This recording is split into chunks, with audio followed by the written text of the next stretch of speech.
Hypocrisy. Hey, what's up, guys? Welcome to Lawsplaining the Interwebs. I am your host, Nick Ricada of Ricada Law, small law firm in central Minnesota. Happy Thanksgiving, guys. Happy Thanksgiving. Look, obviously holidays are hectic and stuff like that. I love to do holidays just because, some people don't have something to do on the holiday. They don't have friends or family or whatever to visit, or they're working or whatever, because, the rest of the world moves while everybody is, doing their little, oh, you got your little holiday. That's cute. That's cute. I still have to work. That still happens and the world still exists. So I like to do the holiday streams when I can. Today, obviously, we had our personal family Thanksgiving, which was cool.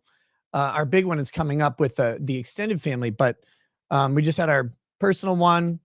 And I don't know about you guys.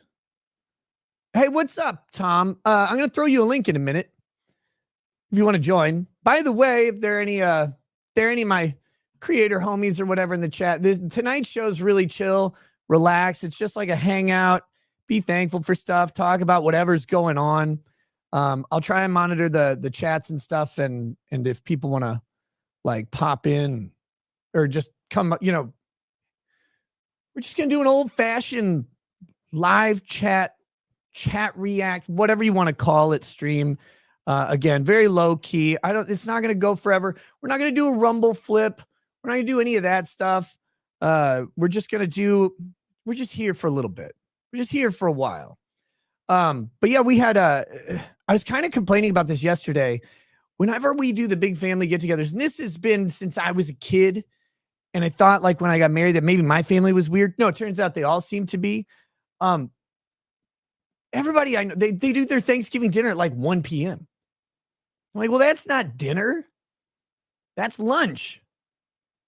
That's Thanksgiving lunch. And so I don't do that. Also, I'm really late to bed typically, which means I'm late to wake up. So having a turkey done by 1 p.m. is not like a thing that I normally do. I mean, I can. It's just a mess. So we had dinner at dinner time, around 7, which is kind of nice. And then I took a nap for like an hour. I was dragging all day. It was brutal. So it was my son's birthday the other day. And he had a desktop computer. It was an old old hand-me-down laptop for a Windows PC that he used, but it was like it was an Alienware. It had a discrete graphics card, so it wasn't the worst thing ever. But that thing was getting old and it tanked. I used to use it as a streaming computer when I traveled, and it eventually tanked and it had to go. And I've been waiting to get him build him a new computer for the stuff that he does, because he and his brother they've taught themselves to like code and 3D render and stuff like that.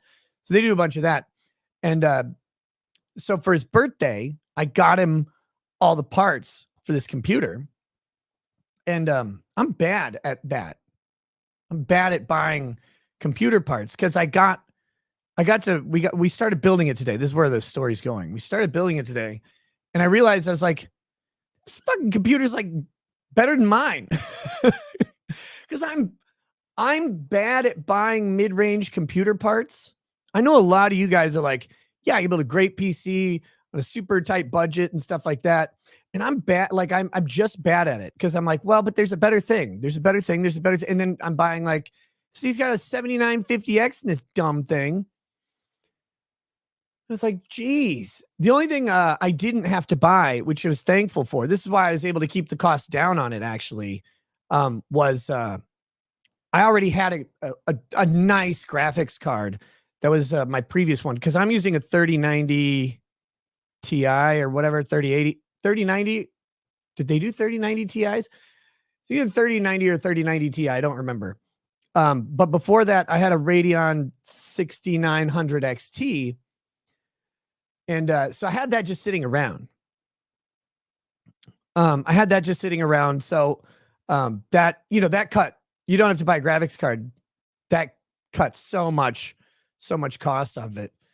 So it's like 79.50 is such overkill. I know it is, but it's like, well, it really isn't that much more expensive.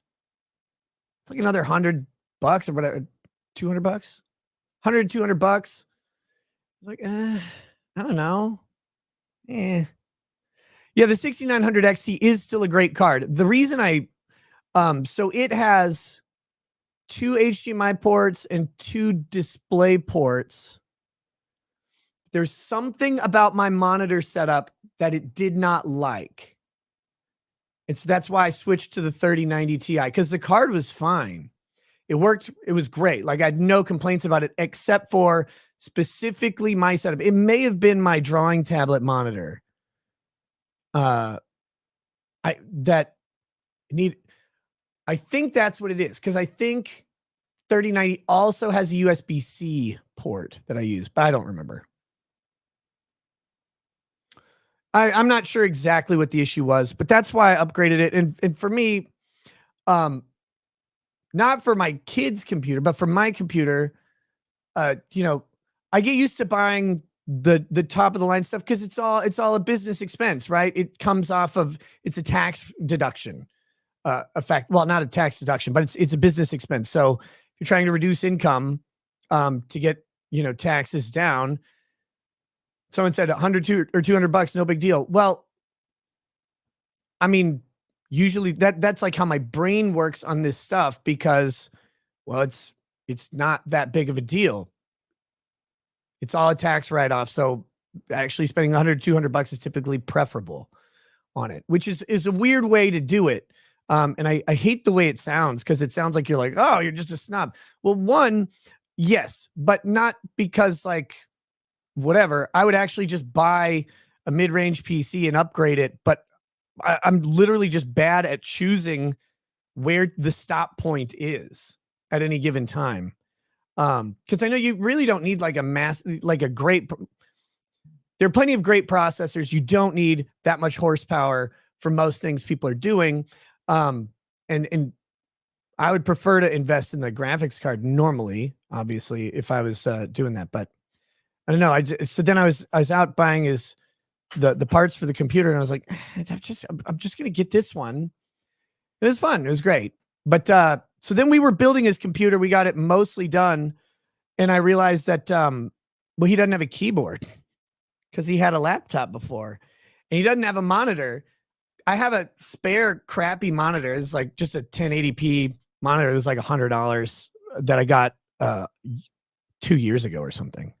I needed it while traveling. I needed to have this other monitor, and now it just sits up on the shelf because I don't have any use for it. And so it's like, well, he's gonna have that, but he doesn't have a keyboard. So I was like, well, I guess we don't need to finish building your computer tonight because we can't turn it on. So that was weird. I don't know. It was just it's fun though. He's never built a computer. Some of you guys have seen me build a computer on, I built this one actually on Twitch when I got it. I think I've done an upgrade or two, but I made everybody mad while I was building it, because I was like just pouring whiskey over the motherboard and stuff. They're like, what are you doing? What are you doing? It's like, I don't know. Having fun, relaxing, having a good time, laughing with you guys. But yeah, his the build is cool. It'll be nice when it's all done. We gotta attach the I got him one of those all-in-one Corsair water coolers. So tomorrow we gotta do the thermal paste and attach the heatsink to the processor. And then that's actually about it. I think and we got to do the case fans. Like, we got to do the power connections for the case fans and all the RGB and all that bullshit. But yeah, we had a good time. It was fun teaching him about all the different parts in a computer, because I grew up around computers. My dad worked for Cray for 35 years, and I played PC games forever. And so like I I mean, I remember when like you couldn't really build them very easily. That was really hard to do for a while. And then everything you bought were these like integrated systems that had everything was proprietary. And then like Diamond started coming out with the first 3D graphics cards. And I was telling my son that when you first got these cards, like your 2D graphics processing was still done by the motherboard's integrated card. And this 3D card you'd plug in and you'd run the VGA cable from your computer's VGA out into a VGA input on the graphics card, and then it would run out the VGA cable to the monitor from there. It's just weird to think of like where that all came from. But I like had to do all that stuff, and so I learned how to build computers a long time ago. I'm not an expert on computerology or whatever, and I don't profess to be the all-knowing person, but I can tell you what the parts are, what they do. I can build one. I can, spec it out. It's fine. But it was a fun activity to do with him. It was a lot of fun. But it's weird to, the other weird part is that, you don't put disk drives in computers anymore. I mean, you can, but why? Like you don't need a DVD drive for anything anymore, or Blu-ray or whatever. So I just have, I think I have 2 little mini Blu-ray writers that you just they just plug into a USB port if I ever happen to need a physical disc anymore. But you don't have to do that. And so it makes the computer case layout way different, because you used to have these open bays and shit in the front, 5.25-inch bays for everything, or little 2.5-inch bays if you're Asian parts. And you used to have to you don't have to think about that shit anymore. It's different. It's fun. But anyway, so that's what I was doing. That's actually the main reason the show is late today. That's what I wanted to say. That's where all this started. The main reason the show is late today is because was hanging out with my kid. We were building his computer. It was, I think, past 11 by the time that we were done. And then I wanted to sit and wind down for a few minutes. And yeah, I was like, I don't really want to cancel the show though. We're not going to do a crazy thing, but let's talk to the chat. Let's put some stuff out there. I mean, there's some stuff to talk about. Hall and Oates are fighting, and there's like a restraining order and stuff. It's pretty funny. But yeah, I just wanted to make sure we did a thing. And I was going to send some invites out like I'm going to do right now. And if anybody wants to join me, like I'm going to send one to Tom, Midnight's Edge After Dark. And I don't know if Camelot's awake, but I'll send him one. Maybe I'll send Joe Ball one. Maybe he's awake.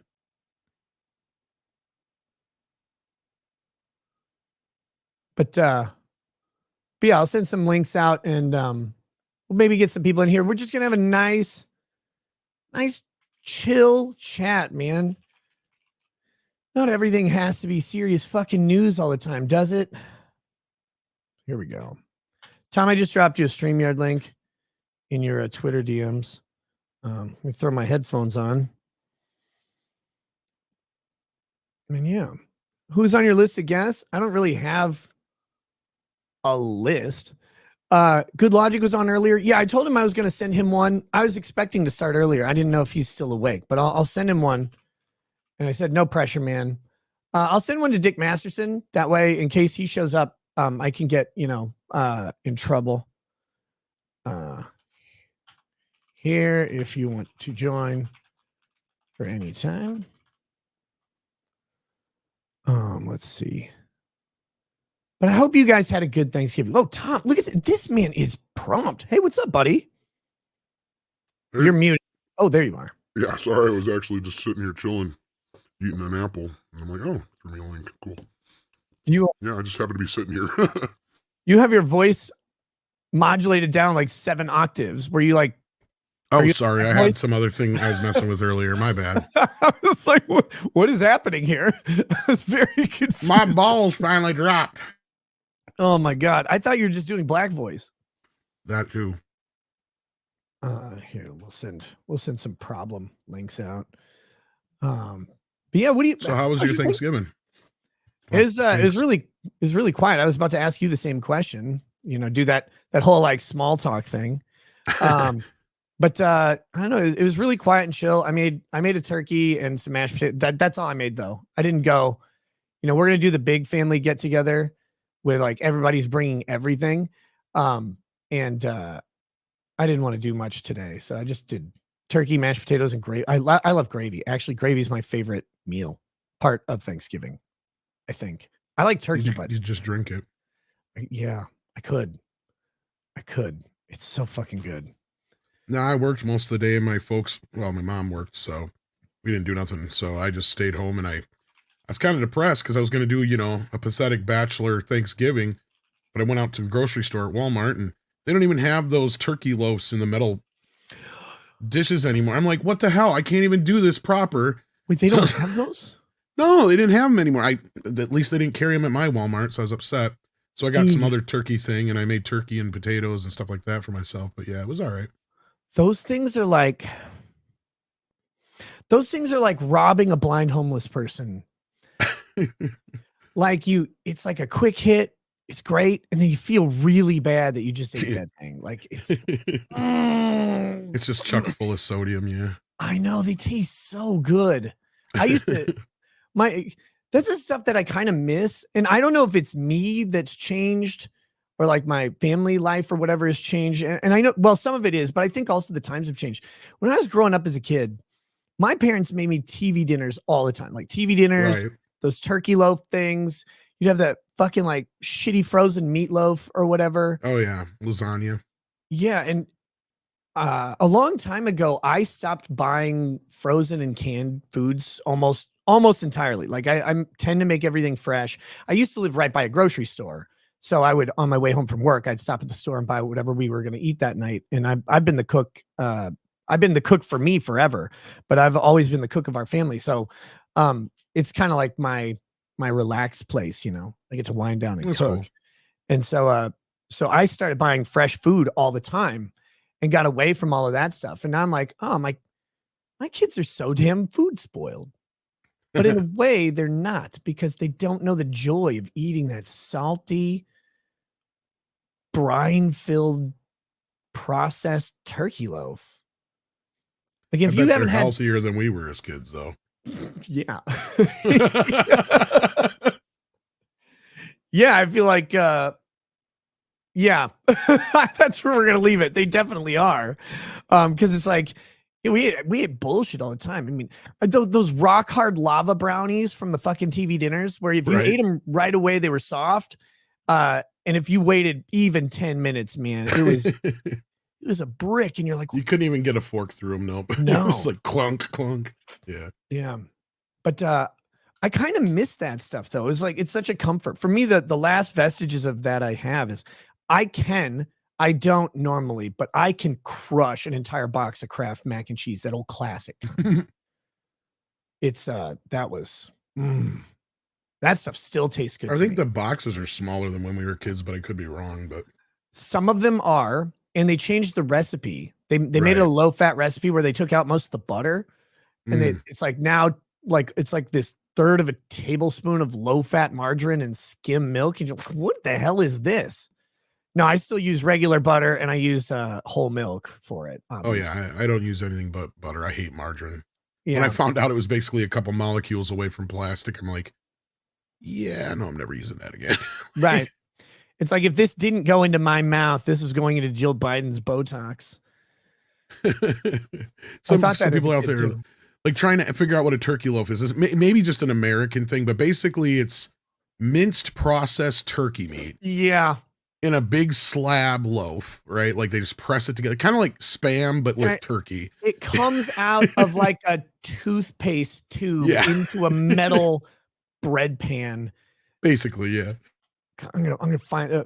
I'm finding one. I'm gonna find one. We're gonna. Yeah, because I don't know if they quit making them or if just Walmart quit carrying them or what the deal was. But like, I was so depressed. I'm like, oh god, they're so. I hadn't had one in a couple of years, and I'm like, you know what? That sounds good this year. I'm gonna do myself a pathetic bachelor Thanksgiving. And I couldn't even do that right. I feel like even our like schools, when you get Thanksgiving meal at school, that they had those, that was the turkey you got. Probably. public school. Here's a box of one, guys. I found a box of one. This is festive turkey loaf and cream. Yeah, comes with the gravy. Don't forget the gravy. Yep.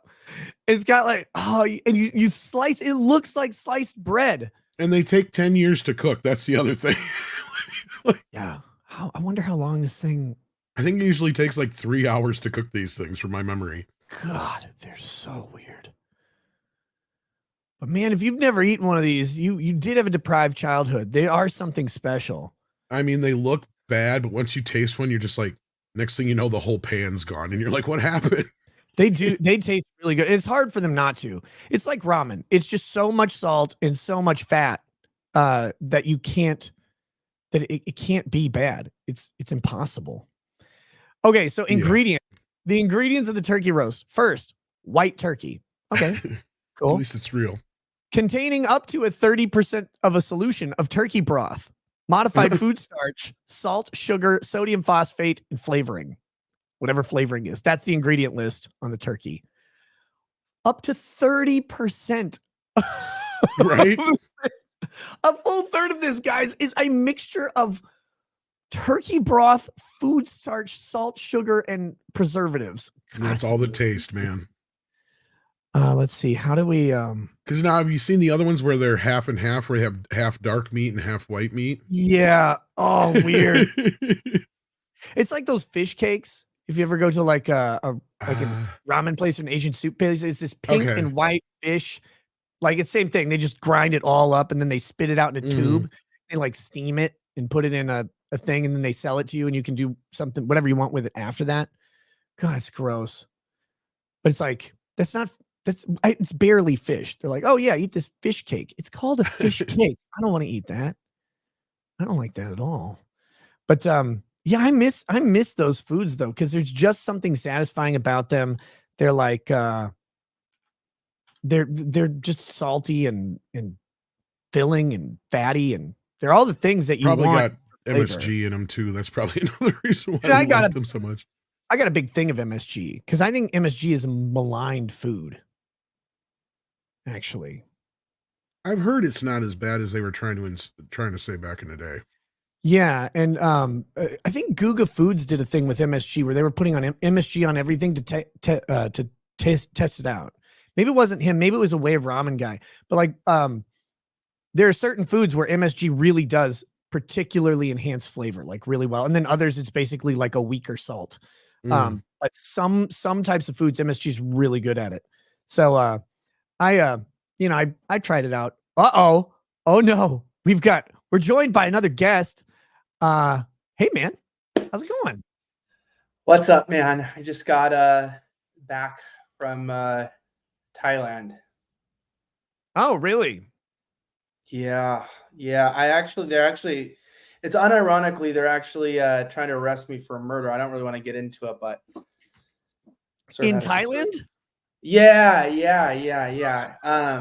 Okay, so tell me this story in private sometime. Well, you might need a lawyer here. I'm just saying. Nice to meet you, I need a lawyer. That's why I'm here. Basically, it's a good thing we're in a private conversation. Yes. And I know attorney privileges and stuff. I feel like this is a good moment just to know like there's nobody listening and I can kind of be open and honest about what happened. Yeah, you can fully expect everything we say to be completely confidential between us two only. Thank you. I heard a voice in here, but I'm just going to ignore that. So basically there was this, like, it's called like Santa Baddie thing going on in Thailand, and an event, right? Like Santa Baby, but Santa Baddie. Okay, so wait, let me predict what's going on. So these are thoughts dressed up like Santa Claus. Correct. God. And now, of course, I had the sanctioning of the wife and stuff, but I decided to go to Thailand and to go to Santa Baddie with just not to do anything, just to go because it's like a famous thing. And obviously Christmas is coming up. They're taking pictures. I figured it'd be nice to like sit on, maybe sit on the lap of Santa, ask Santa Baddie for what I want for Christmas. And basically one thing led to the next, and Santa Baddie, I sat down and Santa Baddie said, hey, what do you want for Christmas? And I was like, oh, I don't know. I was kind of like scared, right? Because it's like, I don't want to be taking a picture sitting on some chick's lap, but Santa Baddie, is it really wrong, right? Well, one quick question. When you sat down, did you say, I thought this was supposed to be like a couch, but this feels more like a stool? Well, we're getting to that, actually. Okay, good. So, all right. I thought there's a proper Thailand story has to have. So she was like, hey, why don't you sit on my lap and let's talk about the first thing that pops up if you're not sure, right? So I'm like, what could happen? Well, I'll let the audience guess on. I sat down and I can tell you, wanted to take a guess what the first thing is that popped up. It wasn't an idea. Nope. It was you. It was you. It was me. Anyways, an inch or two. You're like, whoa. Are we on Rumble or are we on YouTube? We're on both. Okay, so I'll be careful here. But let's just say I fulfilled a very African-American experience when I was confronted with a transsexual. I did what any black man would do in the situation. And now the police are after me, you know? It's true. Despite making up only 13% of the population, they're responsible for the other 58%. No, they're responsible for 94% of transgender murders, I think, or something like that. It's something pretty strong. It's pretty really that high. Well, so it's yeah, it's crazy. So it's like the gravy in the turkey loaf, basically. Yeah. No, it's true. But anyway, I'm safe and sound here now too. Is it really? Is that a double murder? Is that a double homicide? You're killing a man and a woman at the same time. It's a yes. double homicide? Yeah. Mm-hmm. Definitely. It's a triple homicide if they're pregnant, and it's a genocide if they were just with a man. But it doesn't sound premeditated, though. Yeah, but to clarify this, I thought about something the other day. I go, from the generation that moved away from God because they said like religion was stupid and how could you believe in the Trinity? Like how could there be 3 in 1 person? Are the same people who invented the they them pronouns for a single individual? Like the people that said that God was stupid and there can't be 3 in 1 persons and Jesus is not really God, believe they're 3 persons. It's kind of like that's the generation. So I mean, one less in the world. Is it really a worse world? They, them pronouns should be reserved for Melissa McCarthy and Lizzo. Well, and Tess Holiday. Tess Holiday is what's that called? She's Down syndrome or something. What's it called? What is she? She's anorexic. Anorexic. Same thing. Right. Tom, what is Tom doing here? I was good to see Tom. How are you doing, buddy? I seen you. We're just sitting here, like we're just talking. I like to do streams on holidays because not everybody, like a lot of people work and not everybody has like family that they get to go hang out with. It's like you don't really want to do a shitload of topics, but you kind of want to just have a stream and let people relax and smile and laugh, maybe. Hey, this doesn't replace us doing like a super 4 or 5 hour stream soon. Yeah, it does. We still have to do that because I've got like 1001 stories. And also, like, I'm prepared now to, like, I know that your show's like 5.5 hours. So I'm like, I'm going to knock out the day. And, like, I'm just going to be posting up with energy drinks and chilling. And I'm going to come with material because I'm going to come with I'm going to come with material. I'm going to cover the material income. It's going to be a really fun. This is more of what happened in Thailand. Yeah, you're just telling us about your average evening in Thailand. I got it.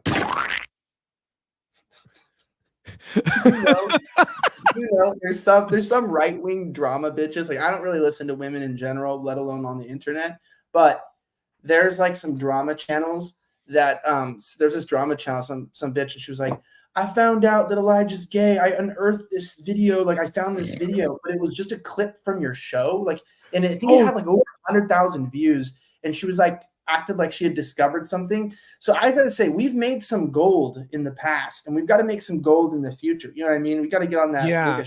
I saw one of those. It was posted to Twitter. Someone had done that a while back too. They're like, look at this man claiming to be Christian or something. They posted that was during the Ethan Ralph days, which was a wild time. It was so fun. And no one understands how that all went down. Like you still get blamed for a bunch of stuff. They're like, oh, Elijah wouldn't let Ethan in the building. First of all, I got to say, have you seen Ethan? Have you seen Ralph? He has lost so much weight. He looks phenomenal. Is he doing well? Are we in an Ethan Ralph redemption arc right now? I don't know. He and I buried the hatchet a while back. Cause like he's going through like real shit. And I was like, dude, our online feud is really stupid. Can we just put this shit away? Like, I don't, man, I want, and I don't know how things are supposed to work out for people. Right. But I'm like, you got this other person. I think they may be divorced or something. But you got this kid. Like, I just want everybody to be safe. I want all this shit to work out. I want addiction to end. I want, like people be healthy at the end of the day. Like we're all retards for the internet's amusement, but you don't want people to have fucking catastrophic life shit happening. And he was, and I was like, dude, our petty slap fight can go by the wayside. I just hope that everybody, everybody's safe, everybody's healthy, and things work out. Like that was that. But he's posted a picture the other day. My man is down in pounds. I don't know what he's at, but he is way down from what he was. He looks way better. Dude, well, this is interesting. I'm kind of down to bury the hatchet too, because I think what people don't understand about that situation is, number one, I didn't actually have anything, like there was basically the people involved created right? drama. Yeah, basically the people involved created drama and like tried to say they knew something before that was happening. They knew something was going to happen. But there was nothing going to happen. Now that, years down the road, you see that like the same people that instigate the drama everywhere are like, involved in that. But, burying the hatchet, I've ignored the drama people now for years, and my life's been better off. But that being said, with Ralph, I still don't know what happened. Also, I got to be completely honest. I complained. So the security guard that was there that day, I got to be really careful on how I say that. Here, let me say it. No, let me say it. Let me say it. You don't have to say anything. Because this is what I was getting to. People think that you kept Ralph out of the building, that you called security, that you prevented him. But that wasn't a decision. Because I had talked to you even that day, and you're like, they won't let him in. Can't do anything about it. Because like, I was there, but I was kind of there. Like it was going to be I thought it was going to be a funny like way to kind of diffuse the shit between Ralph and I, like live, like. Because part of the whole reason he was invited was because I went on his show and I said some stuff about him. And he's like, he reached out to you and he's like, hey, let me get to say my piece. It was fine. And then I got invited by Sydney, right? I didn't get invited by you. I don't think you even knew I was coming till like a day or two before, something like that. Yeah, or even the day of. The thing that people don't understand is like when I say I'm retarded, it's not like a joke. Like I actually didn't know. I was on like 9 to 10 shows a week at that time. So I don't know what's going on, right? 99% of the time I'm just showing up. You know me, I'd be like, there'd be like a countdown of 30 seconds. I'm sitting in my seat coming from another show, going on to that show, have no idea what we're talking about. And then just, show up in a burqa or something, take a couple shots of whiskey and go for it. But I definitely didn't know. And then I think what was weird was I thought the security guard handled it really poorly. I complained about the security guard like not handling that well. Like he should have talked to them earlier in the day, found out why they were there, called me, said these people are here, set something up if I wanted to meet, or just asked them to leave kindly, like not let it turn into drama. Of course, I was like lectured that like I was over, it's not my business. But then the security guard got fired. I can't explain what because of NDAs. I didn't know that. He ended up getting let go later down the road. For things that would confirm my suspicions that he is a terrible security guard. So you only know you love him when you let him go, Elijah. That's true, but I think what was funny was it was like I was actually down to have a good conversation with Ralph. And then the thing is when we had that drunk stream, I actually just, if people don't realize, I just take the piss out of everything. And I felt like I was always really genuinely trying to be nice to people. Now, we won't get into any of the dark business there, but sometimes I'm still a little sad at the way this industry is, but I've persisted and I'm fine now. And so the way it is, I believe in people. And if Ralph has really improved his life and has dropped the weights and he's getting his shit together, I would never knock a man down who's trying to do better or knock a man down. Really, right? I can try and find a picture of him that he's posted, because he's posted a picture of him, and a lot of people thought it was photoshopped at first, but he keeps posting them, and he looks way better than he was. I don't know anything about his life. Like I don't know what any of the fucking shit. Here's his beach pic that he posted. This is a while back, but he's posted another one on Facebook. I think it was, but let me pull this up. But I mean, this is a different person. Wow, let me see this. What, dude? Like, Wow. and he looks even thinner now in the more recent picture, because this was a while back. This was October 28th, that this was posted, and he looked a little. You can even see it on stream. Shit, here. Are you a Ralphosexual now, or what? No, he and I have talked about doing something together. Here we go. Wow. So here's him on stream. You can tell he's lost a ton of weight. No, yeah, and he's not as like red in the face, which means he's not drinking so much and stuff. He's like probably doing better. Dude, just cutting down because like I'm doing this thing now. Like I'm like on like the next stage. This is something random, interesting that has nothing to do with anything. We'll check back in on your next stream, but I'm like doing this new thing where I'm like so I've cut out drinking right now, right? And I've cut out too. And so I feel clear, but when you're clear, that's a problem. And you go, oh, that's why I drink, right? Because it's like, you're like, when you get sober, you get mental clarity. And you're like, that's what I'm trying to escape, buddy. So thank you very much. But then you start to get clear, right? I haven't been perfect, right, in my journey here, but I've been on the same journey, right? Not perfect, but I'm like on a good roll right now. Sure. But then one thing I added into this like no FAP, right? So like not masturbating. No, you did not. Well, yeah. I mean, you can still wait. Okay, so not no FAP, not no nut. No FAP, meaning like right. I guess it's almost like the Proud Boys rule, like we don't need the graphic here, but it's like you're not opposed to anything as long as you're with your wife. I think Proud Boys is you have to be with a woman, but like obviously that can happen. Yeah. I don't know if it was a woman or a significant other. Traveling, but like if you're traveling or if you're just like, who knows? You have a baby, just hey, just to like and also I am kind of going on the semen retention, meaning like trying not to have like a ton of sex, like where I'm just trying to like keep that like test it out, because Soul Bra talked about how like part of the strength of clarity is like learning how to like not nut when you want to, because it's like well, he was just saying this, and so I'm trying for the first time. Soul Bra? Who's Soul Bra? Who's this guy? Soul Bra is a Greek god who came and descended from the stars. He was brought down he was wrapped in a lion's mane, and he was I'm not even joking. He was wrapped in a lion's mane. It was a half lion, half man, and he came down and he set him forth through the rays of the sun, and he transmuted into our presence. Okay. Why do I feel that like that's made up? No, that happened for sure. If I'm sure for one thing about the internet, that's true. Yeah, if there's one thing about having me on podcast, one thing. I never say things for hyperbole, for exaggeration, for effect.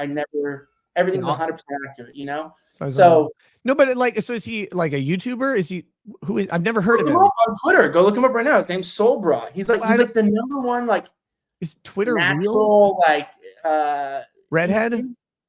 I don't know how he's not a natural redhead. I don't want to see him. No, if he's a natural redhead, I feel like that's why I don't like DeSantis, because DeSantis brought back the death penalty for pedophiles, but not for redheads. This guy with 1,300 followers cannot be that. That's not him. No, he's like 200,000. Wait, let me see. I'm gonna send it to you in the chat. Here we go. Let me find it. If he's shadow banned, that would be funny as hell. I got nothing on Soul Bra. Okay, let me. I'm gonna send you in the private chat here. Oh, SOL Bra. I sent it to you right now. Okay, I think I found him anyway. I don't need your shit. Oh yeah, he's almost 200K. He's an Instagram. So this is a guy. He's got like a centurion. Oh, he's jacked as fuck. Yeah, he's got a Greek. Well, like a if Greek that's not guy. if that's his picture. I mean, he could That's just be really effective, him. right? Yeah, you can watch videos. That's who he is. What if he just hired someone and voiced it over? Well, he does a lot of videos. So maybe. What if he's actually a woman? You're listening to a woman you didn't know. A jacked woman that I didn't know? No. A woman wrote all the script, like Mindy Kaling or whatever, wrote his scripts and then just hired a model to say stuff on a camera, but you're actually taking advice from a woman. Have you considered that?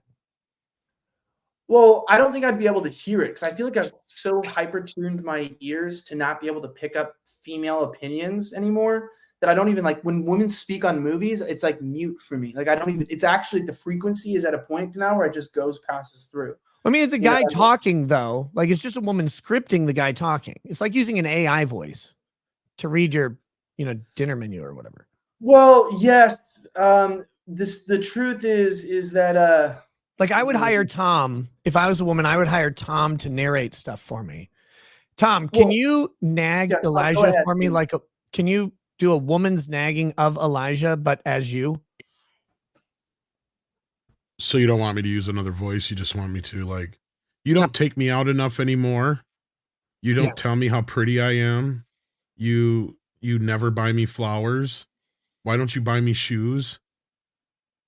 Like that. Was there a lag there or something? Because I feel like it was just like it froze for a second and now we're back. You know what I mean? That's cute. It's fine. No, it's cool. I failed. No, you didn't. Elijah's a liar. He's a liar and a coward. But you know how I say I have no inner monologue in my head? Like I think out loud. Now I know why. I can't hear my own you're one voice. of those weirdos? But I can't hear my own voice because I've tuned out the voice of women. You feel me? Yeah. I read those studies about people like you. It's like I don't have an inner monologue. You don't have an inner monologue. No. It's weird. You do not have someone like condescending you in your head the entire time? No, and that's one of my problems is I can get over things really fucking quickly. And that's probably where it's a combination of the lack of inner monologue and severe autism that literally is like with like females in me. It's like what it is I can't not only make fake drama, but I can't keep it up. So like I've had a lot of people in my life try to like keep up like issues, and I was over them like within 30 minutes of them happening. Like something happens and I'm like, I'm going to ignore that and I'm just going to move on with my life. And it's like a month later and you're still being like nagged into something and you're going, dude, I forgot about that 30 days ago. And they're like, it's only been a month. You go, yeah, which is 30, 24-hour days that I haven't thought about it. And then I forget about it again. And then someone's like, and you're like, that's what happens to me. I'll do a show with like a panel of people and there'll be a funny moment or whatever where I'm laughing, but other people are mad. And then it's like, but then it's done. And then like a week later, people are still talking about it. And I was like, wait, like that mattered? Why? Yes. Why dude, does that like, matter? Like out here, like, I don't know. I got 2 hit pieces. I remember like I got an email. This is what I was going to say. Oh, you just don't check those. That's how you fix that. No, but it's to the point to where I think I might try to sue a certain company because they used the hit articles to get a bunch of advertisers to leave Rumble from my show. And this is what I mean by the drama. Because liberal men also are women's voice. This is what I mean by the drama. So I get like a message and it's like, hey, would you like to speak about the fact that you were just dropped as a speaker from CPAC? And I'm going like, I don't think I was dropped as a speaker from CPAC. This year I spoke at CPAC, right? Yeah, but what about next year? No, I know, but this is like a month, like a week, couple weeks before or something. And I'm like, I'm just kidding. And I'm like, what? And it's like the Australian Daily Beast, right? And they're like, oh, okay. You're dropped because of your links to neo-Nazism. And I go, I mean, I'm not that cool, but if you want to like, you're like, whoa. I don't do the neo shit. No, that's what I'm saying. I'm not that cool. Nazi. I reject modernity. Yeah, but I'm not that cool. Meaning, I'm too much of a retard to ever be too much of an ideologue. Like, if you want to call me an ideologue, that's I'm flattered. I'm too retarded to like be a smart. You have to be smart to be an ideologue. I think you have to like really know your shit. You have to know what you're talking about and be convinced. I can't be convinced because I'm retarded. You know what I mean? I think it depends on the ideology, but I think there are stupid ideologues out there. I've met a few. Yeah. Also, someone's like, you put on some weight. No, it's called a fisheye wide-angle lens in a bedroom. Yeah, where are you? You're not. Are you at home? I'm in my guest bedroom, in the place I'm staying right now. But I was at my studio. But then on the flip side is like, so I don't care about it, right? So I ignore it. I call the people. I go, hey, did I get dropped from speaking? Hold on. Like, no. Something important just happened. If I get one of those, will it look like I have shoulders? What, this? No, like the lens that you're talking about, like a fisheye lens. Oh, yeah, I just have a wide angle lens on this webcam, so it's like really like it like makes you seem like a weird body, especially if you lean back. It makes you look how weird it makes you look. Oh man, I could like look jacked because you're like 130 pounds. Just get some shoulder pads. 130 pounds. Are you in kilos? Nah, dude, I'm not like a woman in the 90s, Tom. But no, I was gonna say, so like the problem with this stuff sometimes is like the long-term ramifications. So like obviously someone's like, oh, he's guilty in the trial. Like, guilty. I'm not guilty of being a neo-Nazi. I didn't do anything. And then what it was is they grab an interview that I had from a guy named Joel Davis, who's actually really intelligent, and he's just kind of wants Australia to return to its White Australia policy, which is like not really the same thing as a neo-Nazi. He just wants to return to legislation from like 45 years ago. He's like more of a conservative out here, right? That might be considered more white nationalist in the US, but here, this used to be a white only country, right? I mean, it was really, even in the 80s, just all white, and they had real strict rules. Kind of, except for that whole like native population. Well, yeah, but like in Tasmania, I mean, yes, but even up into the 70s, they were thinking about just genociding them, right? They were going to sterilize them by poisoning the water. That was like the plan, right? Oh. So, because Australians don't drink water, only Aboriginals do?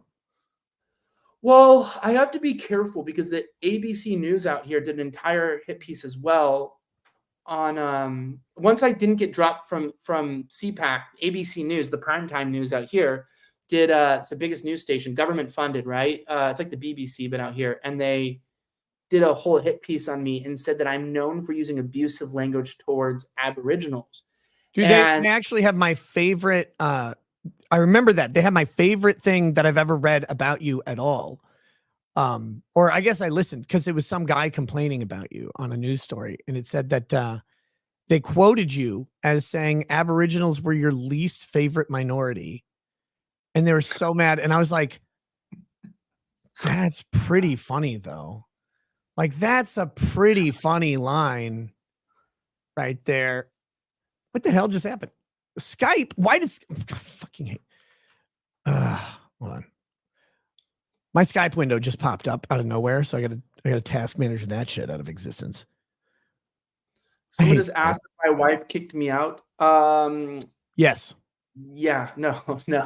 This is it's actually pretty nice out here. Look, like I mean, it's pretty nice. Look at that. Pretty nice view, right? It's pretty beautiful. Oh, this is pre-recorded because that's daytime. It's clearly nighttime. Yeah, I'm just in a guest, but there's a bunch of trash and stuff right here because it's Thanksgiving. You're in a guest bedroom at your house. Well, technically, it's not my house because I'm not a resident here. So it's not my house. Technically, this is my family's place. I gotcha. Okay. So let's just, for the sake of the Australian government, let's just say this is not. I'm not living here. I can't say that. But well, yeah, you don't have a house. They said that it's my least favorite minority, which means it's one of my favorite minorities because, like, I look at Aboriginals like ice cream. You know, not that they're delicious to eat because that wouldn't be good, but because like with ice cream, what would be wrong with that, really? Well, correct.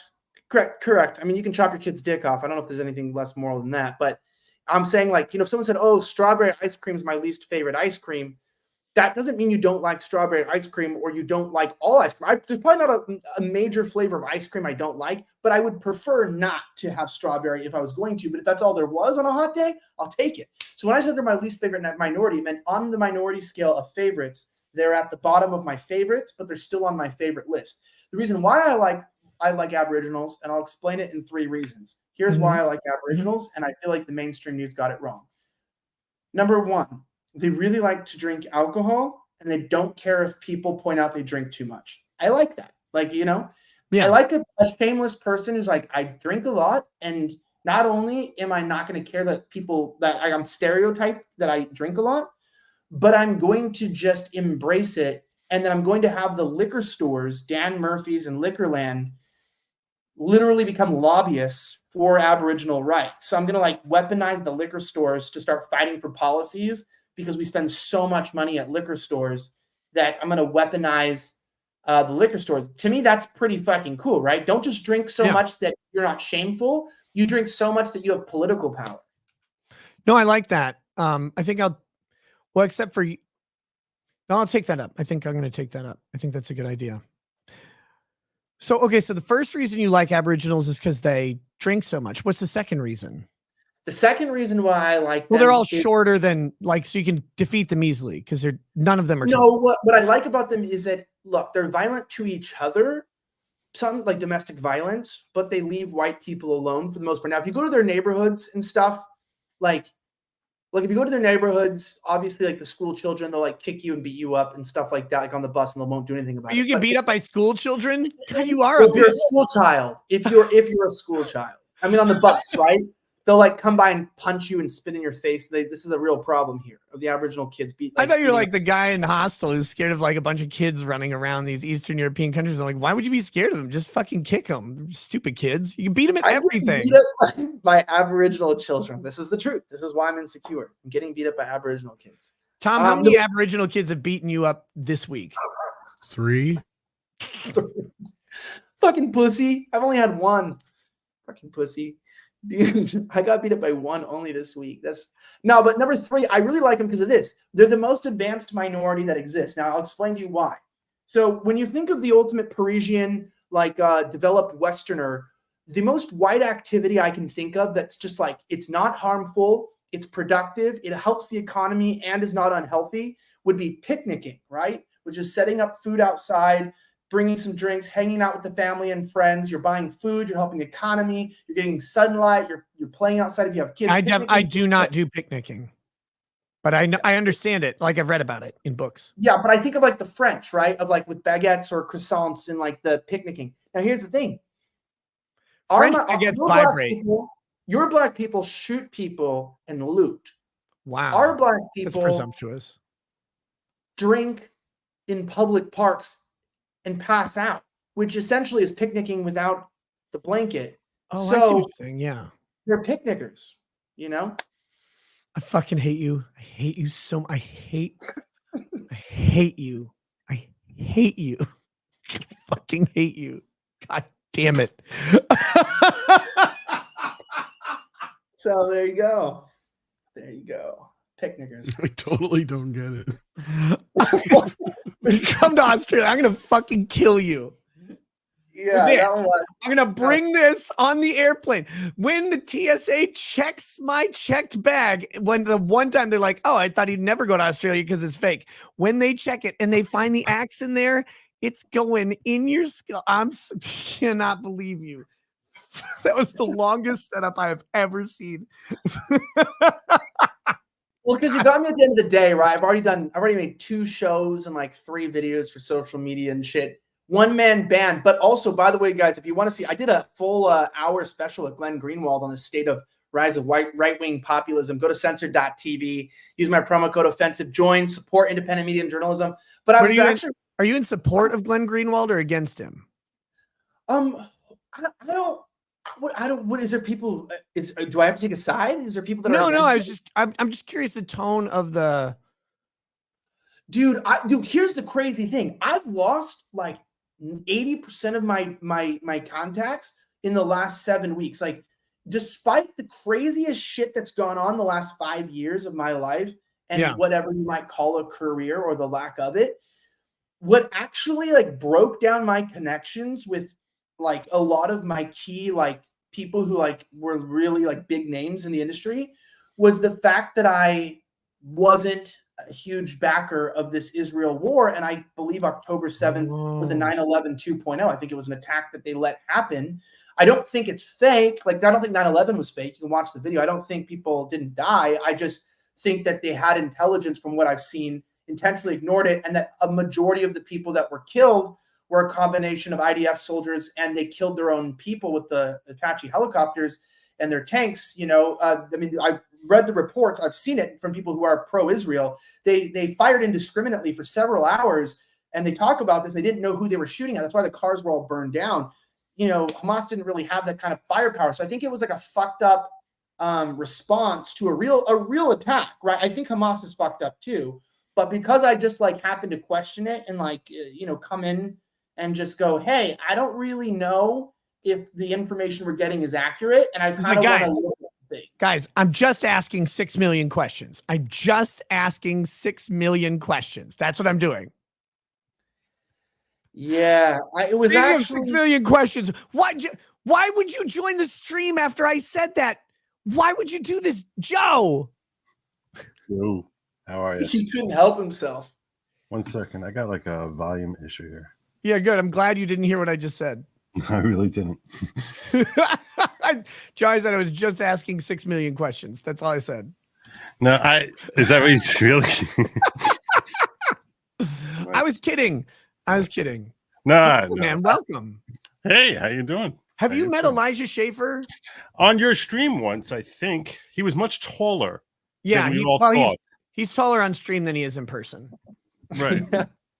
Yeah. Unlike me, I'm the opposite. He was getting fairly inebriated. I think he got in trouble for that stream. Somehow I didn't, but Elijah has never been inebriated on a stream of mine. Yeah. No, I've never been inebriated, and I've never been in trouble, but I'm always punished by everybody. So that's okay. All right. That's probably a technical. Oh, you're just married then. Yeah, we heard about your imported wife, right? Am I correct? Am I getting the right guy? You're the right guy, right? You were their podcast, right? That's you, Elijah, right? You are here. Yeah, you are here. Yeah.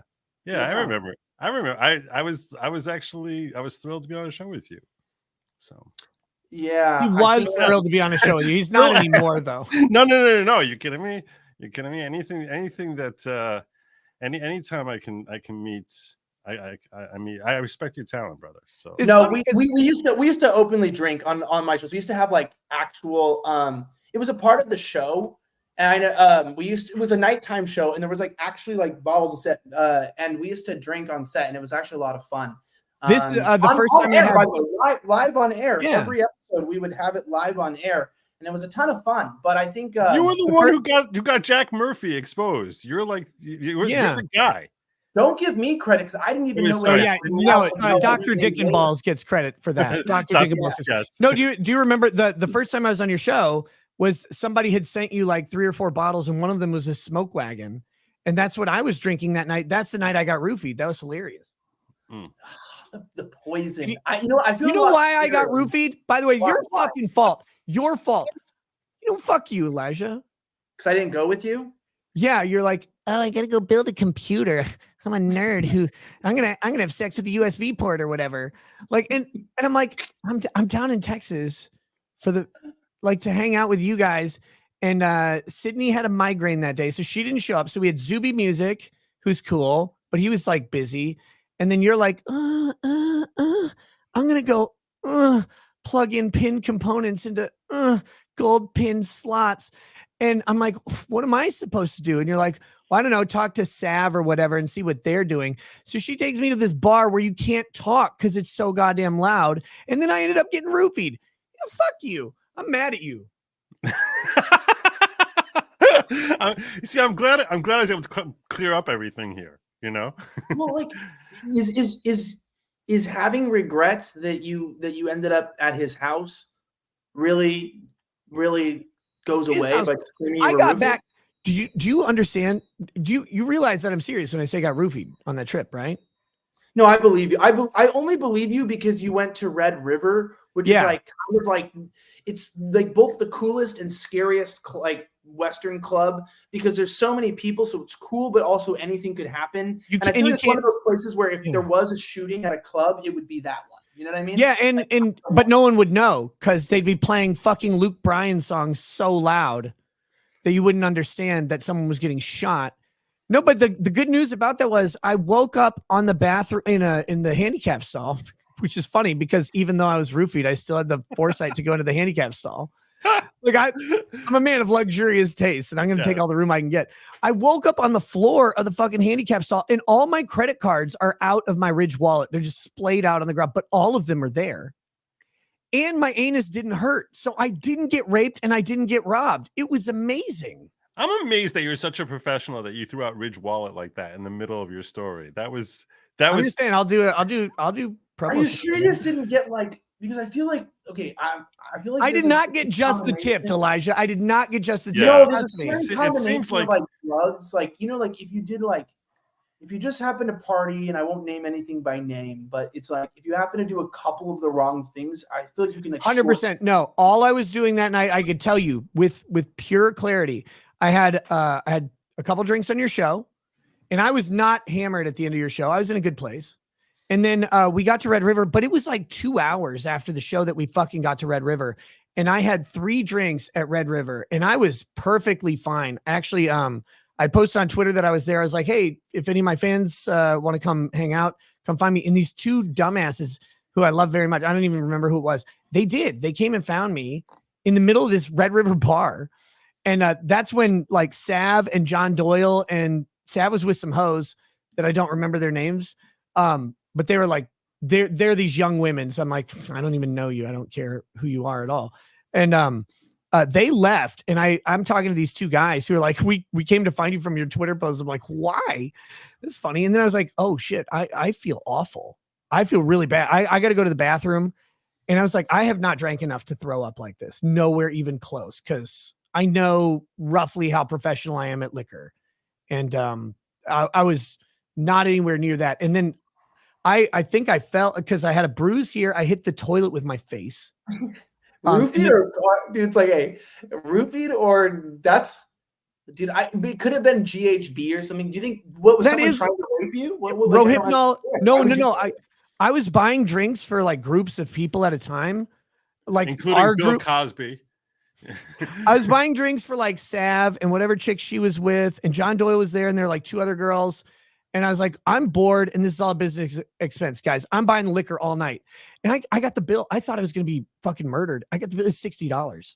Yeah, dude, Texas drinking is like 50% less than anywhere in the country. I don't know how they do it, but it's like the cheapest. Like you go out to a bar and you like walk out with like a $48 bill, and you thought you were going to have a $250 tab. Like the place is psycho. Yeah, and I was like, okay. So I guess that happened. But no, that was all I had was just probably a total over the course of the entire evening from when your show started to when I passed out in a bathroom, which would have been 6, 7, 8 hours. I maybe had 6 shots total.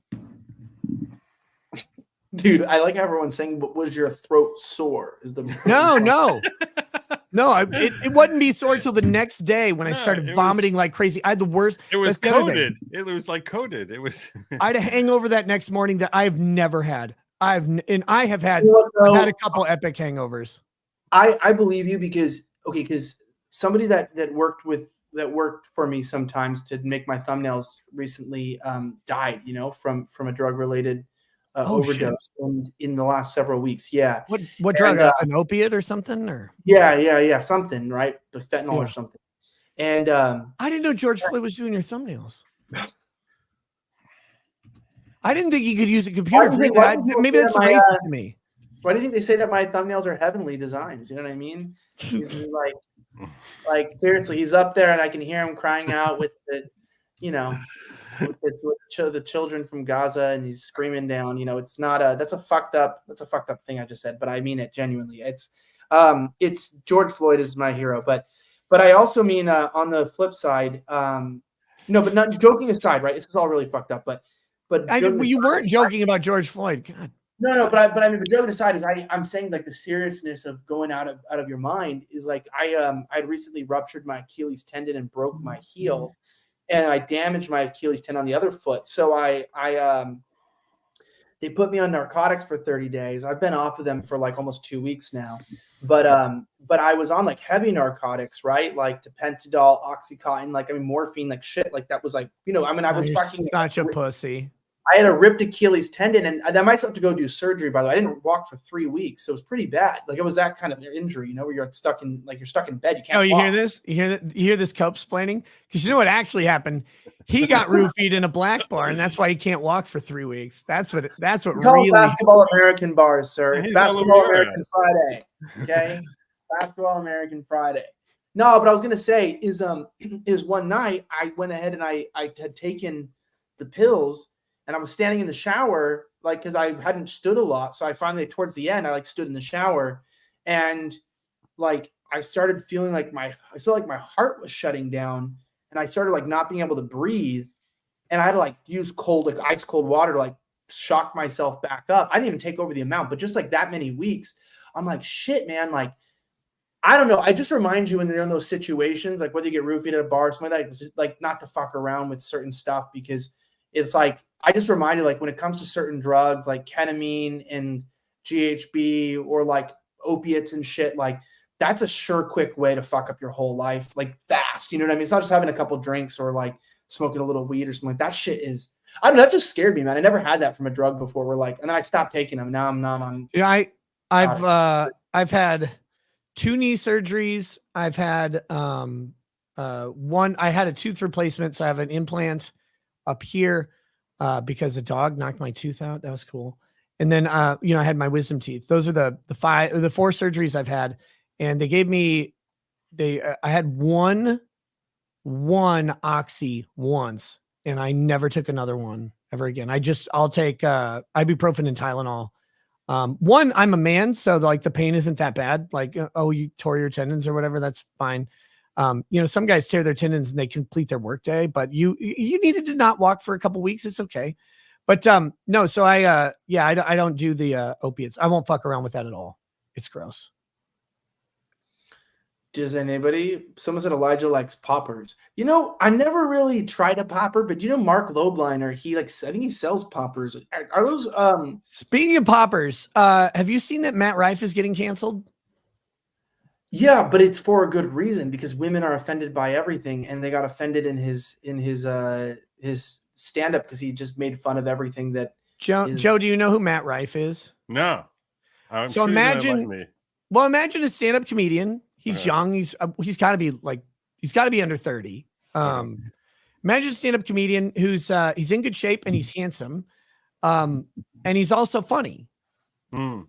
And so he goes up and he tells a joke about a woman having a black eye, not a black guy, a black eye after cooking or something. And he said something about her not being able to cook, or someone else said, I don't know, but it was a domestic violence joke, right? Mm-hmm. They freak out on this guy for telling a domestic violence joke. Now, I like Matt Rife. I think his comedy's I think he's very funny. And I like watching his comedy shows, and they're not super offensive. They're only slightly offensive. But he does these slightly offensive comedy shows. They're like safe Isn't enough. that another show you had slightly offensive? Is that what he just did? He just stole your thunder? It's still going, by the way. I apologize. So. No, it's still going. So, but you set me up. You set me up. Yes, yeah. Always. But no, so he tells this domestic violence joke and people freak out on. So he goes to make the public apology, right? And he posts a link and he's like, here's the link to my public apology. And it was the retail order form for those like special needs helmets for like the kids who have like the head that needs to be reshaped. Nice. And they are so fucking mad about that. And I'm like, oh man, not only did he make a domestic violence joke, he made fun of retarded people in his apology. That's not making fun of retarded people. See, that there is just that was the most New Jersey retarded I've ever heard. He's just saying that they're retarded. That's what he's saying. He's saying y'all retarded. So that's not really making fun. That's really I guess if you think like, basically saying that we're going to raise those people up to the level of being retarded, so that's offensive to them. But otherwise, I don't think they would deem it as they would have to be twisting their arms like into a pretzel to like say it's offensive to them. But it's really the domestic violence. You cannot joke about domestic violence in front of yes, you can, Joe. Yeah, no, I'm not saying. I'm saying be prepared for the donkey to kick back. That's all. You don't know why domestic violence is funny? Let me tell you why. Okay. Here we go. Here's why it's funny. I think this is funny. I regularly laugh at domestic violence, and it's not for any other reason than it's funny. Okay. And because every couple fights, every couple gets into like bad situations, every family has issues, but like lesbians get into a lot more than everybody else, though.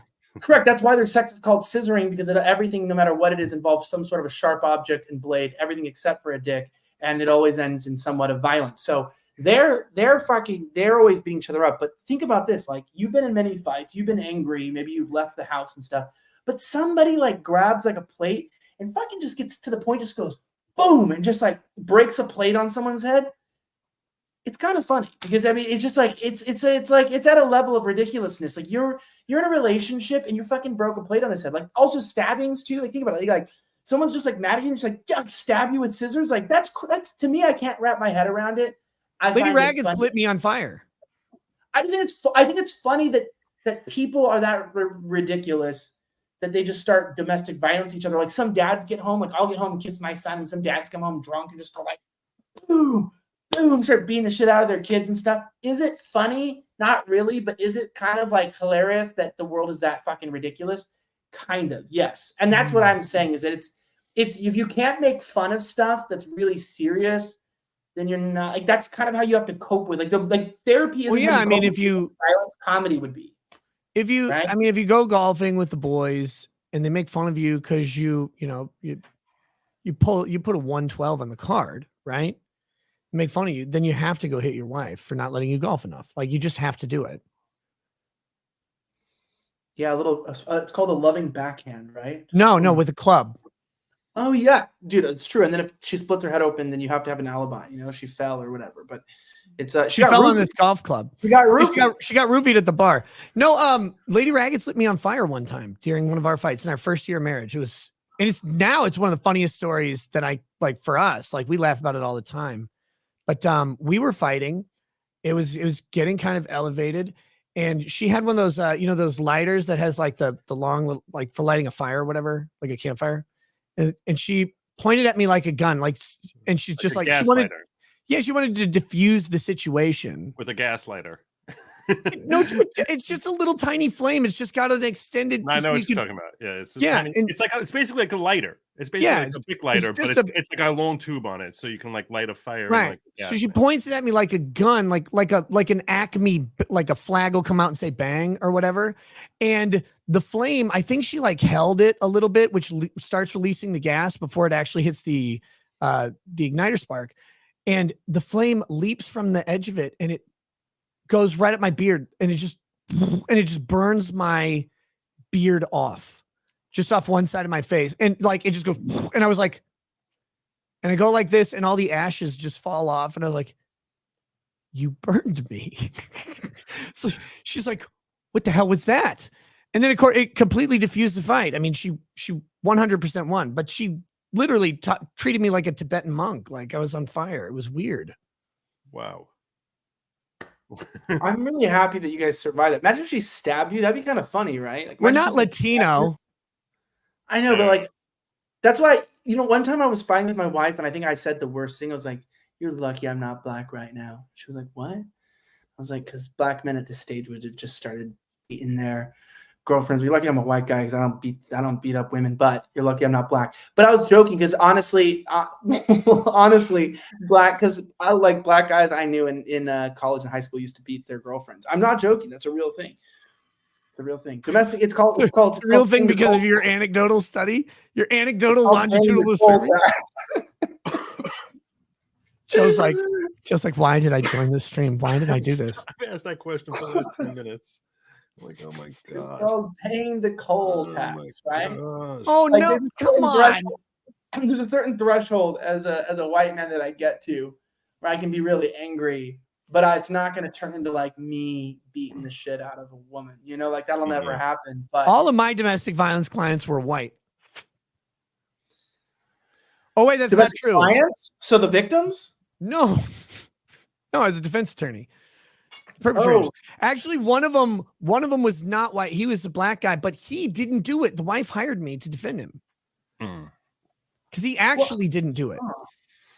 Well, I want to clarify for your advertising stuff. Obviously, we don't actually think domestic violence is funny and it's terrible. But on the flip side, I think it's funny in a dark humor way, in terms of you have to be able to make fun of this shit, like cops or anyone is going to like sort of make dark humor to deal with it. But domestic violence, I feel like it has to be Cops kneel for dark humor, to be fair. I'll kneel for BLM too, but I think with domestic violence, I don't know that's what I want to know. What causes it? Because obviously, like, every man gets mad with women and every woman gets mad with men. But I've seen more women. Maybe it's just the men behind the scenes, but I've seen a lot of women in my life hit men or like drunk, strike men. I've been struck by people, friends, different stuff, and it doesn't even count, right? It's like, fuck you, and slap you in the face or something. And you're like, okay, so I thought it was an Asian thing. I thought that to like domestic violence. I thought domestic violence tended to be like more than. I thought it was. You think it's Asian? Welcome to the rice fields, motherfucker. Oh, that is so Wong. I don't know about Asian domestic violence. What I know is that here's what I think. I I think women are probably an underrepresented majority in perpetrators of domestic violence, because I think the majority of domestic violence perpetrated by women is actually not physically debilitating to men most of the time. Now, I'm not saying that they can't be. I'm saying that most of the time it's not. And it is not used as a physical, it is a physical manifestation of disrespect or humiliation that they're doing, right? Like the slap. One of my friends, we're at a wedding, and one of my friends, his girlfriend was mad at him for going out with all the boys, and we all were smoking cigars celebrating this wedding of our friend, right?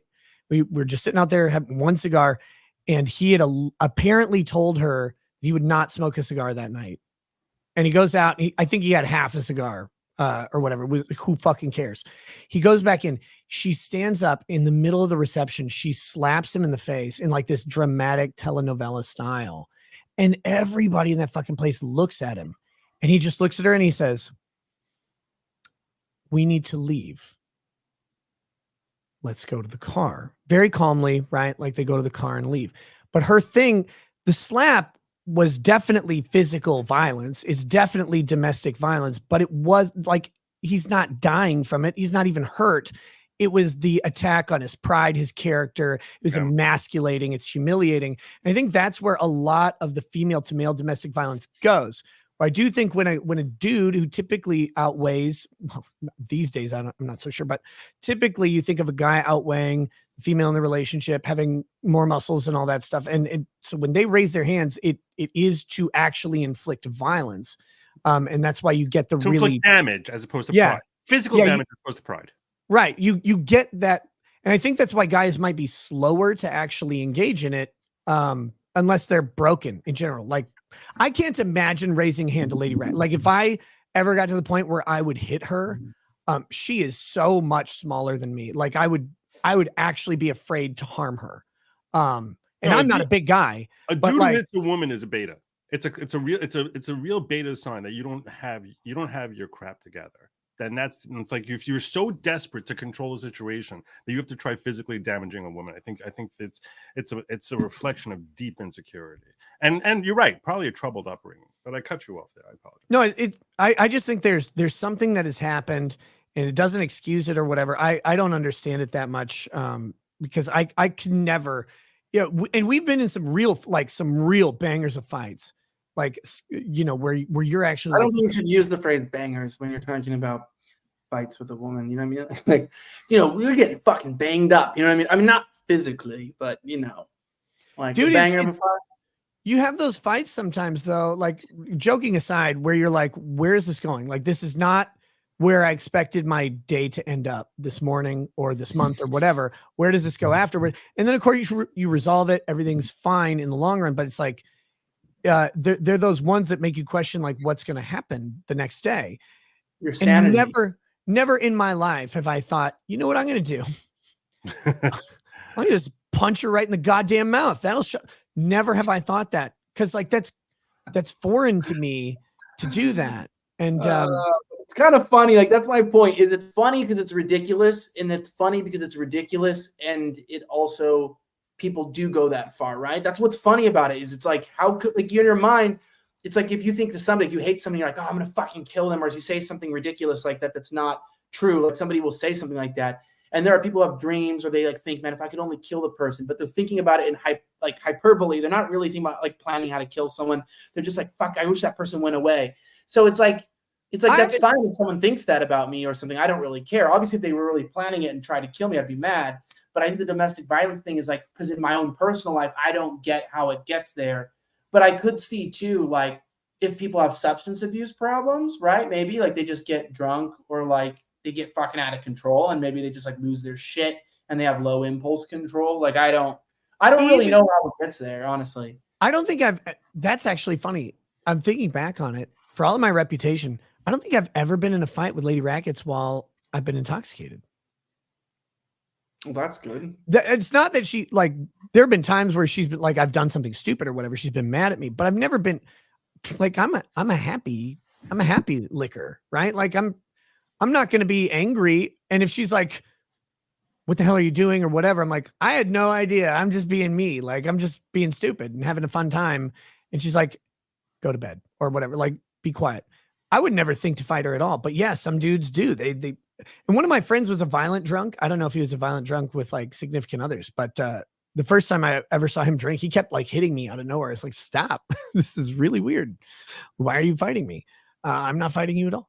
But no, I could never do that. It's so foreign to me, the idea that you would commit violence for again, I don't hit Subway or Arby's employees, and they make me way more incensed on a way more consistent basis than my wife ever could.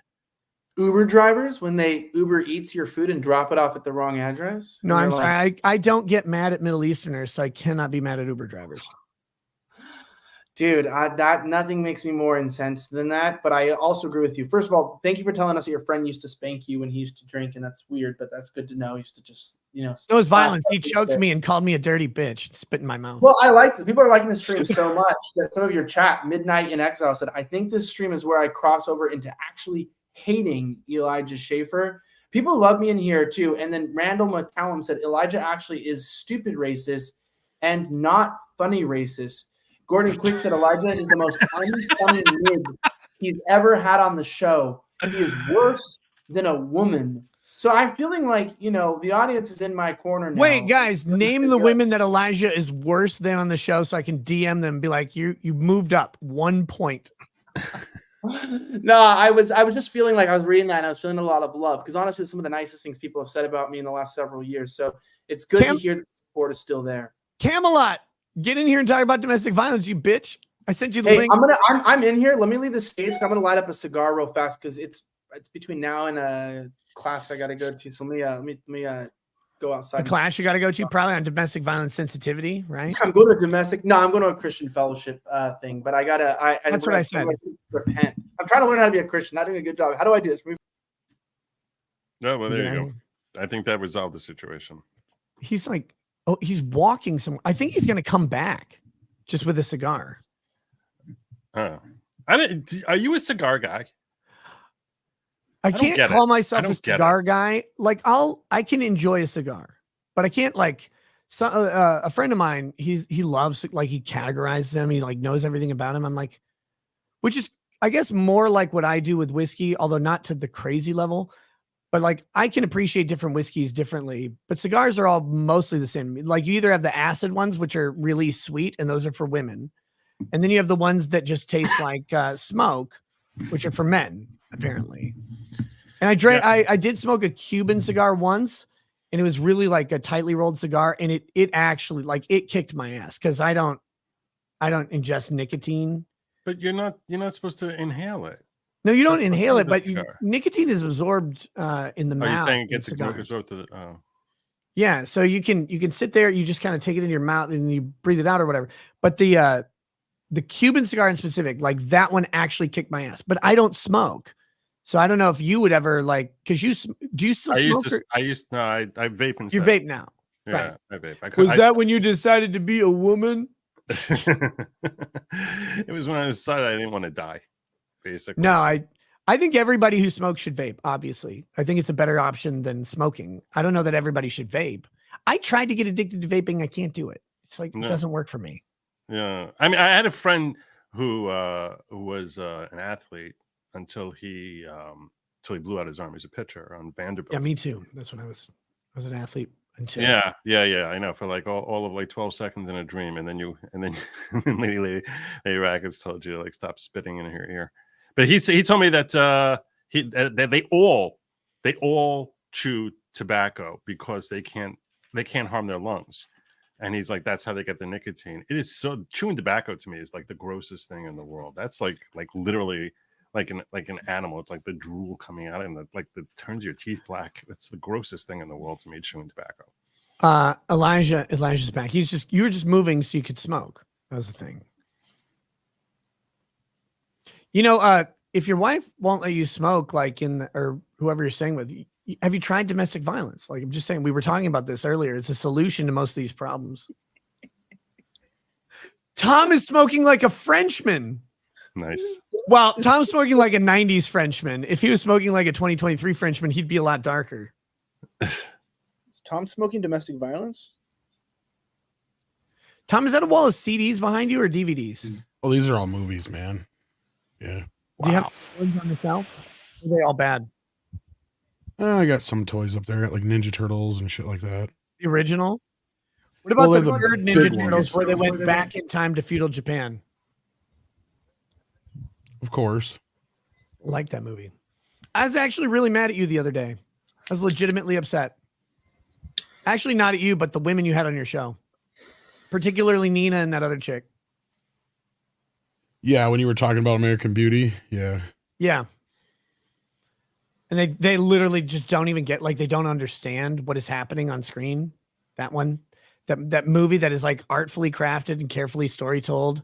And then they're like, oh yeah, it's like there's a bag and some Nazi who's gay. I'm like, oh, God damn. You do realize that like when most of them, like that movie came out before most of them were probably born, or at least little kids or something like that. So, like, yeah.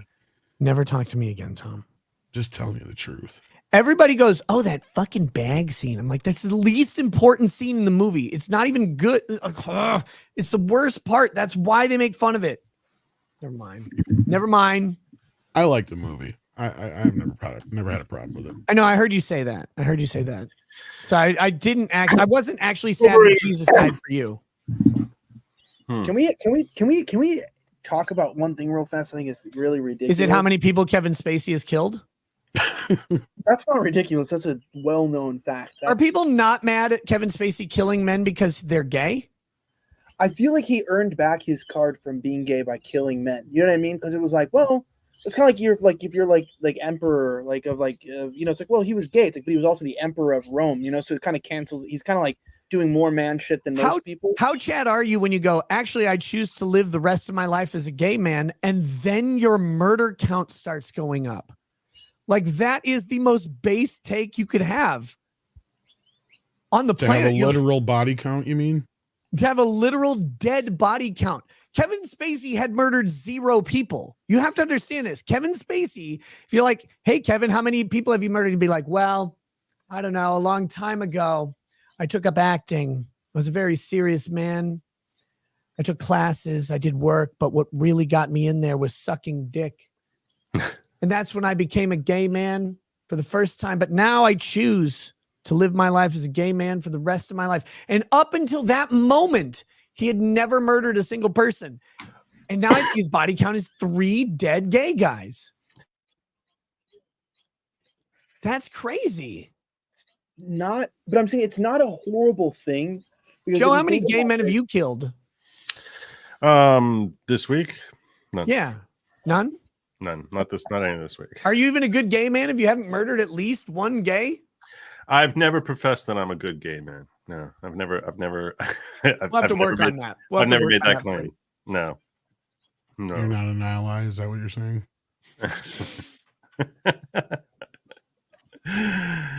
I have such a joke about allies right now, but I'm not. It's really, if you think about it, it's kind of similar to people claiming to be transgender and when they get into prison, to get like switch into a nicer like female prison. You go, I'm gay. I'm definitely going to be when I go to prison, I'm going to be a chick for sure. Well, hopefully in a female prison, because that's not means something else depending on what kind of prison you're in. But depends what you also like. But I'm saying like that's not a bad strategy, because this is during the Me Too movement, which never really went away, but also we're in the anti-homophobia movement. So it's sort of like why Black people or like different minorities on the right get away with saying things like Myron on Fresh and Fit, I just had him on, or Sneeko. They say things that are way beyond anything I could ever get away with. Like I think on a stream, like on Sneeko's stream, they put on like white hoods and we're doing like Roman salutes, and I mean they're dicking around. But like if you're Black, you can like do that because why? Because you can't really be rude to Black people. So it's like playing their own game, right? It's like twisting their own nuts. But if you come out as gay, I get away with it too. But it psychs everybody out because it's like, well, I don't think we've taken the Me Too movement to this level yet because they're not really taking it against gay people yet. So it bought him some time, and then he had time to commit murder, which was like which was even for me surprising. Wait, Was like, Myron did or Kevin Spacey did? So Kevin Spacey was like, you're I'm gay. Myron of murder. Wait, He's one of the probably- Fresh and Fit guys' name is Myron? Yeah, he used to be a cop. He like never did drugs or anything. He's actually straight edge, I think. His name is Myron. Yeah, he's Ethiopian or something like that. So a woman has never called out Myron in bed.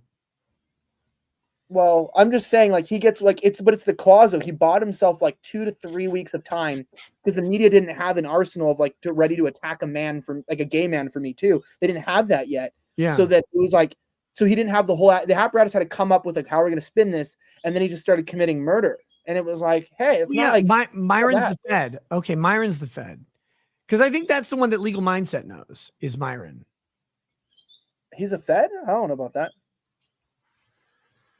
I don't know. What's the other guy's name?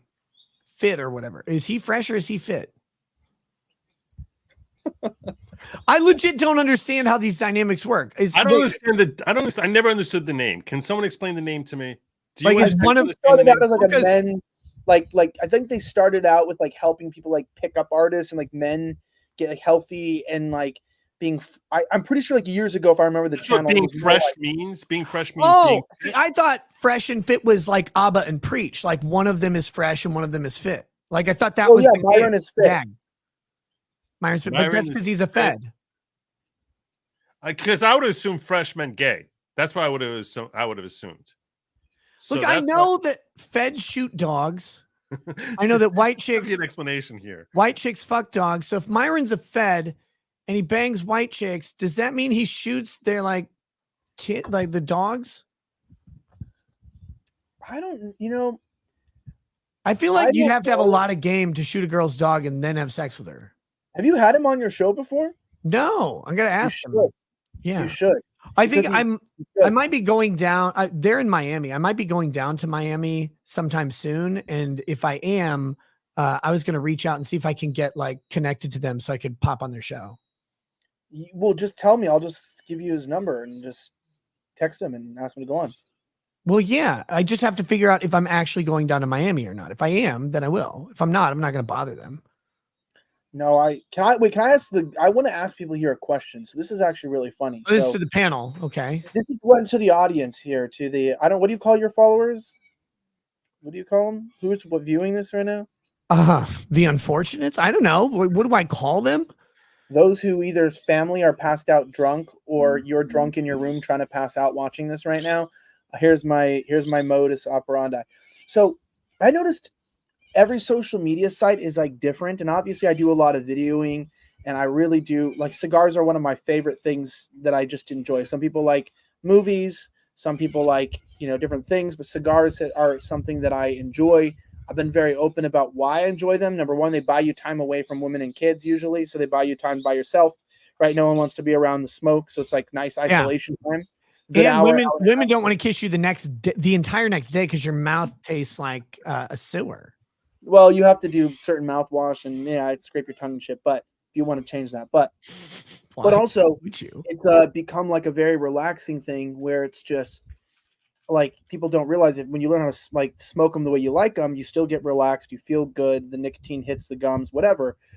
But I noticed that there's a lot of people that get really opinionated when you smoke a cigar, like when you do anything on the internet. Like I'll just put up a cigar and people are like, you're not fooling anyone with that cigar, which I don't know what that means, but you're not fooling anyone with that cigar. Here's some of the comments I got. You're not fooling anyone. People being like, your voice isn't deeper just because you smoke a cigar, which I didn't know it did.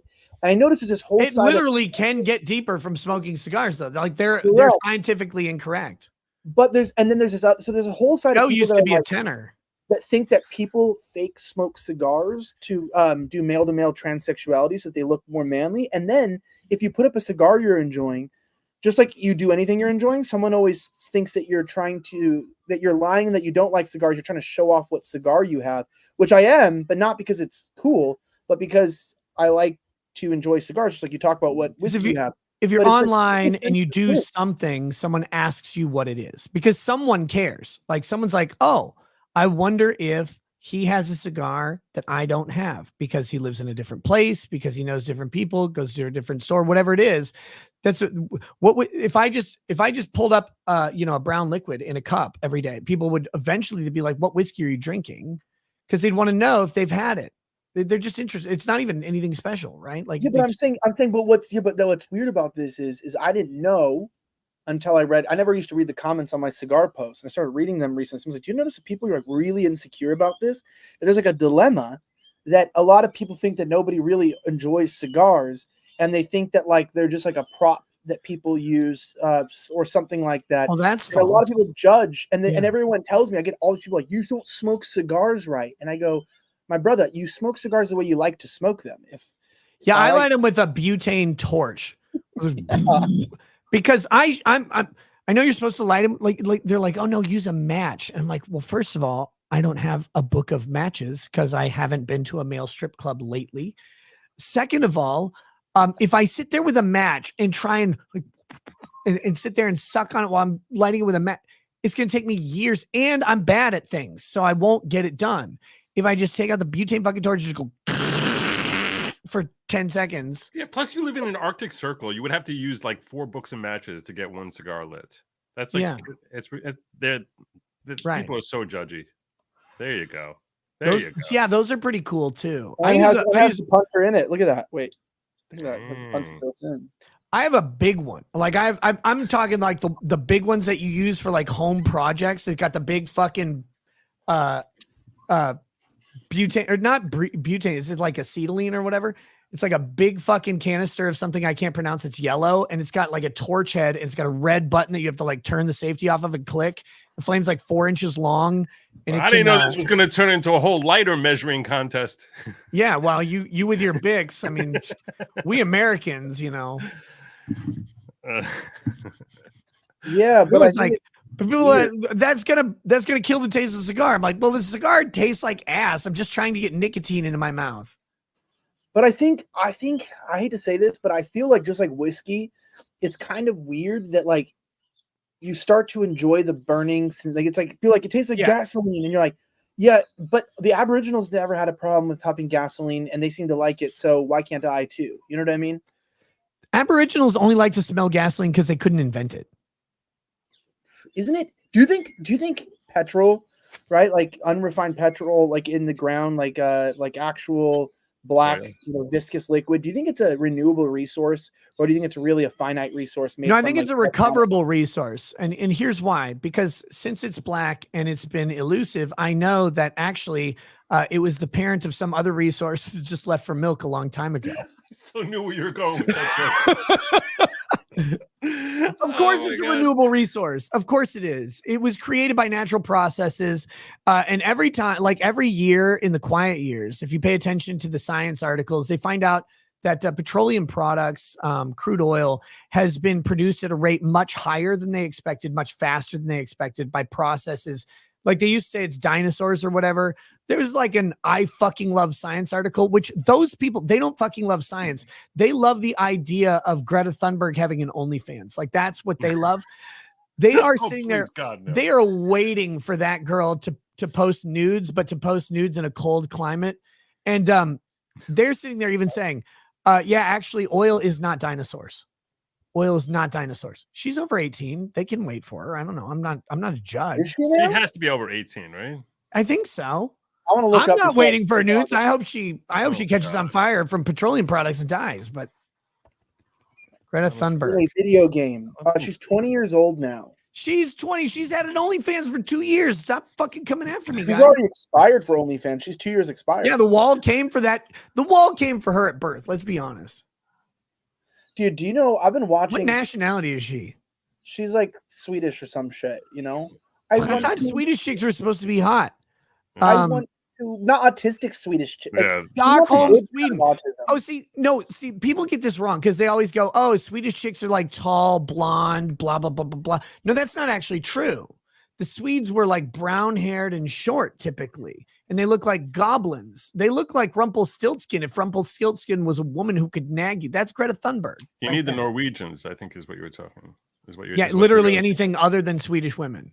Yeah. Also, the most famous Swedish woman is Adam Krigler. So it's true. We talked about this in my last show. We were talking about if conservatives or right wing people transitioned, who could pass or not. And we said Adam Krigler, if he got laser on his face, he'd pass. He could pass because you have to have a certain facial structure, and you have to have like a. You're saying Adam Krigler has a woman's facial structure? No, you have to have more of like, because he'd have to he'd have to get like one of those buccal fat surgeries to like remove from his cheeks, so he had like a contoured He has fat face. cheeks now. But he could pass. But we were saying, like, for instance, me, I would look like It's Man with like ginger stubble. You know what I mean? Like that wouldn't be good. You would be a pretty ugly trans, Rakita. I'm not gonna lie. Like I would. Wait a minute, what the fuck is that? It's so true. You'd be an ugly ass trans. You're not a ladyboy trans where you like confuse people and get killed. I still think you'd be better looking than Greta Thunberg. You've never seen my beard shaved off. And you know how I know you've never seen my beard shaved off? Because you've never been in a hotel room with me giving me $50. True. That's true. I offered you 40 and you said I said I have dignity. I have dignity. My Rumble deal expires and I don't know what to do with my life. Then offer me 40 and see if I'll take it. You know? I cannot believe you said I'd be an ugly trans. Yeah, I don't think you would pass. I think perhaps chat. Someone's got the Rakita Law female AI filter. I know. I've seen it. I saw it also. I would bang me. I'd bang me 10 days out of 10. Someone dropped it in my locals. I can try and pull it up. Locals, if you have it, drop it. If Joe's got it, he can drop it. Whatever. Let me know. We're gonna make Elijah gay today. Wait. This is the shortest walk I've ever seen. It's like getting out of your car when you parked at the fucking curb in front of the grocery store. Like you just go in. It's not even difficult. Well, do you remember my audience turned me trans and I looked, the unfortunate part is I passed, but I looked like the girl that you wouldn't be mad if people found out you hit, but you wouldn't want to tell them. Does that make sense? So like, I wasn't to the point where if your friend found out you'd be embarrassed, but it was to the point to where it's like, ugh, I don't think you would post about it or tell people. It was just passing enough to where if you were, I think it was like a 4 to 6 drinks in pass, you know? I don't have that. Elijah, I do not have a number of drinks that makes me suddenly see fat and ugly women as not fat or ugly. No. Me, I looked like there's a trans app and the audience made it a year and a half ago. And I'm saying I looked like drunk hot. Like if someone was drunk. No, I'm saying there isn't drunk hot. That's not a thing that exists. When it comes to trans. Beer goggles means not pretty. That's like actually the definition. Yeah, Joe, that's my. Have you ever had beer goggles? Have you ever gone? There's someone where you're like, normally you're like, oh no, whatever. That chick's like not even, and then you drink a couple drinks and you're like, oh my God. And I couldn't, it's not a thing. Yeah, chat says I was a passable 5, so that's pretty good. Oh, you guys, they know what picture I'm talking about. Someone did it, and there's not enough liquor in the world for me to have the lack of self-respect to say I'm going to go home with a passable 5. I don't know. I just did the whole thing on me, the picture thing. If you want to share, that's what I look like. Holy shit! I am turned on right now. Are you Miss Nepal? Can we talk about Miss Nepal? How much hate have you gotten for saying Miss Nepal is fat and ugly? Me? Yeah, I got a shitload of it. People were I lost like 1,000 Instagram followers for saying exactly this. Let me tell you exactly what I said. I put up a picture of Miss Nicaragua and Miss Australia, compared it with Miss Nepal. What lost me followers? I said this. Let me get it quote exactly here on Instagram. I said, oh, there it is. Men, do you prefer this body type or the heavyweight WWE champion going viral representing Nepal from Miss Universe? Lost 1,000 followers.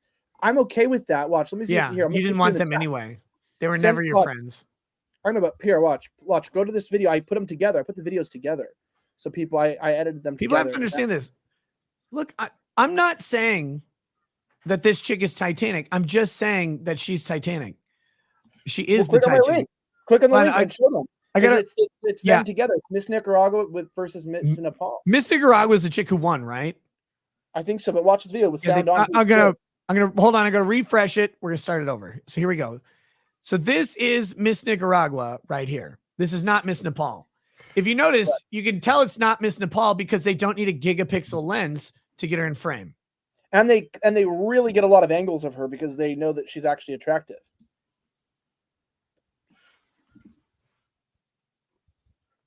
And then, like, I mean, I just don't you love the girls there? Like Julia Clunen's like they're always lying. Both are beautiful. Curvy, but she isn't obese or unhealthy looking. She looks like a lot of normal women. I'm so encouraged by the men's comments here. I'm discouraged. Any man who upheld that should. I'm glad I lost it. Every time I lose followers, I'm happy if it's over something like that. You know what I mean? Like I think the technical term is McPretty. This is why when every guy knows this, you're talking to your hot friend who's a chick, right? She's taken, but you're friends with her because her boyfriend's going to screw up sometime. And you're sitting there and you're like, can you set me up with someone? And she's like, oh yeah. My friend, like, what's her name? Tina. Her name is like Tina. Maybe it's Tina. I don't know. Maybe it's, what's another thin girl, not thin girl name? Bertha? I mean, that's too obvious. That's just Greta Thunberg or whatever. But it's like Tina. There's some other ones. There's some girls where it's like every time you meet them, they are fucking big. Tatiana, I guess. Claire's that's a big girl name. Shanique was black. That's cheating. Bimley. Joe Ball, dude. Joe, did I not send you the fucking link? Damn it, Joe. What link? To the stream. I was gonna send Joe Ball a link to the stream.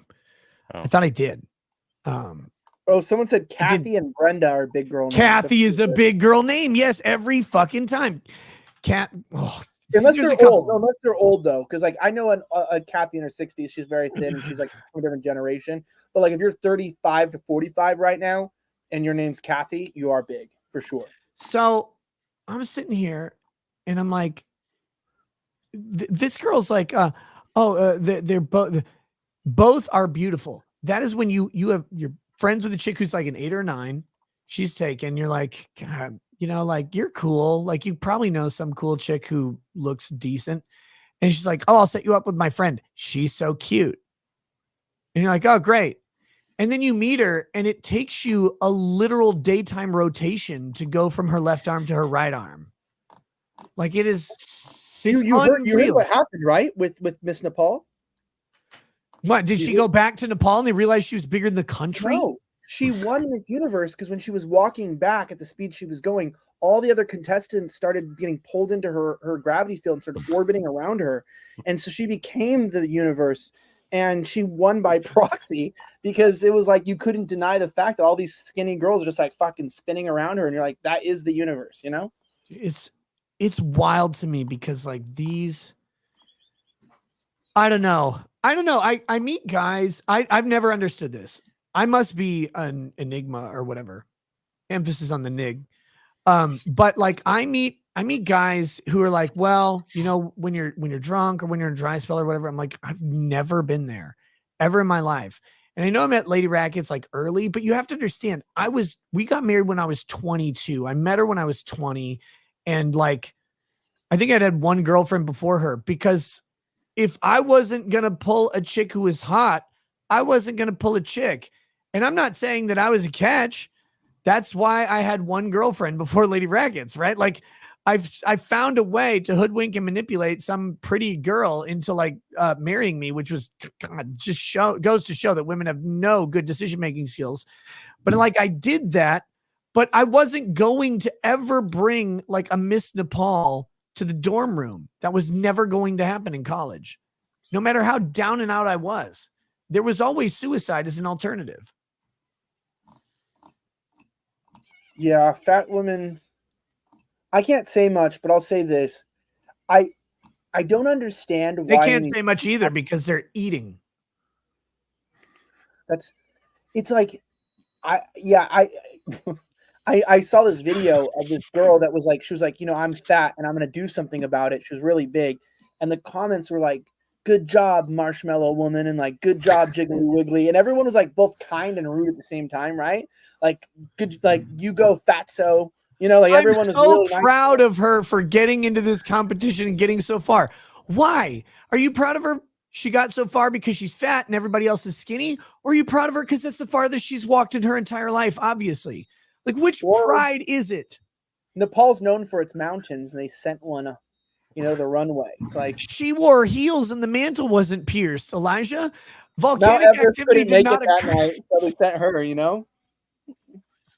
Yeah, but I mean, at the end of the day, how can she not feel it like it was a pity win? I mean, let's be real. Unless they have Miss Fat Universe, see, this is the same thing. Then you're in general competition. No, right?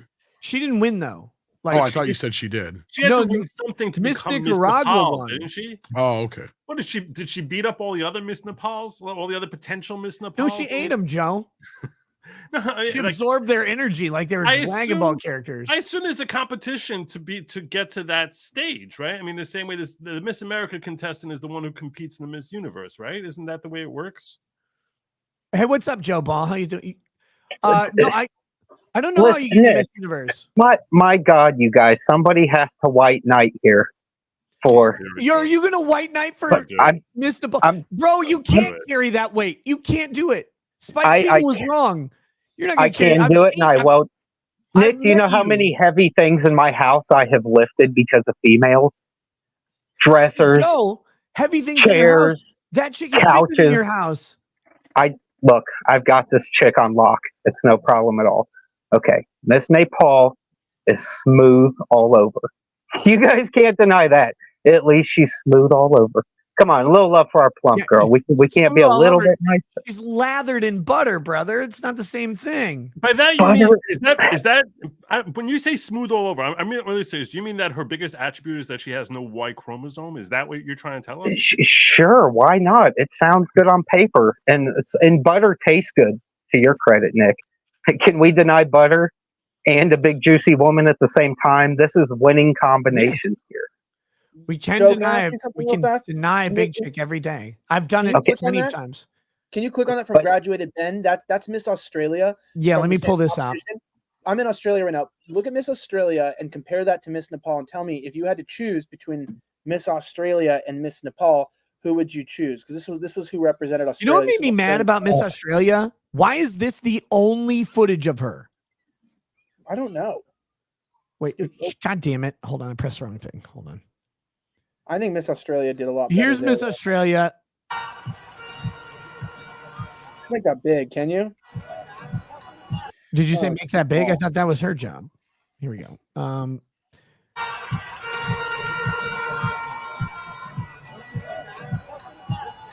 I mean, she's got a sick tan and all, which that's a plus. But I mean, Miss Nepal's got that big old butt. Dude, I thought come on, we got no butt guys here. Joe, I thought Nepal was where they went on hunger strikes and shit all the time. Hey, when you're Miss Universe contestants, yeah, when you're Miss Nepal, you don't miss a meal. Okay, she is wealthy with that is snacks definitely a rice-based diet. That's all I'm saying. That is a rice-based diet, no question. Hey, Little Debbie's got to make money too, Nick. All right, do you want them to go broke? Is that what's next? I cannot, I'm still sitting here and so many people are like, well, that's just because I said gross. They're like, well, that's just mean. I'm like, but she is I wouldn't do it's not my thing. Look, if you want to go have sex with Miss Nepal, you do it all day. I'm not going to stop you.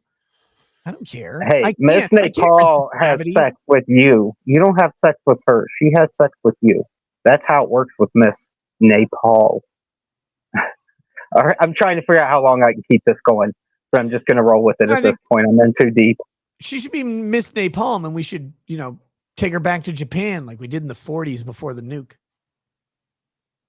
There's just pluses everywhere here. I think you guys have got a solid woman in Miss Nepal. Dress sizes. I see. I'm giving you segue after segue, Nick. I'm a master of segues. She'd have to strap a Segway to each leg and call them roller skates. Boom! Yeah. Look at this. It's streaming magic. It's my God, Nick. It's too easy, my man. Every time Miss Nepal has dinner, it's a hunger strike for the next 3 days for the village. You know what I mean? Because they have to. But it's not even. It's non-voluntary. It's compulsory because there's no more food. Yeah. Do you have that link? Do you have that link of that? I want to know, Joe. I want to find out. There's this hot rapper chick. I'm not into black chicks. Oh, this girl. Yeah, no. Can we see this? Can Joe tell us if she's too big? Actually, Joe messaged me earlier and said that he specifically had actually jacked off to this woman twice today. You're probably accurate that I did send you that and say that. I may have even said it multiple times. Yeah, you got me. That's the one. Look, when you have an ass on the front and the back, how can you not be the hottest chick at the ball? That's so much. Yeah, there will never be more ass than that. God, that poor. Is that a Subaru or a Kia she's in? I think it's a Subaru because she's a lesbian, but I think it's a Kia because she's bigger than a Subaru. Do you think at one point in her life she goes, I want to go through life looking like I'm wearing a snowsuit all the time? Guys, have you ever put on so lumpy? Stretch pants and gone, you know what? That doesn't look right. Instead, I'm going to shove a bunch of scoops of ice cream in these stretch pants so they look better. Dude, there's an ass leg for all of us. We could all go at the same time. Like, she's got lots of crevices there. That's a lot, you know. When dudes run train on her, they're all very confused. Sherlock Holmes couldn't find where do I go? Kneecaps. Oh, this lady. Look at these socks.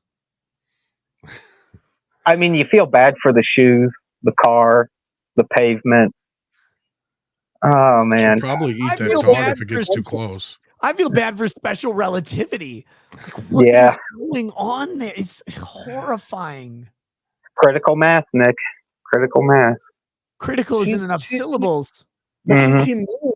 Look, I sent you the other next link. Click on the other link. It's her actual rap video. She moves like a skinny girl. Like, it's crazy. it's her highly produced rap video. It won't get you killed because it's. Dude, I saw 5 seconds of this earlier, and the only comment I saw was, "Why would you go through life looking like this?"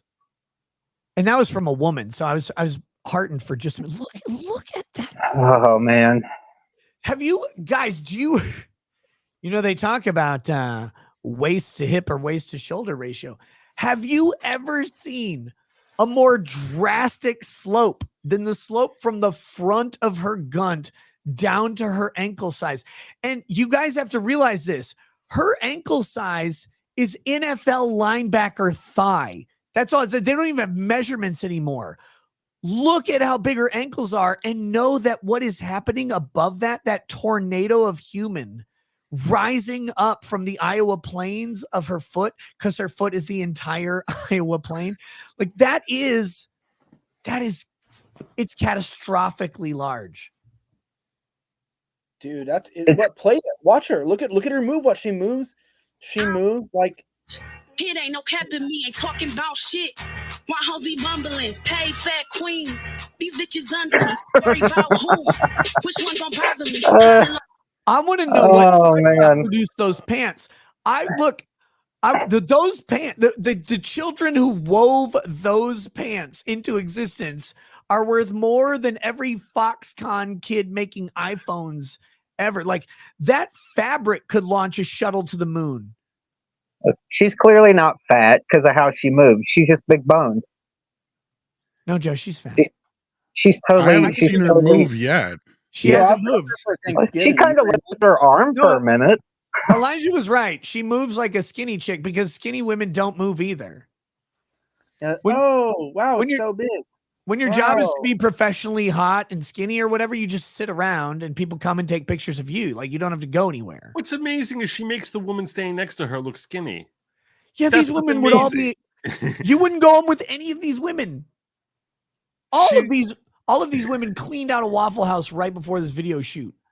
Bro, get into their Waffle House and you might end up sick for a week. You need to get yourself checked out. Like, I never understand STDs. Like, I was reading how like there's like 70 to 90,000 cases of chlamydia in just in like Australia every year, and I was wondering why STDs are on the rise. But I've watched. You moved there. Never mind. Yeah, there's 70. There's 30,000 of the no, but I didn't like. They never give racial statistics or like socioeconomic statistics of like where these are coming from. But I look at these like not black people, because there's a lot of like, you know, educated blacks, but like the ratchet black scene is do you know the what's their names? The twins, the black guys, the Hodge twins. They were talking about this. Love them. God, they're funny. They're great. So they were talking about the hottest black chicks I've ever seen. Right. So they were talking about how the Hodge twins said this, not me. They said that Jews put ignorant blacks on screen to keep blacks to going down a route of being trashier and more ratchet.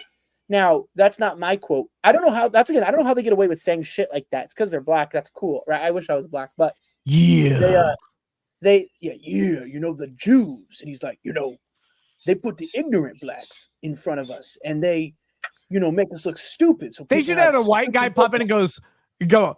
I thought that was just the blacks. Like that would have been funny. Yeah, but they said that, and I have to say, I don't know if it's the Jews or who it is, but I do think that there is an intentional like fucking up with black people, and here's what I mean. Joe, Because can you every comment on Jew- this? Is that a thing the Jews do? Yeah, that's what the Jews do. That's what it's like. We have to work very, very hard to Joe, like. I know when I like- worked at Wells Fargo, I had a cold call it. Like, do they give you a list of ignorant blacks and they're like, please call Yes. their Obama phones? Yes. Yeah, make sure. Yeah, call them on the Obama phone. Make sure that you get them like on. But make call sure them you get them after on interviews. call Yeah, them hook after them up on- 11:42 a.m. so you know they're not at the EBT office right now. Well, thank you for admitting it live on air. This is what you remarked this. That we just know the Jews are doing this. Oh my But god! I will say, Nick No, but- Fletcher has You entered the have chat. the most Jew name. You have the most Jew name I've ever seen. I don't have to check your foreskin to know that you're Jewish. yeah, I'm circumcised and I'm 100% Jewish tonight. You are. I mean, Schaefer is a very Jewish name. Elijah is like, I got a son named Elijah for crying Joe's out like, loud. I don't is have a to Jewish check name, your. yeah. Joe's like, I don't have to check your foreskin. I'm like, Joe, I didn't know you knew where 30-year-old jars were.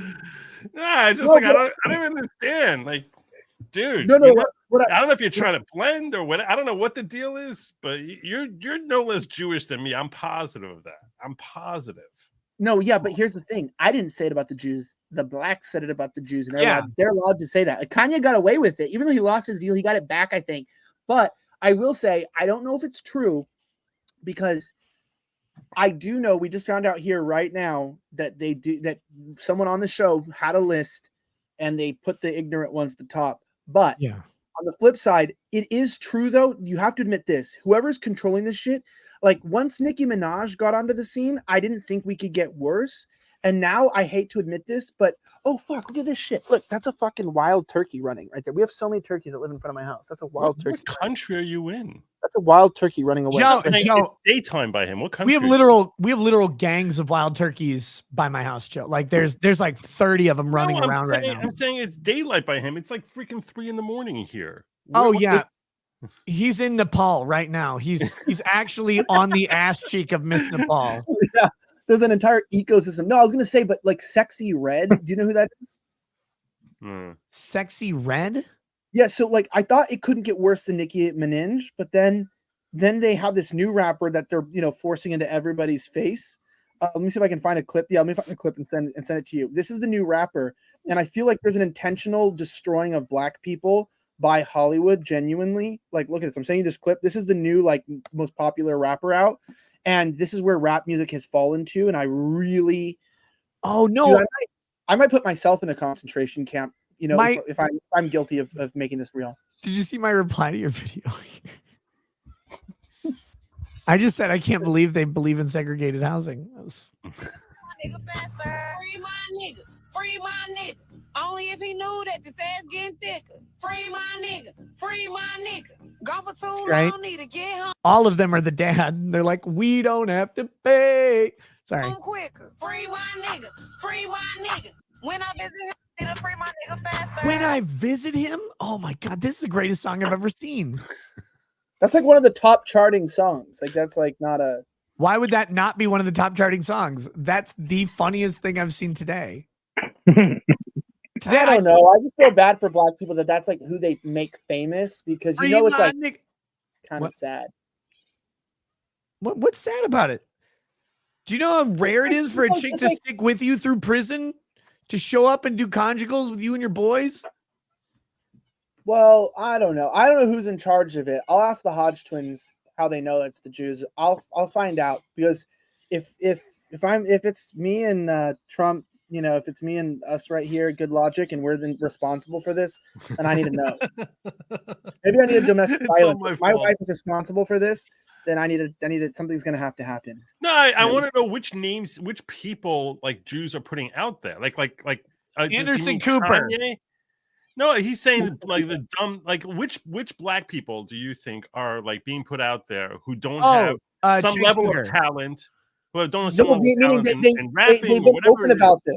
They've been open about the fact that like if they try to like I've watched a lot of interviews with prominent black people about if they try to rap about like write songs about encouraging stuff or like getting out of problems, they either A, won't publish, the record label won't publish it, or B, they offer them more money if they rap about drugs and gangs and gamble. They'll offer them more money for their record. Let me take the race out of the thing. You're Elijah Shaver. You're like, you know what? I'm going to listen to a song right now. Like, here's what I want to do. I want to listen to a song. And you have two options. And one is about the public education system. And the other is about drugs and sex. Which one do you listen to? Honestly, like 10 times out of 10, which one do you listen to though? I don't listen to rap music because I have dignity. It's not rap music. Let's just put it as rock, or I don't know. You listen to ska? I don't know what gays listen to in Australia. What do you listen to? Dude, Australia listens to music from 2002 because they can't get modern licensing, so that's not even a joke. Ska. Okay, right. So the Mighty Mighty Boss Tones have two songs. One is about advancing themselves by disciplining their essay writing in the public education system, and the other one is about fucking bitches on cocaine. Which ska song do you listen to? Obviously, it's number 2. Okay, all right. Well, you presented the worst argument I've ever seen. You're like, well, these black people are trying to they're trying to do rap songs about advancement and self-enlightenment, and the record guys are like, no, just literally just do drugs and whores. Well, like, why would I do that? If a rapper makes a song about something positive, they end up categorizing it as gospel and Christian in the Grammys. They don't even give them a slot in rap. That's what I'm saying. They don't even let him win an award for rap. Look, if Brad Paisley did a song about self-actualization, and then he did the song Ticks, which is about checking a woman's vagina folds for ticks in the country so that he can then put himself inside. Like, you're going to pick ticks every day, and you're going to be like, why do I actually care about this man improving his skills in Spanish from +1 to +2? Well, I like Flogzilla's music. You know, he's a white pill song that's positive. There's a lot of white pill songs that are positive. I'm just saying, like, drugs and hookers sell albums, and it's not just to black people. Black people can't even afford hookers. Yeah, they can afford them on the street, and when they find out they're transsexual, they'll kill them. Well, that was a little. No, that's really what the problem is. I looked it up. Is that the black trans people dying is actually because a lot of transsexuals turn to sex work or prostitution. And that a lot of times they don't advertise, and then they end up getting killed. And the number one death, like there's like 24 killed a year, and they're almost all black men in dresses. 24 killed a year. There are 400 people a year die by dishwasher, Elijah. I'm not even worried about 24 people. Yeah, but the administration is, though. They got a shout out from Corinne Jean-Pierre, the iconic lesbian spokesperson for the White House. She did a whole speech recently about the epidemic of killing black trans people. I'm not joking. You can go look it up. Like, she said, this is one of the biggest issues in our country. I don't know if she understands what an epidemic is. That's true. What about monkeypox? What happened to that? That's a better epidemic. What happened to that? Remember that? When they found out it was sexually transmitted and a bunch of kids got it, and it was mostly possessed by gay men, they had to stop. Oh yeah, that got squashed pretty quick. Oh, really? It was kids started getting it? And dogs. There were like 3 news stories. So first they're like, monkeypox is ravaging the gay male community in San Francisco or whatever. And then like 2 or 3 stories come out about kids having monkeypox in various schools in the Bay Area. And then you never heard about it again. It was like, oh. And they were also kids that were just around a adult male that also had these problems. And there was only one way, A could get to B. So it was not good. I remember when that kicked up, it disappeared immediately. It was kind of like when Me Too started out as kids in Hollywood getting messed with. And then within like a week of that becoming the talking point, it just changed to because adult women that don't want to take responsibility for being like, well, money's because women got to be the center of attention all the time. Right. Because Corey Feldman was like, oh, by the way, I'm still Corey Feldman. I still talk like this. Corey Haim died. I'm not the one who died. I was in Lost Boys too, And he comes out and he's like, I'm going to start telling. I'm going to do a tell-all about how all of these Hollywood producers passed me and Corey Haim around, and they just treated us like those sex toys you buy. And he got fucking demolished. A whole bunch of scandals hit him. They all failed or whatever. A whole bunch of people, like his social medias got attacked and shit like that. That was right during the Me Too shit. They're like, no, don't talk about what they're doing to male kids in Hollywood. Only do Me Too shit. Well, it doesn't help that Corey so had a big nothing burger, though. That was the problem. Hey, this is a great time for me. Did you watch the movie? No, I didn't watch Corey Feldman. There's nothing in it. It's absolutely nothing. I haven't watched a Corey Feldman movie since 1993. No. I'm not talking about that stupid one he put out, like the claiming no, he was I wouldn't watch a Corey Yeah. Feldman movie after 1993. Talk about the documentary. Like, it's a bunch of bullshit. Elijah, what were you saying? I just got to go. I got to go to my fellowship group tonight, and I need to go after this conversation. But I appreciate you having me on, and we got to do an actual super show because I'm like out of my. I've been recording. I've done like 6 hours of stuff today, so I'm pretty tired. But I'll come on, and also, I always love a good opportunity to come on you or come on your show, I should say. You can only come on my show if you bring this black rapping chick who's visiting dudes in prison with you. I will. All right. Thanks to your audience, man. For thanks to everyone too. I think some of the top comments were just like somebody also said that I'm the most insufferable, unfunny person they've ever had to listen to. So I appreciate the support. So I only brought him on for Thanksgiving because we have to thank God for retards. You got to thank God for when I leave. But I appreciate it, man. And goodbye to Joe and Tom and Good Logic and to the audience. I'll see you guys later. Later, bro. Hey, nice meeting you, man. Catch you later, brother. So let's talk shit about him. Yeah, seriously. Elijah Schaefer. Fuck that guy. Schaefer? I barely knew her.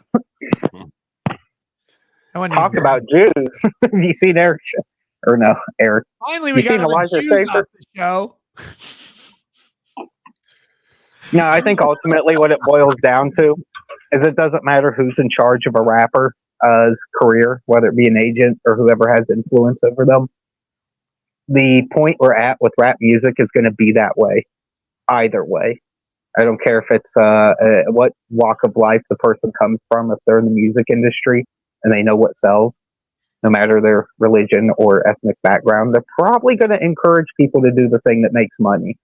And that's really kind of universal. Which is cool. I'm with it. I'm 100% with it. Let me read some of these super chats. I'm going to have to go to the bathroom in a second. LDG, hashtag free the net. Welcome to Lawyers Test. Also gifted 20 memberships. Thank you so much. Catherine Whalen says, watching from Ireland. Just wanted to thank you for keeping me entertained this last 5 weeks. Surgery for the hole in my skull. Needed emergency surgery. 2 days later, pressure built up. Have a shot for me. Your shows. I heart your shows. Thank you. Well, cheers to you, Catherine Whalen. And I hope I completely offended you with my accent. Jesus Davila gifted a membership. Rather than when you said all Cathys are fat, that part, that part you're not worried about offending. This is Catherine. She added syllables because she lost inches. Oh, that's a wise move. Viral Short says, hey, Elijah, it's been a long time since your drama with Jack Murphy and Sydney Watson. Now that she is suing the Blaze for misogyny and then trashes the red pill after you and Sydney interviewed Rollo Tomasi. He's I believe he's still under NDA on all that Blaze shit. So he doesn't talk about it. Hopefully it'll all get sorted out at some point. Hopefully that lawsuit will move on. I'd love to actually cover what's going on with it because I think it's garbage. I think it's a shitty lawsuit, but which lawsuit? The one Sydney Watson suing the Blaze. Oh God! Via Kurt Schlichter. Yeah, Kurt Schlichter is repping her on that. That was. I thought it was kind of a weak complaint. Not just a weak complaint. It was embarrassing. It's really that was when there was just a spate of right-wing women who basically decided let's start going after everyone it was her, there was 2 or 3 others. What's her face? I think Tommy Lauren had something going on. Tommy Lauren, yeah, she did that thing. And then there was also against the Blaze, if I remember right. I think that's correct. And then there was also Lauren Southern doing her tell-all at the same time. It's Lauren Southern has seemed to balance out at least. She's not she doesn't seem super weird. No, But I agree with you. No, I agree with you. I actually watched her tell all, and I was like, look, some of this stuff, some of it seemed to have legitimacy to it, but it also seemed like it was like a look at me type of video. You know what I'm saying? The Sydney stuff was weird. Because it's like, to me, most of that stuff was, it's like this. Well, this is what I would be accused of doing as a like I would be accused of telling too many dick jokes or whatever. And I'd be like, how do you not know that I'm gonna be telling dick jokes constantly, or you know, I'm gonna be dick jokes is just code for offensive jokes. Like, how do you not know that's gonna happen? Like, yeah, that was yeah. She's like, I can't believe that everything here was like so. It was just so completely sexist and like, you know, misogynistic, and it's like, it's Elijah. Yeah, like, I thought this was going to be a serious news show, and I'm like, okay, hold up. Maybe you don't know Elijah. Maybe that's fine, because I didn't. I've never heard of him. Maybe you don't know Elijah. That's fine. But why did you think this would be a serious news show? Because the option is you either know Elijah or you don't know Elijah. If you don't know him, why would you assume it's a serious news show being put on by a serious company? Yeah. Like, who are they hiring this guy for? And I thought this was very weird. It's almost like an assumption of risk type of thing that's happening when you're taking that job. And then for you to like basically cry, like when you're, it's like every day I'm supposed to go I'm a circus performer, and every day I'm supposed to like basically walk through fire for 5 minutes. And then I got burnt, and I'm just really upset that I'm like, got all burnt. It's not cool. You're at the entry level of media. You're at the entry level of media. So yes, you are the circus performer who has to walk through fire. The funny thing is, when you get to the top level of media, you're still the circus performer who has to walk through fire. Like, that doesn't change whether you're at the Blaze or CNN or MSNBC or whatever. Like, you get to choose which arena you're performing in. If you get to choose if the fire is green, blue, or pink or whatever. Right. Yeah. Yeah. So you have like a little more sway, and you get higher compensation. But at the end of the day, we're all circus performers. That's what we choose. The Squid says, I got a question for Elijah. Why is it that Disney gingers like stealing and making the single moms? Why is it that Disney gingers like stealing and making the single moms? Wait, what? So redheaded Disney characters are taking and making single moms? I don't know about that. That's weird. Rob Price. Hey, Nick, I sent you a DM on X. Don't care about a shout out, just looking for some good words to the big guy for what's ahead of me. Will do, brother. We'll do that. And then Jujan44 says, you got to listen to this one sometime. Bounce that ass. It's Christmas time. But we're not going to do that. We're on YouTube. We're on YouTube. Guys, I'm going to hit the bathroom real quick. I'll be right back. But talk about literally whatever you want. Show your channels. Guys, buy Death from Joe Ball. Buy it, because if you don't buy it, he may never finish it, and I'm waiting for this fucker's book to arrive in my inbox. Yes, you are. Well, thank you, Nick, for such a resounding Joe Newman, hello. Joe, I'm calling you from elementary school in Gaza. I'm just here on Parent and Teacher Appreciation Day.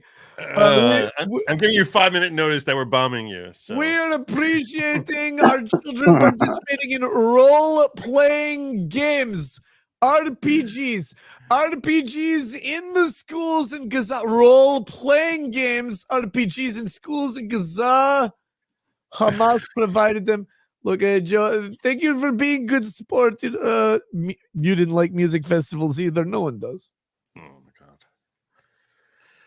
Well, do you, Joe? How many have you been to lately? It's been a while. It's been a minute. Just saying, it's been a minute. If you're not there by parachute. Holy God. Jesus. Joe, why would you let someone on the show say that to you? That's terrible. Wasn't me, unfortunately. Weren't you supposed to be peeing right now? I am. Oh, okay. Instead of going to pee, just like Travis Kelce, two things at once.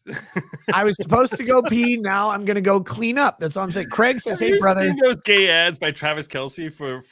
Did you see the guy who's dating Taylor Swift? Yeah. Yeah. He has the God, I wish that were me. The gayest level ads about like, hey, you can do two things at once now. You can get the jab while at the same time, like wanking off. It's not plowing Taylor Swift and getting the jab. Like, no, it's what is he advertising? Why would? That's the strongest card he has. I'm not even saying it's worth it. I'm just saying that's the strongest play that he has. It is. You have to pull it up. It is literally like the worst ad for getting the jab imaginable. It's almost like, yeah, I used to actually be a man, and now I got the jab. And, I can't. Why are people still doing? And I'm wearing pink shirts. I'm a football player I'm a superstar football player who's wearing pink shirts while talking about doing two things at once. Do you know how much I wish I could get one of these like Merck to pay me to do COVID ads? Oh my God. You know the money's good, right? Oh, hey, it's the American dream, bro. Oh, look at that.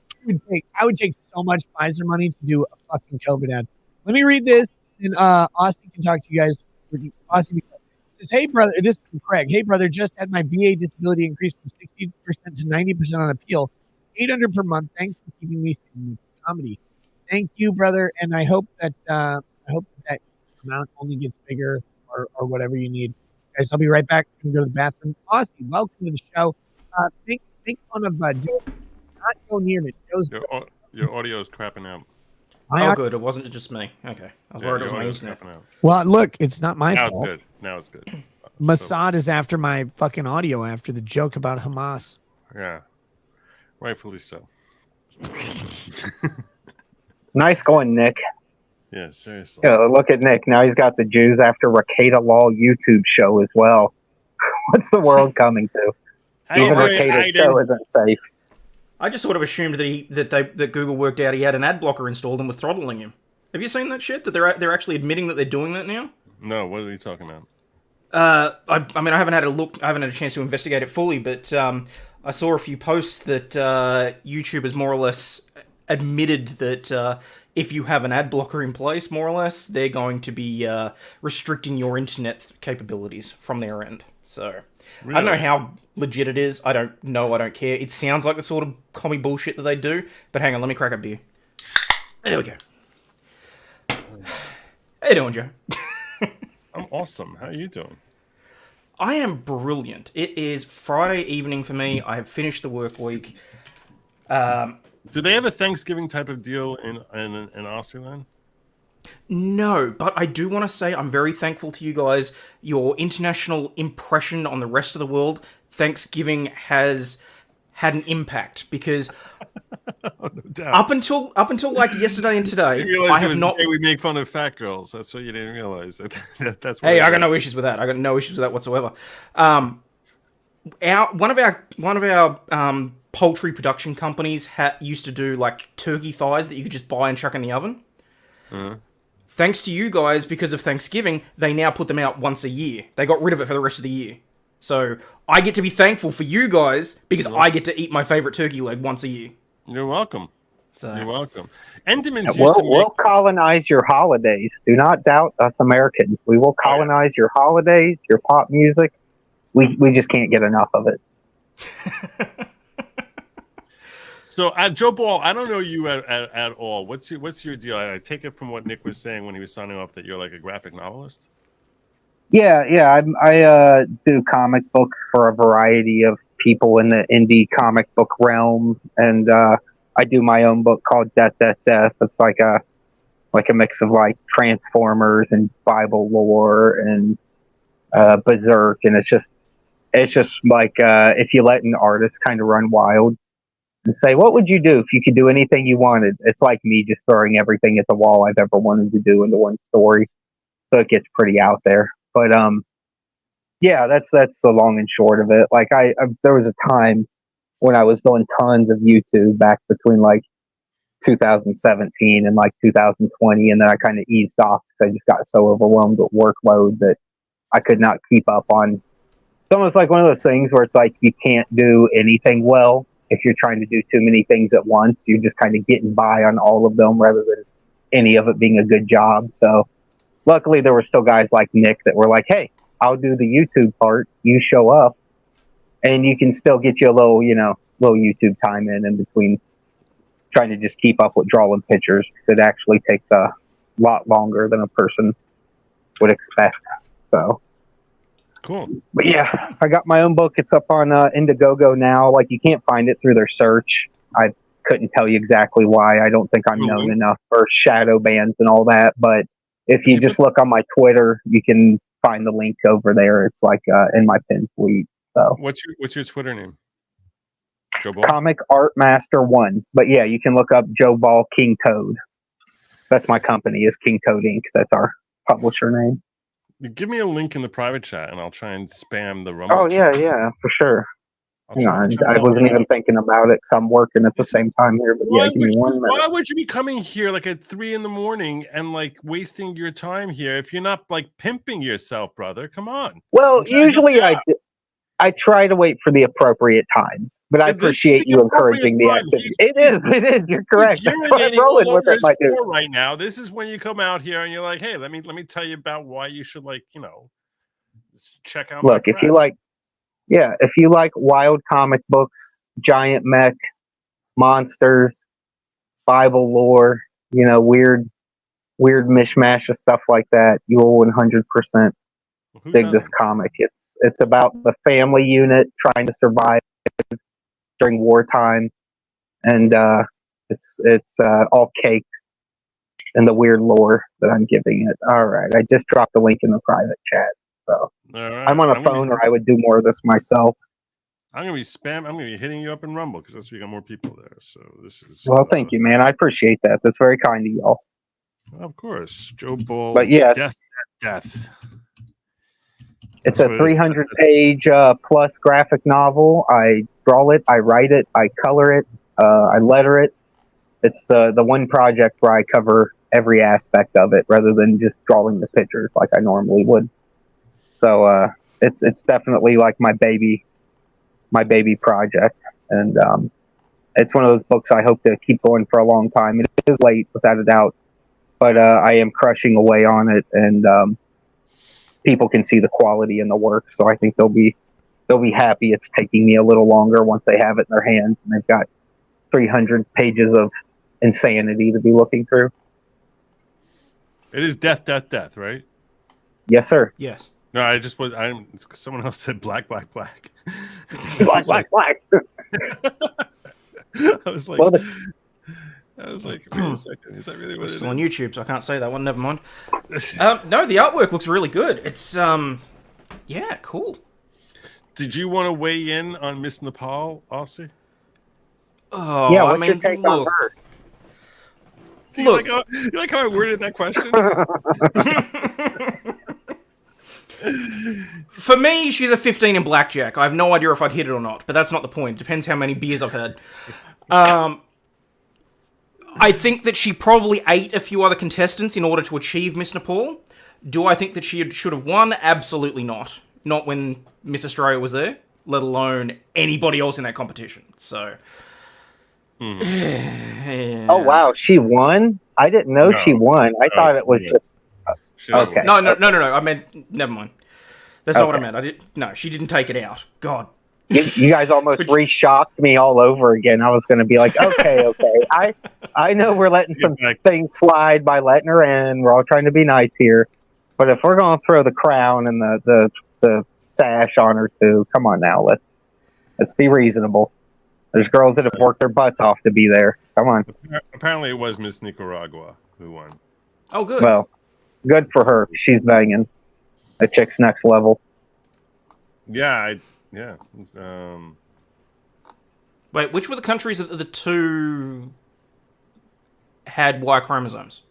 I know that 2 countries made it in that had Y chromosomes. Did they really? They had 2 Y chromosomes? Wow, really? 2 trans women? Pretty sure, yeah. That was the gentlest way that I could have said that, but yeah. You can say trans women. There's nothing wrong with that. We're still on YouTube. I don't know what I can and can't say. Are you kidding me? Trans women on YouTube. There's nothing offensive about saying trans women. They're not women. They're trans women, right? I mean, that's okay. We're just too used to the drill. We're just too used to someone always being like, "How dare you say the word that we prefer to be called?" It's like, I don't know. That's all I was trying to do. It's not even offensive. It's like I trust me. I'm sure for this channel, that just slides. That's nothing. We all know. I'm also worried about my own filter because once I start down that slide, just That's what she said. Have you seen Nick do Unbreaded? Oh yeah. Unbreaded, the worst words a person can know come out. Yeah, so I participated in my share of unbreadeds, but yeah. I mean, Nick's basically going to hell for reading Unbreaded.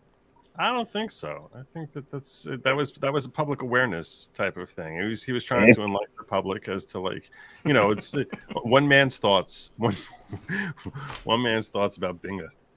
So the Bible says you only get 3 N-words, and after that you're out. And really? Yeah, that's your limit. After you hit 3 N-words, you go to hell. All right, wait, so you mean I've still got a freebie? Excellent.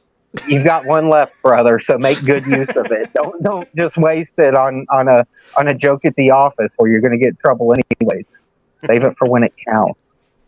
Oh hell no! Because not that word specifically, but when I was messing around with a friend's video that he was doing, right at the very end of the stream, I may have leaned into the microphone and whispered a certain word a few times, and he had no clue. I thought he was going to pick it up because I thought either the mic was off or he was going to cut it out, and he had no fucking clue. I felt like such a dick because that went live. You got your channel's friend, your friend's channel just completely eradicated. No. It's over now. No, it was perfectly fine. Look. There's probably 3 people that actually know about that because this was back when his channel was tiny. But no, I've learnt to be more careful, shall we say? And then your friend had Nick Rekieta on, and he lost his 3rd channel. And then he had Joe on and lost his other channel. The guy's an actual Jew, and he said Jew, and for some reason they still took him off. It's crazy. YouTube's wild. So Joey, I assume from the topic of your comic that you actually you studied the Bible somewhat, yeah? Oh yeah. I would say, like, not only am I Christian, I fall into a category of just Bible enthusiast. Like, I'm fascinated by every aspect, even if it's like questionable materials and things like that. Well, like, I can't help myself. I was actually about to ask you, what do you think is one of your, like, hot takes about the Bible, like the most unusual take that you have that is, like, unconventional? Because everyone, I think, who studies the Bible enough develops some takes that it's like, you know what, my perspective on this is a little bit different from the way most people look at this thing. So I'm wondering if you have anything like that you're like, yeah. I mean, especially telling me that you read unconventional stuff about the Bible. You're really studying it. Yeah. So do you have anything that you're like, yeah, this thing here, I mean this, I understand this to be totally different the way that others tend to explain it? I'd say the only thing that's really, here's the problem is there's, like, a lot of people that believe in all the out there things, no matter what it is, biblically. So you do have, like, a large community of people that, even if it's some little tidbit, like, like the people that cling to, like, a flat earth being biblically a thing. There's a ton of them that believe that. So it's tough because they've kind of gone everywhere you can go, and it's hard to pinpoint a thing. But I'd say something for me personally that, like, I really am into is, I think God loves numbers, and he loves patterns, and he loves order. And when I see people that don't understand the importance of, like, scripture and verse numbers and where they're at and what those numbers mean to the Lord and the amount of books in the King James Bible, King James specifically, like, I'm really hung up on that stuff. Like, I had a friend that would try to send me, like, NIV Bibles that had a bunch of stuff jumbled out of order. Scriptures weren't even numbered. He's like, well, they weren't even numbered till this other translation. I'm like, yeah, but there was a reason behind that. Like, those numbers matter. Like, it's to a point where God gave us whole books called Numbers, just about population numbers, describes all kinds of things that relate to measurements and preciseness. And I'm not like a numerologist, but I work in those patterns as well. So, like, through my comic book, you'll see tons of crosses and 3s. You'll see tons of things in 7s. A lot of other just numbers that pop up a lot in the Bible repetitiously. I'll use a lot of that stuff or symbology that just loosely relates. There will be stuff that might be over your average person's head. It's not super important to the story, but if you're into that stuff, if you're into Bible lore, you will start to catch little patterns like that. And, things I like to do, because if it's important to God, then it's by default important to me, and I enjoy it as well, which helps. Interesting. That's yeah. I haven't heard anyone who gave that sort of perspective. One of the first shows I ever did with Nick, he actually gave me an explanation about turning the other cheek, which I had never heard before, and I thought was like because I always like had questions about about that concept of turning the other cheek, because I was like, if you turn the other cheek, aren't you just encouraging them to continue like if someone wrongs you, that you should turn the other cheek? I'm like, aren't you just encouraging them to continue? If there's no retribution, aren't you encouraging them to continue wronging you? And he said that he understood that passage as basically implying if someone slaps your cheek, turn the other cheek, meaning show a brave face that it doesn't affect you, and not that there's no retribution, but that it's basically turn the other side to basically say you did nothing that had no impact on me. And I was defiant in the face of whatever abuse they're throwing at you. Okay. Yeah, exactly. That you're going to basically stand with a spine, and turning the other cheek is basically like, all right, you hit this side. I'm still strong. God's never respected a coward once. Wait, no, there's no point in the Bible where God necessarily respected a coward. He may set them straight so they would stop being it. But like being strong is definitely a part of being a Christian, even if it means taking a slap and turn around and still show your strength. It's a very real concept. Back to Bible talk. What happened here? Because I love Bible talk. Story time with nice enough to go in with it. I'll be right back, Nick. I need to take my dog out real quick. She's having a shit fit upstairs howling, but I'll be right back. No worries, no worries. Thanks for humoring me on my obviously on my bathroom break. Oh my God, how are you, Aussie? How you doing, buddy? Yeah, can't complain. End of the week, I'm drinking a beer, so I'm three hours out from watching Titty Ball. It is a good day to be me. What is Titty Ball? Titty Ball would be the lingerie football league that we watch every Friday night on my stream. I didn't know if it was Titty Ball as in titty football or Titty Ball as in like titty gala. No. It's LFL. But it's the Australian girls, so they're all ex-rugby players, but they're hot as fuck, so they hit hard, they play hard, and we like watching them very much. So. No, I love the is it back? Because they stopped doing it in 2017, 2018, something like that, right? And then the American League came back, although it is not freaking worth it. It's like taking the worst out of how do I put this?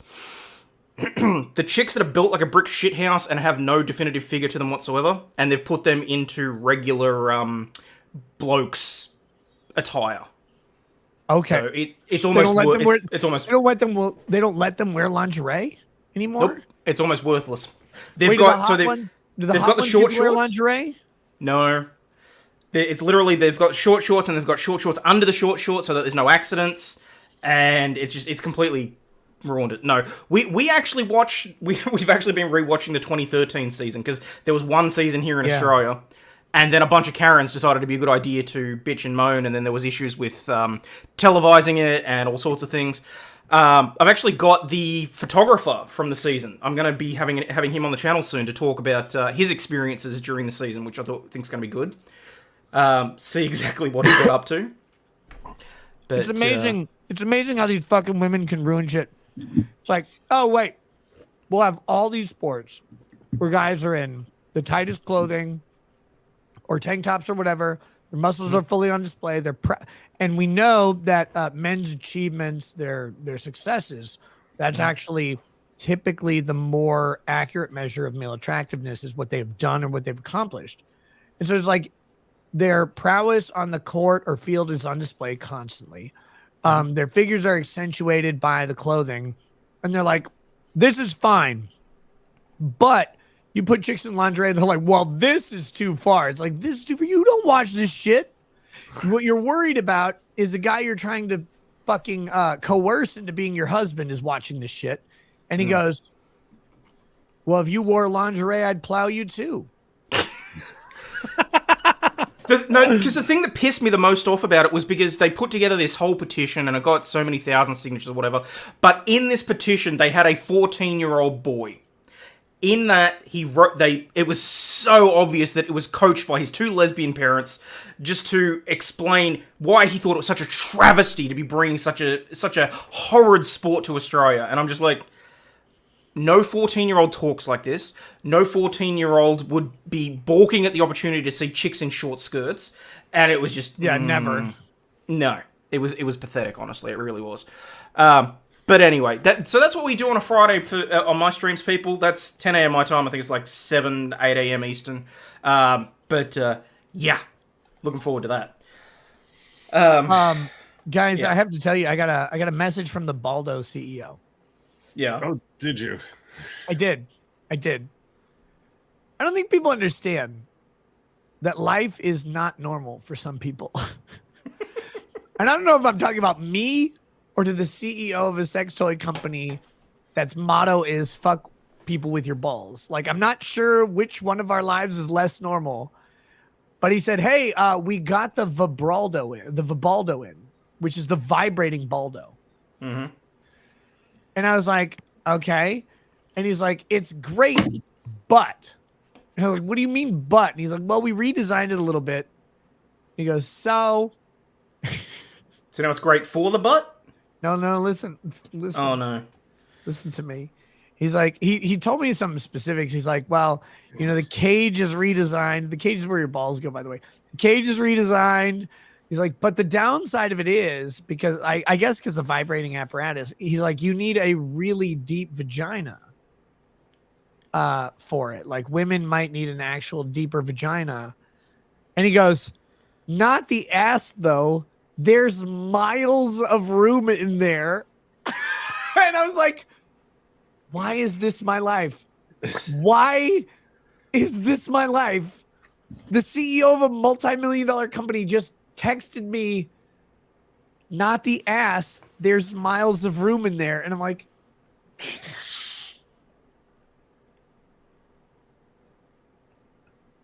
I'm going to hell. Joe, you're not it's going fine, to Joe. hell. I'll save you a seat. It's all good. Joe, you're not going to hell. I'm going to hell. You know why? Because he asked me for my address so he could send me one, and I gave it to him. Because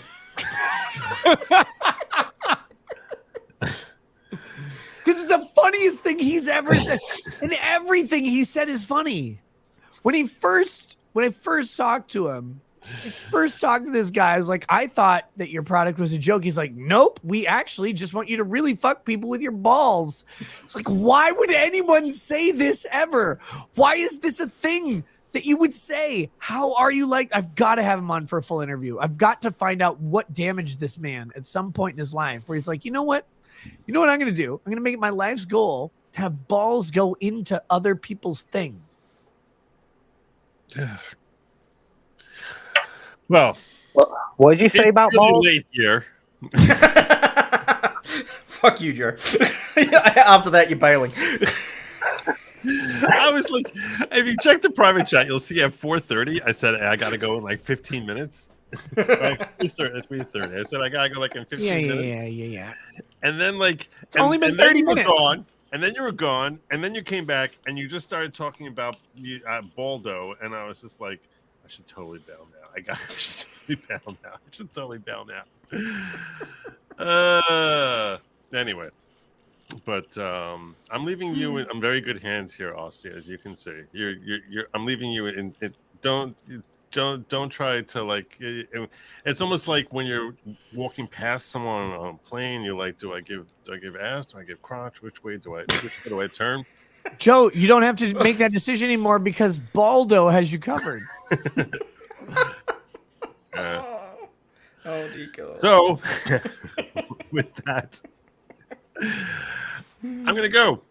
And I thank you all. I will catch you next week, Nicholas and Hayden. It's a pleasure as always. Joe Ball, I don't know if you're still here, but hey, good to meet you, brother. Yeah, check that. I'm going to spam the chat with a link for Joe Ball's thing one more time here before. We're gonna do. Well, I think we're you. gonna try and do a show next week, right? Like, yeah, you and next I? week I'm supposed to have you on. So Yeah. Let me know. I'll let you know about the date and stuff like that. We'll hammer a date. We'll hammer a night out always a pleasure, dude. Thanks Later, for brother. always being a great, real one, always being a good friend. And we'll see you soon. Happy Thanksgiving to you and yours, my man. You too. Happy Thanksgiving to you and every one of you. Godspeed. He means Old Testament God, though, so it doesn't count.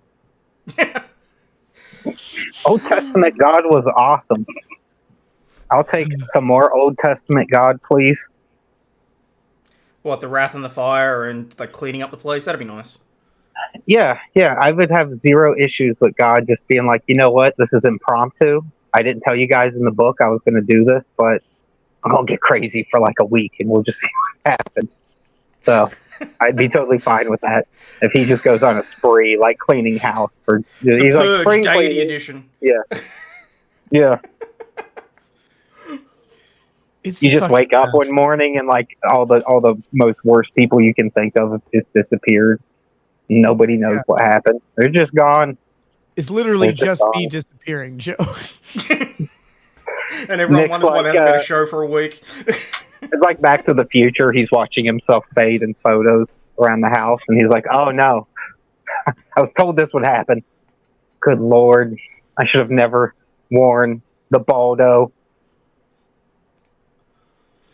No, you definitely should wear it. You shouldn't use it. That's a different thing. Okay, gotcha. Yeah, that is true. No, there's a don't difference. Don't use it. Wear it to church. Wear it to church. Especially the vibrating one. You turn that thing on. I don't know. I don't have one yet. But when the pastor's talking, he's like, let me hit Jeremiah 131. You're like, yeah, me too. That's what you need to do. Don't use it. He is going to disappear during the purge, isn't he? We're just going to wake up and Nick's going to be gone. No, thanks to him though. In my head, I just heard the voice, Amen. So I'm going to be right there with him. Okay. See, using it is for Muslims and heathens. You do not do that. Good Christian men do not use a Baldo ever, especially not a vibrating one. They just wear them to church.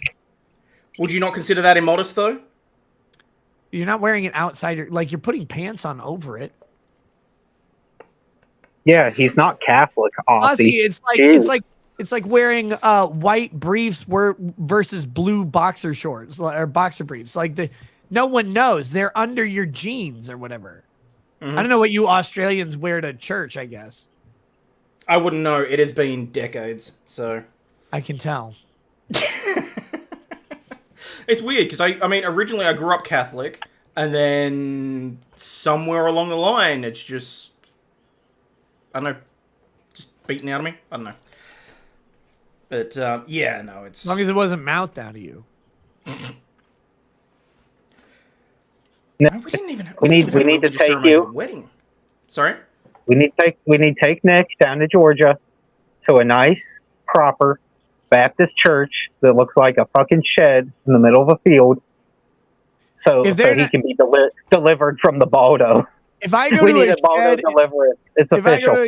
If I go to a shed in the south, if I'm in the middle of a field, I know I'm getting one of two things. I'm either getting a good dose of Jesus or a good dose of barbecue. One of those two things is happening. You're going to get the Baldo beat out of you and get barbecue afterwards. It's a win-win situation. God, I wish that were me right now. I'm so fucking hungry for barbecue. There were some Baptist church I've been to where you could tell they started cooking food like 2 minutes into service. Yeah. So you had to sit there for 2.5 hours trying to focus while all you could smell was green beans and fried chicken and all kinds of other awesome food. And you just thank God that the Baptists know how to hook you up after service, because people just bash. It's great. I love some scripture and some fried chicken. That's a good time. So many churches don't do, like, they overlook the fact that one of the few commandments that Jesus actually has is he says, do this every time you meet, is literally break bread, eat together. Mm-hmm.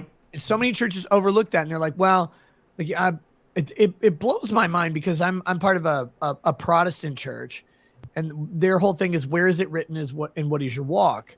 And like, we do communion once a month.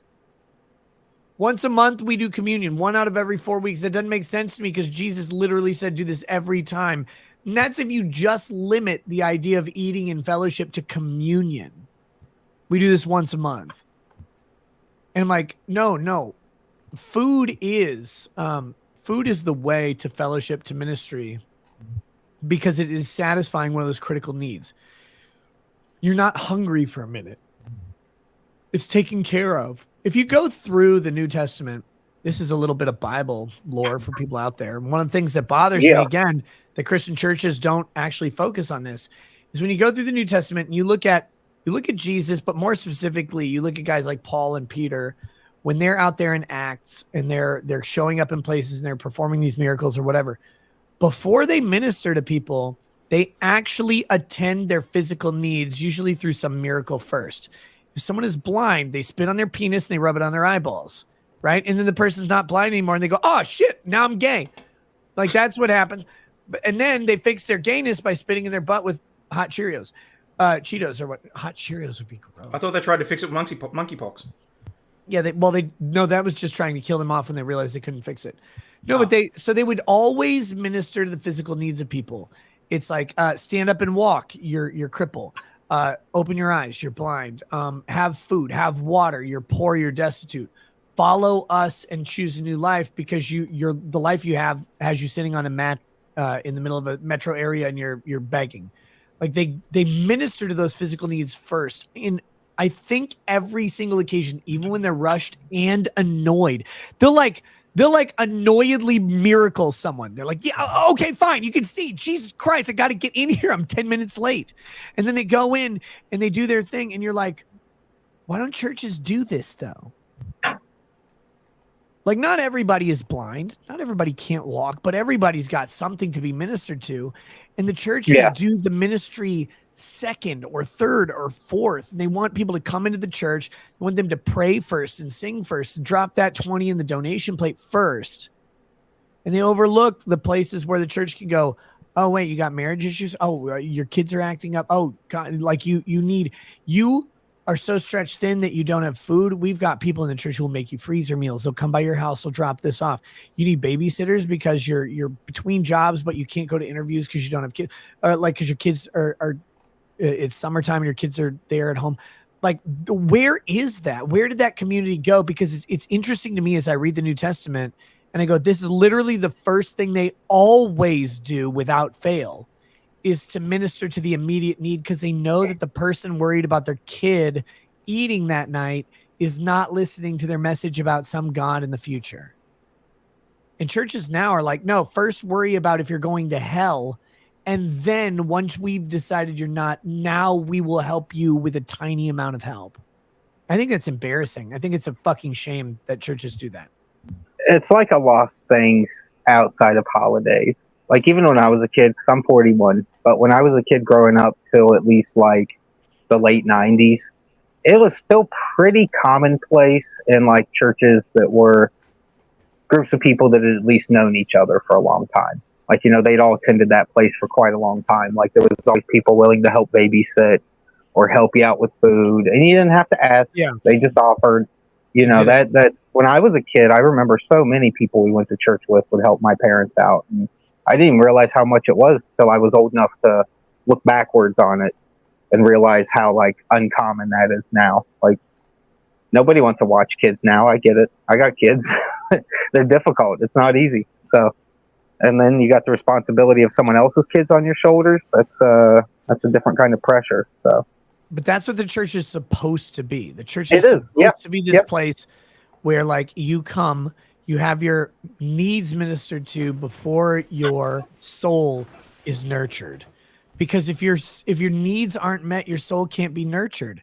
I feel like the American church in particular, I can't, just because I haven't been to other churches very much, I can't comment on them. I feel like they lost that. They want the soul to be nurtured before the needs are met. They want you to have salvation before you're not worried about your job or your eviction notice or whatever. It's like you can't do that. You can't commit yourself when the people you're in charge of aren't secure. You can't do that. I don't know if any guy who'd be like, actually, I'm fine, even though I don't have a job right now, if we go to a new church and they say that my wife and child will be sent to heaven when we all die from starvation because I don't have a job. I don't know of any guy who does that. Like, I know that the guys will go, I don't even know if I can go to church right now. I gotta fucking get these resumes out. I gotta get on the street. I gotta get interviews in. I gotta do these things. I gotta make connections and network. That's what the family man does. It's hard to commit to anything these days because our lives are so preoccupied with the amount of things we already have to do without choice that I don't know, there's just certain people where I see them get so much done sometimes or have so much dedication to things that are even outside of all the other stuff they have to do. It's super impressive, but I know what you mean. It's different time. Churches aren't quite what they used to be in that regard. Like, I don't want to speak for all of them. Obviously, I'm sure there's great ones out there I'm just not familiar with, but I know where I'm at, where I live, despite the fact that there's a church on every corner of every block, there's probably 2 out of the 30 or 40 that still make those kind of efforts, at least with food, like bare minimum with food. We do have a soup kitchen too, but that kind of attracts all the wrong people. So, but you know, it's what it is, man. But see, what you just said there, and I'm not trying to pick on you, but what you just said there is that is westernized Christian. You're like, well, the soup kitchen attracts all the wrong people. They do, yeah. But it's church though. There is no wrong people, right? No, there's not. Like, if we were better Christian, if we were more like Jesus, there would never be a wrong people. But Christians aren't like that. They're like, oh, we don't want hoes in here. Oh, we don't want homeless in here. Oh, we don't want whoever. We don't want Muslims. We don't want crypto traders. I don't know what they exclude these days. But like, they don't want. There are lists that you can find where a lot of churches are very uncomfortable with those people showing up in their lobby. And it's like, well, what? No. That, like, I know it makes us uncomfortable because we're like, you might bomb this place, or you might say Allahu Akbar, and you might pull a scimitar out and kill a preacher. But that's not how we're supposed to be. That's not how we're supposed to be. Well, I think it's tough when you get into the realm of you're trying to be helpful and non-judgmental of people, but then you also have to worry about them shooting up in the bathroom.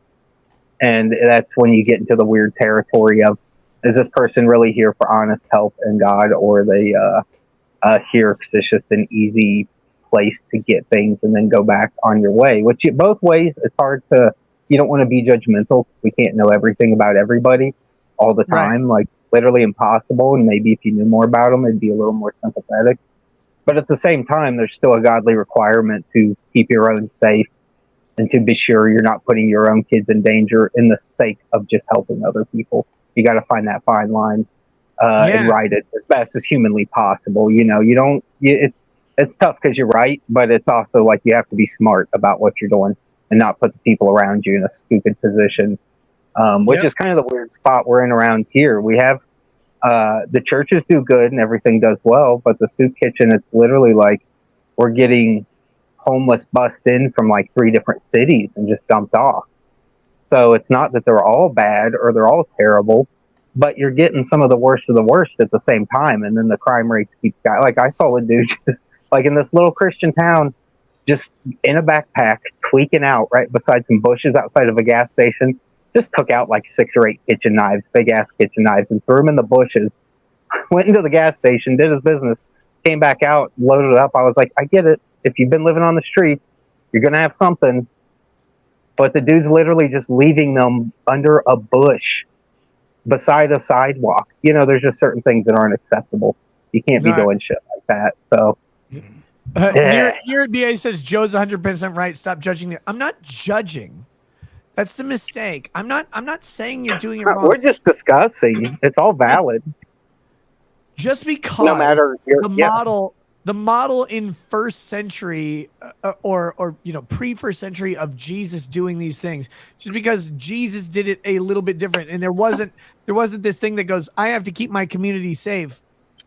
He didn't have a community. He didn't have a church presence. He's an itinerant pastor or itinerant rabbi. He's going from town to town. Their towns are keeping their community safe. It's a different category. It's a different thing. We're not supposed to do it, but we're not perfect. That's not a judgment call. It's a call out to society. It's a call out to civilization that says we can't or it's so unreasonably imprudent to try and mimic the thing we're supposed to mimic. That's a reflection of society, not us and our failures. Like, so don't take it as judgment at all. And if there's one thing you don't want to deter people from, it's God. You know, I would hate to be the one responsible for deterring someone away that was being honest, and I just didn't know it. Yeah. John, I got a list of people I want to deter from God because I really don't want to hear them ramble on and babble on in the afterlife. Like, if we do end up in the same fucking place, like, I don't want to watch their YouTube show. Well, you might have to. If you can't let go of this Baldo, you're going to be listening to the worst YouTube shows known to man the Baldo is of your eternity. The Baldo is heavenly. What are you talking about? Oh, Nick. We'll cure you of this Baldo. I think I'm going to head out of here. I'll send you a Baldo. No, guys, go check out Tom, Midnight's Edge. Yeah, I got a morning show to get up for, so. That's a terrible plan. Yeah. Well, take care of yourselves. Happy Thanksgiving, everybody. And you too, man. Have a good night. Yes, likewise. Thanks for hanging out. Bye, guys. No, it's I don't know. It's a weird thing. First of all, the Baldo's hilarious because it bothers people so much. And I'm just sitting here and I'm like, I'm constantly marveling at the fact that someone was like, hey, I have an idea. Because he's sitting around with other people. He's like, oh, I had this idea. And they're like, wait, what? And he's like, I don't know if I want to tell you. Like, no, you got it. It's the same thing. You got to remember, at some point, someone was sitting around a table in Hollywood and went, hey, you know what would be good? Sharks in a tornado. Like, yeah. So, and stupid Tara shit Reid. Works. Look, we're gonna bring Tara Reid back after all the botched surgeries. We're gonna still bring her back. One of her nipples is looking into next week, but we're gonna bring Tara Reid back. We just won't show them. Yeah, she definitely is keep your shirt on territory. You're a lot cuter with clothes on, baby. Just keep the clothes on. Tara Reid it's is so sad that you have to character. turn the lights off for her, though. It's sad. Like, she's that character in every Star Trek series that has 1 foot in the present and 1 foot in a possible future. But for her, it's just a nipple. It's like, no, I can see what happens if you make this bad decision, which is just making out with me. What it leads to is child support. Don't do it, gentlemen. Don't do it. Avoid at all costs. She used to be so damn hot, though. And then she just screwed it up. Well, some surgeon screwed it up, I guess. It's weird. There is a thing to plastic surgery where, like, if you find a good, like, I know a plastic surgeon, and he tells me some wild stories sometimes. And sometimes I actually think about it, because I generally don't think too deep about other people's jobs unless it's, like, something that hits close to home. But one time we were talking about, like, pressure differences in jobs and responsibility differences. And he said, just think about it like this. What if you screw up and you've now turned a girl that's already relatively pretty really ugly? Like, imagine that level of screw up, and it can't be fixed. Like, it's that level. That's what we walk into all the time. He's like, half of us develop techniques, and it takes conventions and everything else just so other people know how to be more effective with this type of stuff. And I was just like, yeah, that would be awful to screw up. And now this chick that was in decent shape but wanted a little fix, now you've completely ruined her. Now, Joe, he's lying to you because he knows that there's a check for that, like live during the surgery. Oh, he does, but he still takes his work real seriously. You know, I'm sure it's like, do you know what the check is, though, live during the surgery, right? Like how he makes sure he doesn't turn a hot chick ugly. No, you'll have to inform me. It's whether or not the guy in the room has a boner or not. Okay. I was going to say, if after he looks at his work, if he jerks off or not. Well, it's the nurse in the... I was going to say they all male nurse, look but that wouldn't be... after the surgery. It's going to take like 6 weeks before you can tell. But, yeah, Joe, thanks. I guess that is effective. I was like, here's a joke. Let me ruin it with facts. Well, dude, I'm thinking of an operation room. You guys are an operation room. That's just an opportunity room if you use the initials in a different way. That's all I'm saying. There's one thing Evangelion taught me, that would be accurate. Yeah. The best part of the OR is you have a scalpel if she says no. Sorry, I was taking a hit off my cigarette. I gagged a little. Oh, Nick. Well, I didn't All know right, something that small and white could make you gag, Joe. If I did, I would have asked you out earlier. Dude, I'm always at your disposal. But, Careful, he'll take you up on that. likewise, Nick Mercada. Oh my God. There's a reason a YouTuber and a comic artist get along so well. And it has nothing to do with work. No. When we got to meet at Matsuri, not this past year, but the previous year, it was so much fun. Yeah, dude, it was a blast. Hopefully we get to hang out some more this year. Joe, I'll let you excuse yourself, but guys, go check out Death, Indiegogo by Joe. You cannot find a better. I call you a line artist because I don't know the actual lingo, but you cannot find a better inker than Joe Ball. His art is fucking beautiful. It's ridiculous. It is detailed, it is meticulous, and it is intentional. Whereas there are other comics out there, and you look at the background of the image and you go, did they take a smoke break or was this a union required day end? I'm not sure. Yeah, dude, I smoke while I work. No breaks. You just smoke while you work. You cannot find more detailed panels than what Joe puts out. There's no half-assing on any of it. Go check out Death. Buy it on Indiegogo and support really legitimate, passionate, independent artists who are putting out the best stuff you'll ever see for prices that are unreasonable. Joe's retarded. Like, I love him. He's fucking stupid for charging so little for this book. Well, I went retail initially, and then in hindsight, I realized I should have went a little above. But it is what it is for now. I want people to get a good value on this. So, yeah, I hope everyone checks it out. You can get the manga edition for as inexpensive as $18. That's a 300-page plus book. There will be some gallery art in the back. But, yeah, I do have to dip out. But thank you very much for the endorsement, Nick.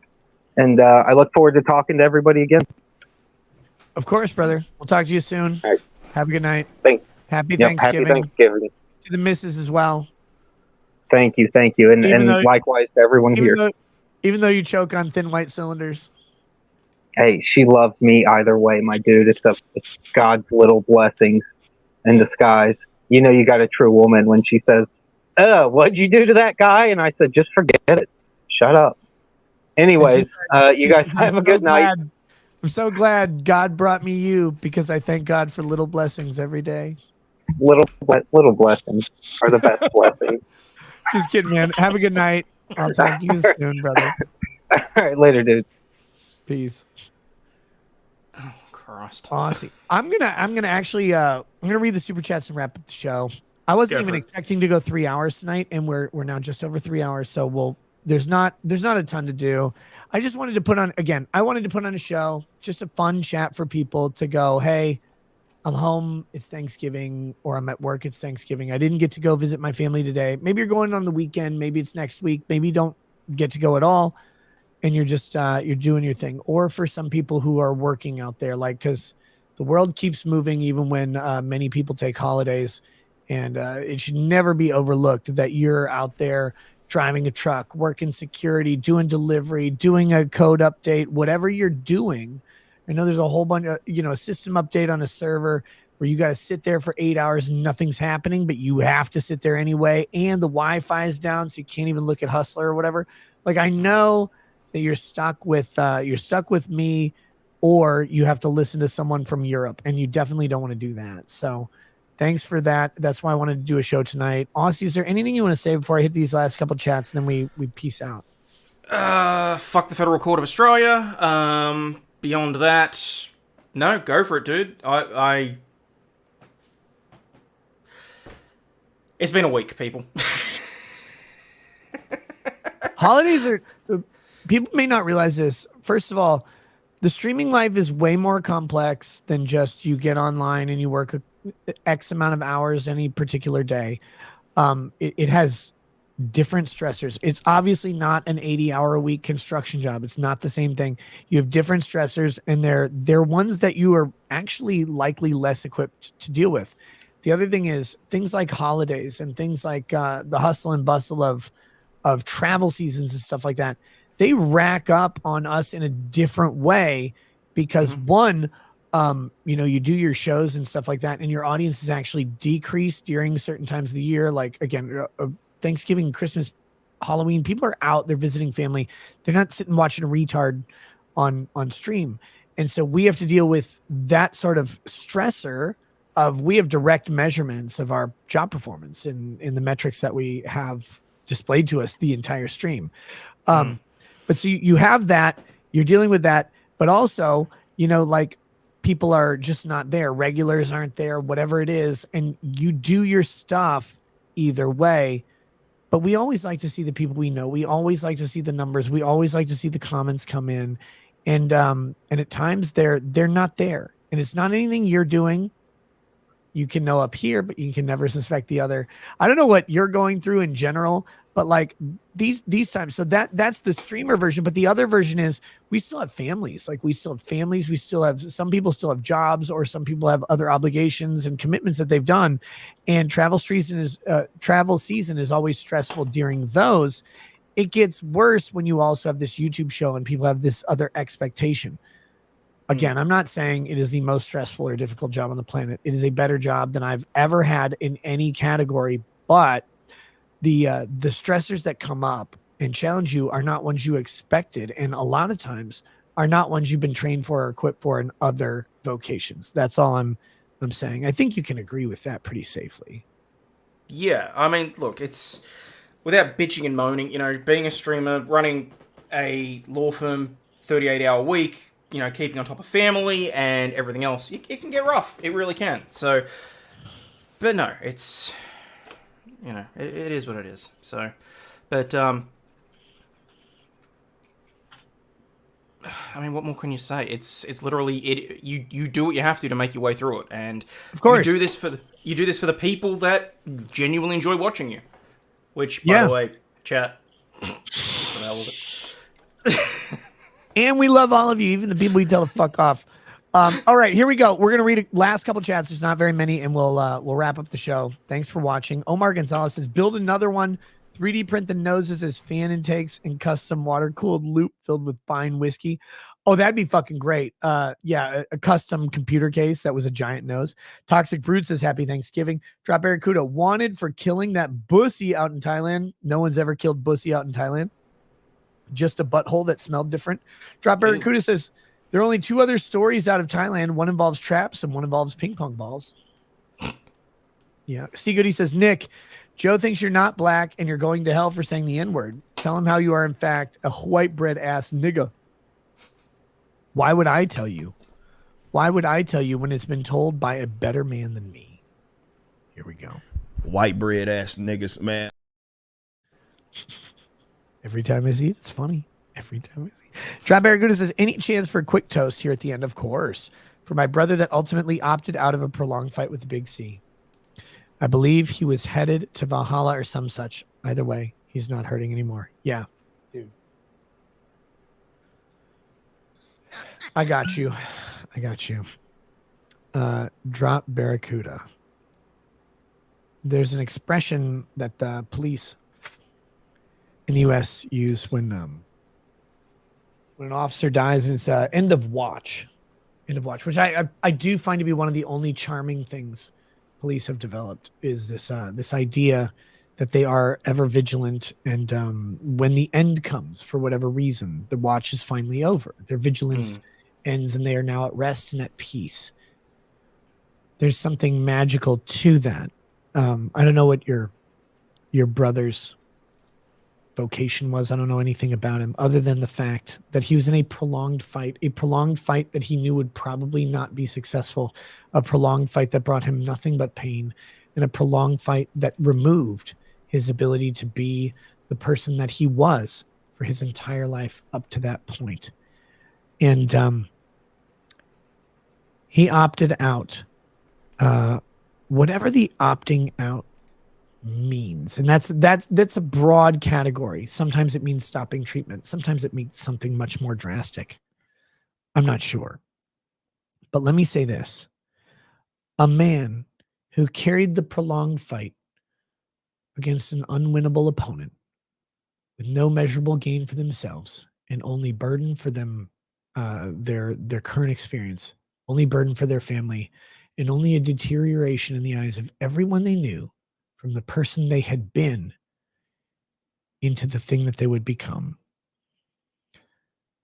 The opt-out is an understandable choice, a rational choice, and a choice that spares those around them of watching a decline they cannot tolerate, and it spares themselves from a pain that no one should ever be asked to endure. May his option be the correct one. May it resonate as bravery and courage to those who he leaves behind. And may the deliverance from his pain be the ultimate and treasured memory of a man who through circumstance was brought to a place that could not be fought with any tool, with any training, or any implement. Because had it been possible, he would have done so. Cheers to him. Cheers to you. Almond John 1 says, you mean to tell me slave masters were having penises at the auction, picnics at the auctions? Yes. Perfect follow-up for that chat. That was great. And then finally, Ari Rose over on Locals, who she was mentioning earlier that apparently Elijah Schaffer looks like her husband, which is funny. She says, this Christian rapper is literally a lyrical genius according to mainstream statistics. His stuff is the epitome of mind equals blown. Shy Lynn is the guy. I don't know who that is. I don't know black people's names, typically speaking. I didn't even know we allowed blacks in Christianity. Is that a new thing, Aussie? Have you seen a single black Australian Christian? Yes. Name one. I mean, name one. I didn't say I know their names. I said I've seen them as preachers. He doesn't even know their names, guys. Oh, fuck off.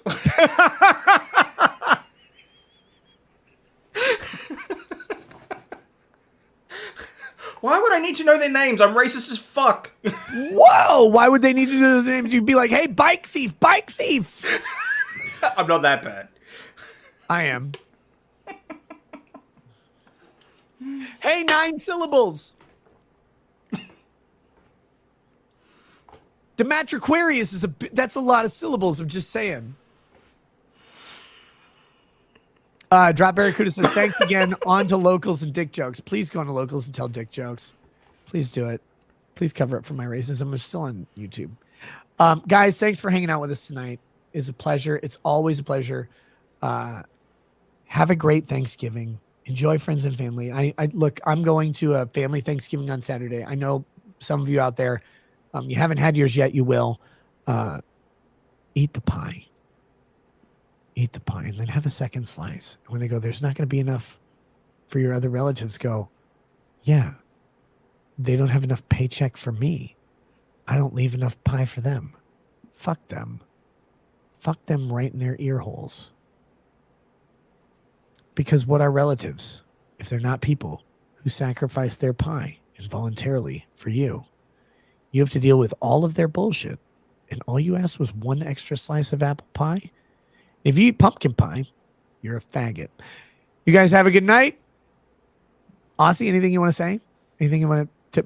You're doing a show in a little bit, right? Lingerie Football League in a little bit. Yeah, that'll be. Oh, that's still another couple of hours away. I'll be perfectly honest. When you started that, when you said eat the pie, I did not think you were going for apple or pumpkin. I'll be perfectly honest. So, apple pie is the only pie that exists. Fair. Name another pie. Banana cream. Okay. Fair. I don't care. You literally named the most phallic pie that then follows with cream. You named phallic ejaculate as the pie. You could have picked any other pie on earth. What do you pick? You know what would have been the acceptable alternative? The hard question to answer, Aussie? Pear. Pear pie. Is that a thing? Of course it is. Any fruit can be a pie. You can put Richard Simmons in a pie. I'm not eating that, though. You can put lawn lumber in a pie.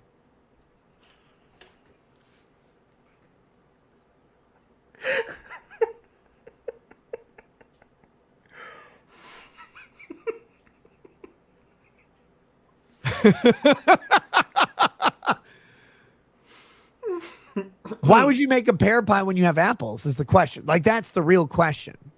like, well, No, I'm look, going to make that's this fair. pear pie. And they're like, stupid apples exist right there. They're easier to find than pears. So you make an apple pie. But I think the next time I make a pie for a church function, I'm going to make a pear pie. Because someone's going to go into it. They're going to be like, oh, look, this is a great apple pie. And they're going to go and they're going to sit down at their table. They're going to take a bite. They're going to be like, it's not really as sweet, The fuck is this? Not sure what happened here. Like, I'm not, it's weird. It's soft. It's soft. It's just not as sweet. Because that's what everybody thinks when they bite into a pear. They're like, this could have been an apple. Dude, we go on some weird ass tangents when we come on the show. Seriously. But it's truth. It's truth that no one is brave enough to say. Aussie, would you have a rutabaga when you could have a turnip? No. Would you have a turnip when you could have a parsnip? No. Would you have a parsnip when you could have a carrot? No. You know why? Because you're a man, not a fucking rabbit. Fair. I was trying to work out exactly what you... I mean, I basically cut the line at carrots, so, I mean... Yeah, so you wouldn't have a parsnip, but if you would have a parsnip, then you wouldn't have a turnip because you have a parsnip. If you well, I'm vegan enough to eat a turnip. You're not gonna eat a rutabaga because those are weird. They're weird, and they cover them in wax, and you have to peel the wax off a rutabaga. Do you know what? Like, do you know what's worse than peeling the wax off a parsnip? Peeling the wax off a rutabaga. I was gonna say being a vegan and then having to eat myself in Minecraft, but yeah, fair call. Yeah, it's weird. I just don't get it. Anyway, yeah, no, it's fair. That is very fair. All right, guys, we're gonna peace out. Guys, go check out my man Aussie Overlord on YouTube. If you're still awake because you're a person who does stuff, go ahead and follow him. He's gonna be watching lingerie football later. It is hard to find a more noble endeavor than to restore the justice and dignity of the women who've been disenfranchised by Karens by the cancellation of lingerie football. Dude, I sat and did the math. The girls that were winning those games were making like $8,000 a game. Oh my God. That's good money. It's good money. And these chicks had it ruined by some freaking Karens that didn't want to see them prancing around. I wouldn't even pay him $8,000 a game. So, but anyway, yeah, guys. Fuck it. It's Friday. Anyway, I'm not making excuses. Fuck it. End it. No, please. The lingerie football league is weird. It's a weird thing because it's cool. It's great. They let a couple hefties in, but they kept it pretty. They kept it pretty curated. Mm-hmm. And I'm really mad that it's gone. I didn't even watch it. And I'm mad in principle that it's gone. Yeah, I think there's a lot of people that, because I mean, I've had a lot of like Americans that have sort of gone, oh, hey, yeah, okay, this is being played in Australia and it's Aussie girls, whatever else. We apparently ruined it for them because then they've tried to go back and watch the American version, and it's just like, go back to the Aussie games. Yeah, like I had to take a poll. America for a moment was cool. For a moment, a lot of times America's cool, and then a woman gets mad about it. Some guy has an idea. He's like, I have this great idea. Like, they're like, wait, aren't you 7 beers deep? He's like, just let me talk. If you were black, you'd say, let him cook. But you're not. So you're going to say, let me talk. Here's the thing we're going to do. We got these football fields, and they're not being used most of the time, right?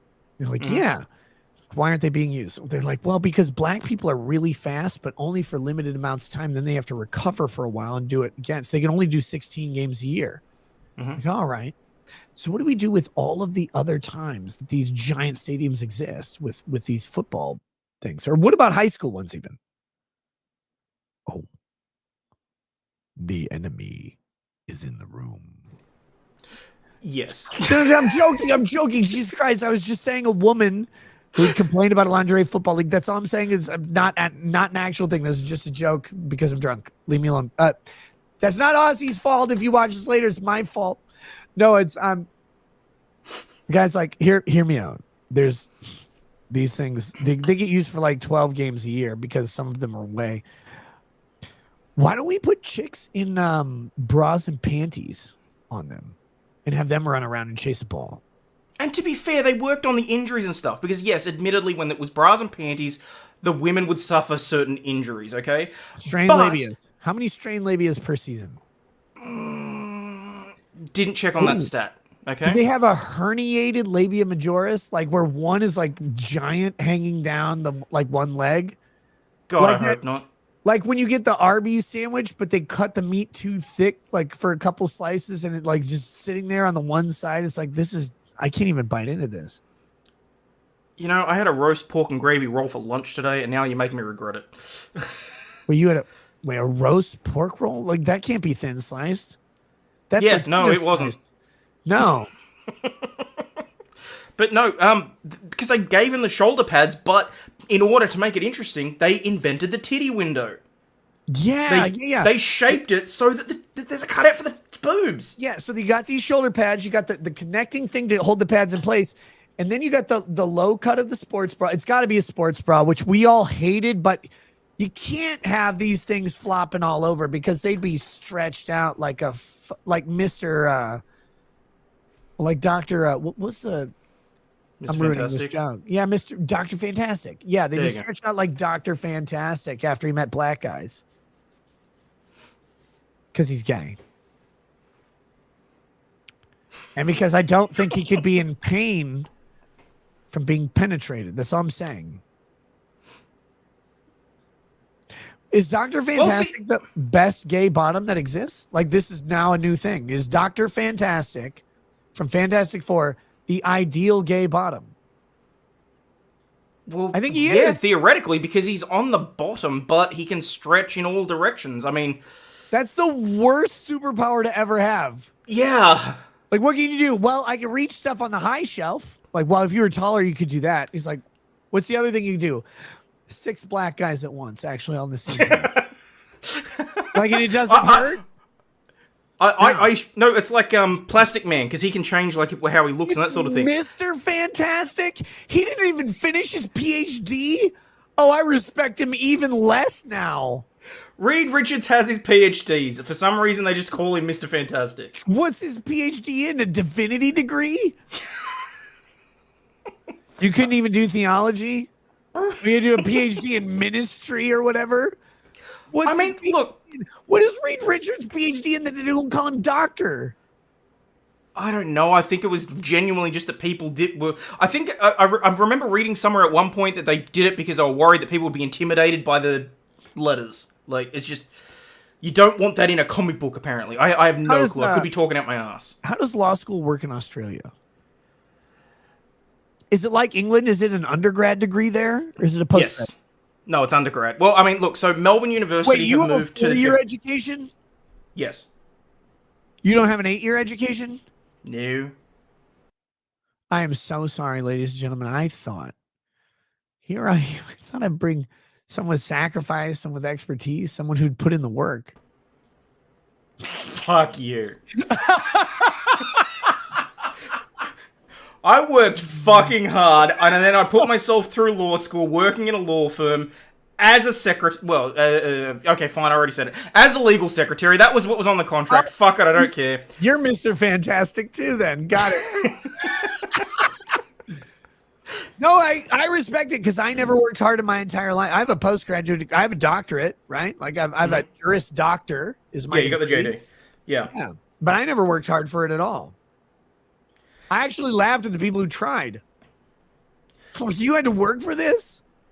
Unfortunately, and here I am on YouTube, sitting next to you. No, you have a different thing. I'm not talking about you. I'm talking about American law students. I got there, and I was like, this is cool. This is postgraduate. This is graduate school. Like, these people are higher degree pursuers. They're probably, oh nope, they're all retarded. And then I found out that some of them tried hard to get their JD, and I was like, I didn't try at all. You got the same degree I did. And we're in a shitty school. It's not like we were at Harvard, right? It's not like we were at Harvard and they're in the top 10% of the class and I'm at the bottom 5, like I'm in the Joe Biden level of class. No, we're in a shitty school that has no import anywhere on earth. We're all in the middle of the class. And I'm like, you guys tried. You know what I did? I had 3 babies during my time in law school. You did an internship? Why? No one knows. No one cares. No one's going to hire you. You're to rank 146 law school. Well, see, because as a slightly different... It's like having pride in a saltine cracker, Aussie. Well, we still had to have the grades because, so the way that it works here is you've got the 4-year undergraduate, but then you either have to go and do a 12-month placement interning at one of the big firms doing practical legal training, or you then have to pay to go to either what's called Leo Cousins or the College of Law and do a 6-month course and pay them for the privilege of working on cases. Which one did you do?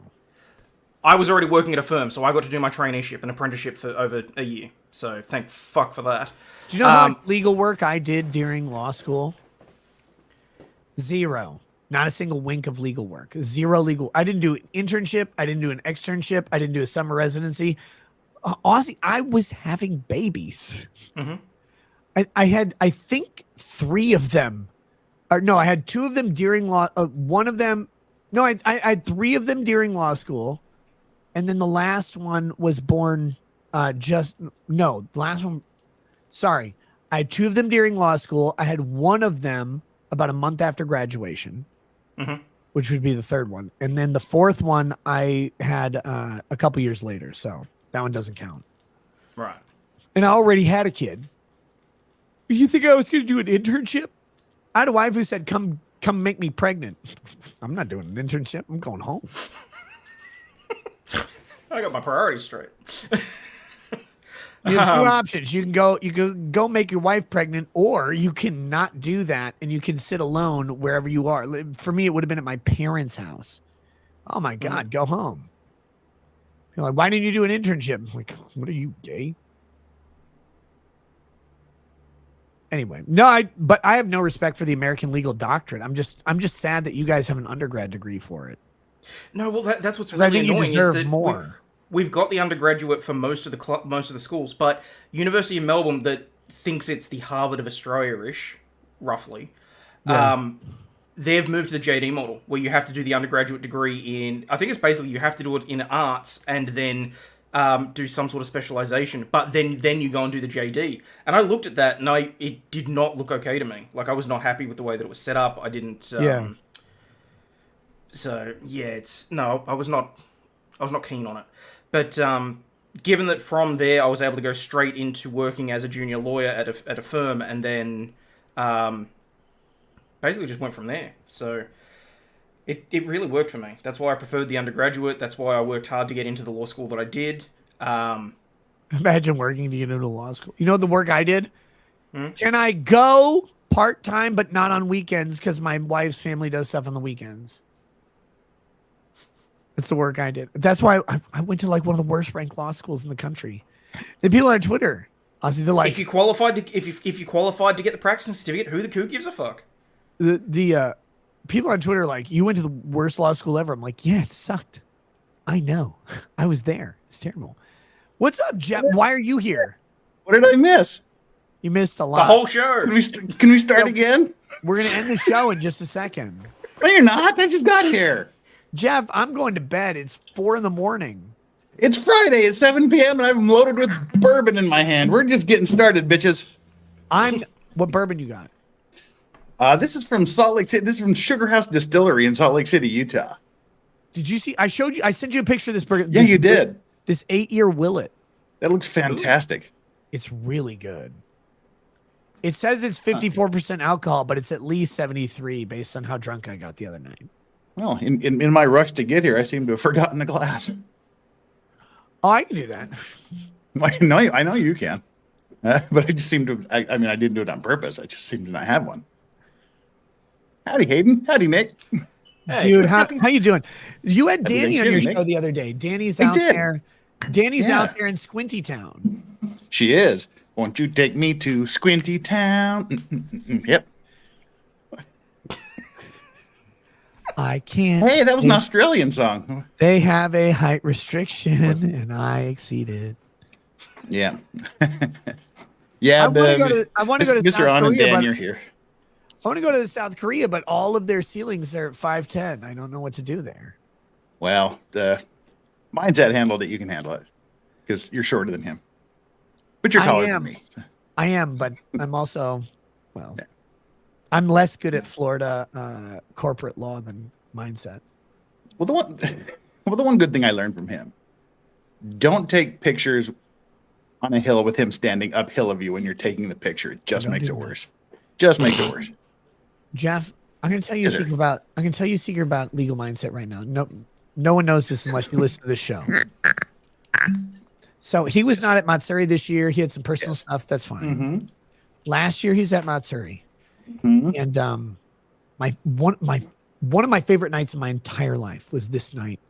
It was the rave night, Saturday night, Matsuri 2022.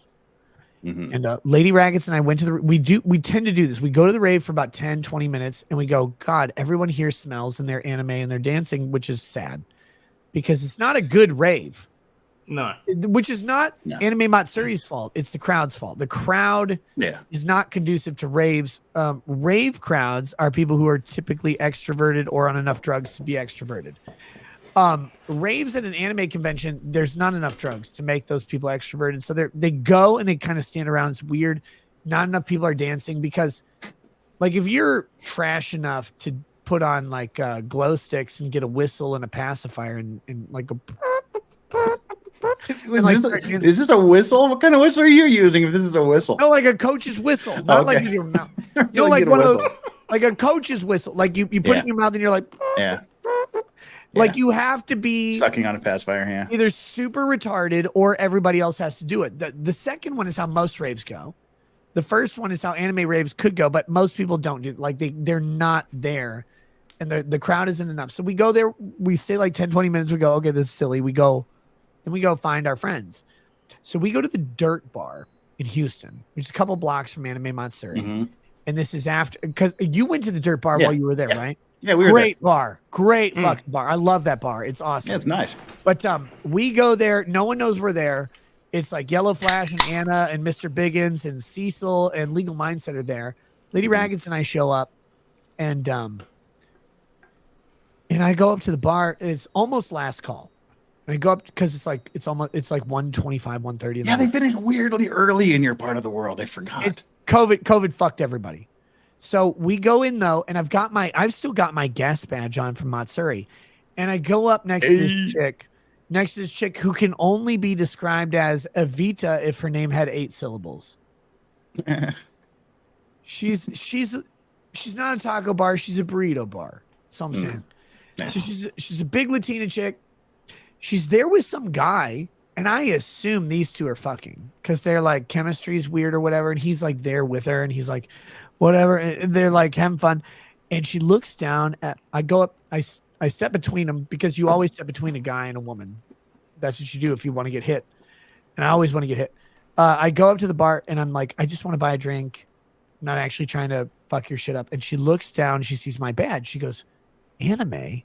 I love anime. Oh, I'm like, no.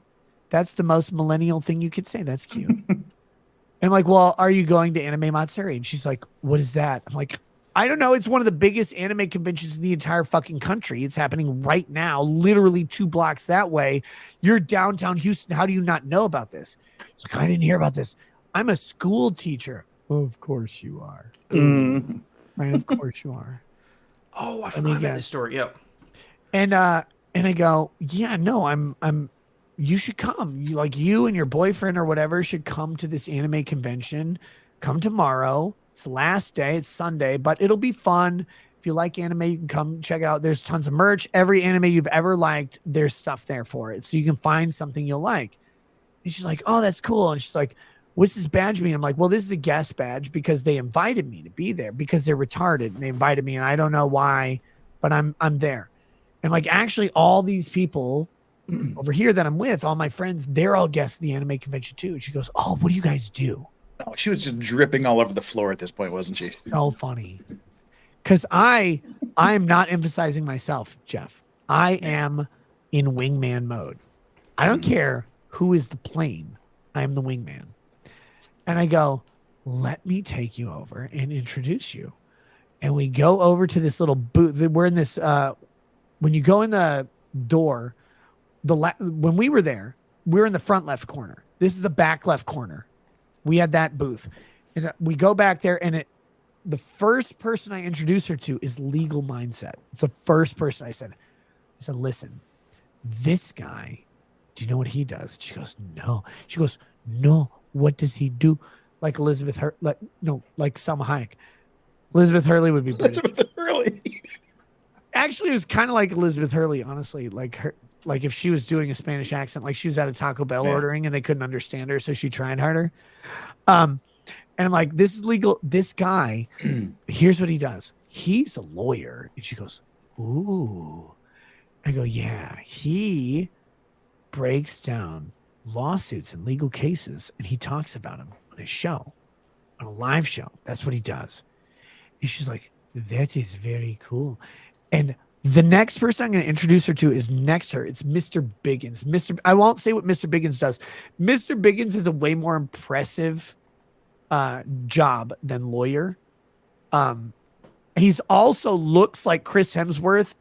If Chris Hemsworth let himself go a little bit and drank a few, he's a fucking monster. He's like Fat Thor. No, not Fat Thor. Fat Thor is like got depressed and drank the whole world. He is like Chris Hemsworth if he skipped gym day for 1 week. 1 week. Like he's actually, most people would be like, God damn, I want to do that. I want to look like that guy. Except Chris Hemsworth exists. So you go, well, I want to go one step further. He's not the embarrassment. He's what a normal person looks like if they try to be a celebrity. He's huge though. Like, and he's a giant guy. His wife is super cute. I like her very much. Mrs. Biggins is awesome. She's super fun. And I would hang out with them 10 days out of 10. But I'm going to introduce her to Mr. Biggins next because I think that's going to be funny. She doesn't even let me do it, Jeff. Because a lawyer who goes on YouTube and tells legal cases is the greatest thing she's ever seen. Her panties cannot be wetter. And she's like, she walks up to Legal Mindset and she starts talking to him. And I look at Biggins and he looks at me and I'm like, I'm sorry, I was trying to do this. I thought it was funny. And she goes over and then I turn to the guy that she's with because I think this guy's going to kill me. Like, hello? I'm like, you look like a Sons of Anarchy reject, which means you're more dangerous than them. Which means he's on the Mayans. Yeah. I'm like, are you okay with this? Like, I look, I'm just introducing her to people because I think it's funny, but like, are you okay with this? Is this your girl? He goes, that's my sister. No! I'm her brother. And I was like, you went with your sister to a bar? He's like, yeah. Cool. I've seen those videos. I don't buy it for a second. I think that guy was actually like trying to be her boyfriend, but didn't know what to say. Yeah. But anyway, so I look back and I don't see Mindset and Taco Queen there. And I'm like, what is happening? And I'm looking around and a minute later, I see her at the door walking like Miss Nepal. She's got her hand back though. And Mindset's hand is in hers. And I'm like, this motherfucker is going to go shove his dick into a pile of carnitas? I'm like, everything I've heard about him says he has this patrician taste in women whose BMI can be expressed in integers of a single digit. Yet, this girl has she has fast food restaurants orbiting her. And I'm like, okay. So I message him. I'm like, dude, I saw you leave. Where did you go? And he sends back, she took me to a local salsa bar. Now I know the backstory to what happens after this. She took me to a local salsa bar. Right. I'm like, yeah, that shit was pace medium picante, brother. What were you doing? I don't know if his dick got wet. I'm just saying if it did, it had salt water from the Rio Grande in it. He definitely fucked that giant fucking Mexican chick. And I don't know how to look at him anymore after that. I don't know what to do. I'm like, Mindset, what were you doing? Jeff, there's not enough liquor on the planet. No, probably not. Yeah, no, I was thinking. She's you not unintentionally ugly. wingmanned him into a hilarious story that we'll never let him forget. And I'm like, I was trying to think of my own personal foibles, and no, there's not. There just comes a point when you're too drunk to do anything about it.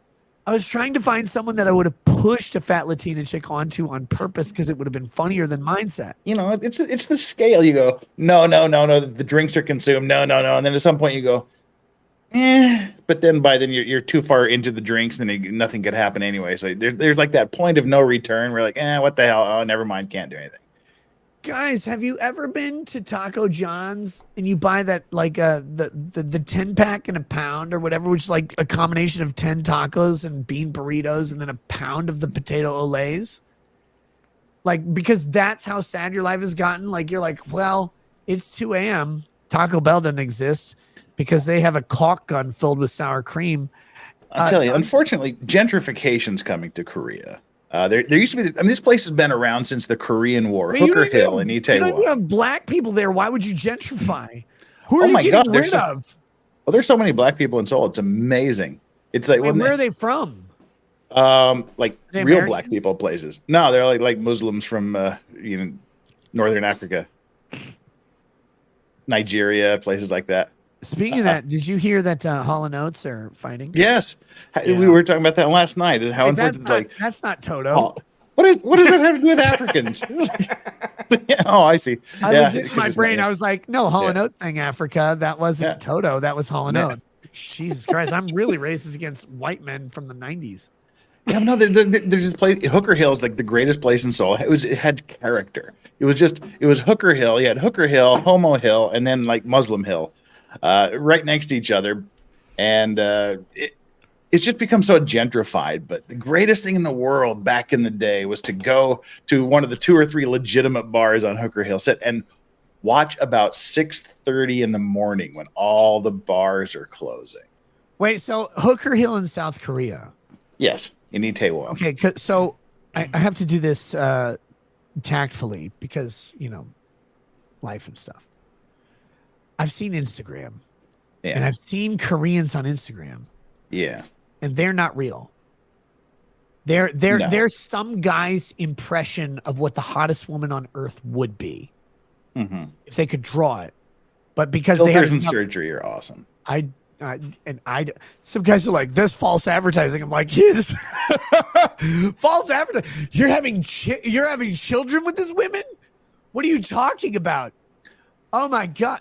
Like, to be fair, there was that one guy that didn't realize that his wife had that much plastic surgery that he had to sue off because the kids were ugly. Yeah. Aussie, their waists are this big.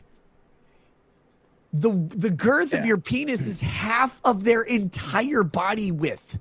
And you're like, I care about this. You're not gonna have chicks. You're not gonna have children with these kids, these women. What are you talking about? Yeah, they don't have the birthing hips. Is that the chicks on Hooker Hill? Is no. that it? No. Oh, wait, they're like depressing South Korean women. Kind of mid to averaging, but now now they're gentrifying, so all the places are gone. But like I said, it used to be just black women. Well, now it's just. What's the term for mixed gender these days that we use? Mulatto. No, gender, not race. Oh, mixed gender. Yeah, mulatto. Transmission specialists, shall we say? I gotta pee. Damn it. Okay, wait. Tell me about this real quick, and then I'm gonna pee, and then you can tell about it, and I'll come back and we'll end the show. Oh no, I mean just basically it's all being gentrified. So the greatest thing in the world was to sit out there like 6:30 in the morning when all the bars are closing. The guys that can't score at hooker bars that are coming out and they're trying to pick up the Miss Nepal women who are like passed out in the streets. They're trying to wake them up to get them to come home. And the toothless wonders. And there was Grandma Park who was like 85 years old that would give you $3 blowjobs behind the restaurant. How do you not score at the hooker bar? Don't you have no? That's the thing. Well, we can tell you about that story. That was decades ago. That Bryce. Then I'm also terrified about how you have so much detail about these people. Yeah. I gotta pee. I'll be right back. I gotta pee so bad. Allahu Akbar. I will go to Akbar. I will gentrify her with better bras. Our bras are explosive.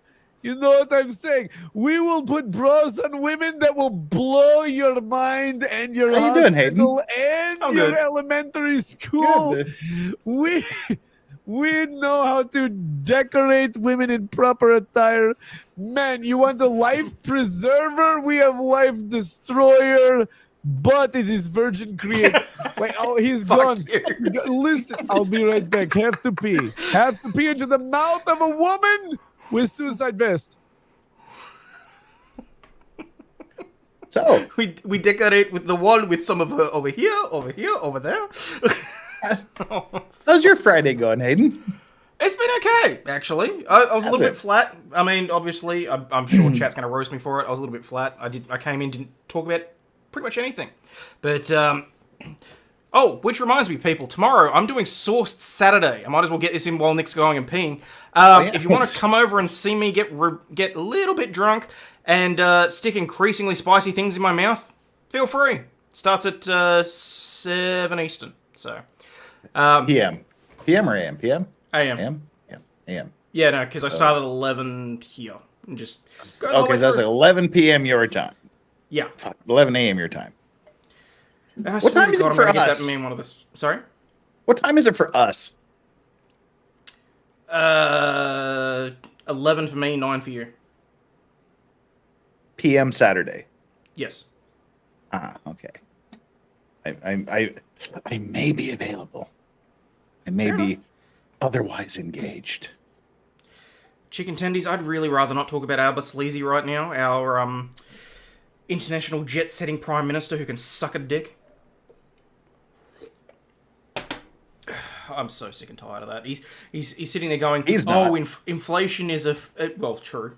Inflation's a global issue. It's got nothing to do with me. Fuck off. You're bringing an additional 400,000 people in. We've got the housing market collapsing. Builders going under. And you want to bring in 400,000 extra people and cram them into 3% of Australia. No, fuck right off. Yes, he does it quite a bit, unfortunately. But what do you think about him? What do I think about him? I think he can sit on a sharp spiked dildo and rotate. 117 APH sub to me too. Come on. I'm cool. Did you read the Rumble rants? Don't worry, Singlet, he'll get to it. I'm one of the hip kids. One of these days, I really am just going to get and deliver to him one of the stadium buddies so that he doesn't actually have to get up and pee. So. Well, that's why you skip a big glass next to you. Ew. At least this thing's like straps to your leg. Tell us how you really feel. I don't want to strap on. Yeah. So we got footy, woman footy starting in a bit, huh? Are they? Yes. Well, I mean that'll start at whatever. Yeah, usual. The stream starts in 2 hours, and then the football is an hour in. So yeah. And y'all need to come on over for that because, as he was saying, these women play hard. They're former rugby women. They're ripped. They're very athletic. They're hot. They're aggressive as fuck. Fights, pushing, shoving. These are like real athletes. This isn't just like, titties and fat chicks. Time Traveler, I'm kind of hoping. I mean, we are seeing this massively like progressive revolt by the right, which I think is I'm not having any sort of issues with because, I mean, look at what's happened with the president of Argentina. I don't know if you guys, know or give a shit. Well, no. Did you see the Dutch president's been replaced with someone from the right as well that they're calling a far right winger? So, I mean, it's like, he's a character. I like the guy. Oh god, it was funny watching him walk through and just like tear the different ministries off the wall that he's getting rid of, and just like Ministry of Diversity gone. Fuck. I like that when he did the day before they're shit liberals. Why are they shit liberals? Because they're shit liberals. That's why. Hey, welcome back, Nick. It didn't take you 20 minutes today. Parachuting to a social conflict near you. Look, we cannot walk across the border, so we get in cheap planes and fall out of them. And we use blankets to make us land slowly. Is that racist? No, I don't think so. Good. Admiral Peanut Butter says, go to sleep, Nick, or toast the USA. USA! Bourbon! Should we toast USA, though? Like, really? Yeah. Is there a reason to toast USA? I bet You your have avatar significantly wants more to freedoms toast than we the do, so USA. yes, go for it. Yeah. Cheers to the USA. Here's But why. I bet your avatar wants to actually toast the USA though. I bet so. No, but a toast. I'll do this. A heartfelt toast to the USA for all of the USA's flaws, for all of the bad interpretations, for all of the misinterpretations or the ignorance about our freedoms that exists from every single high school graduate or dropout, all the way up to federal judges who are barely better than high school dropouts. For all of that, there is still this ability for me to do this. I would bang Jews harder than a hand grenade in a trench in World War I. What I would do to Jews right now would resemble everything ever done by a black man to a shiffer robe in a 1920s piece of American literature as a subtle allegory to how he would tear up that ass of the house woman who was white shortly before she accused him of rape, even though he did not rape because he couldn't even spell rape. And she would say, oh, no, he came in here to bust up the shiffer robe, and what he did was he busted kids up in my robe. And then he would go and he would hang from the family tree forever. I can still say this on YouTube. Aussie can't say that because only blacks in Australia are they are aboriginals. Legal Vices cannot say it because only blacks. He likes his channel. Only blacks in South Korea are actually. It was nice being on YouTube. They were actually they're Americans who could not get basketball contracts. That's why they went to South Korea.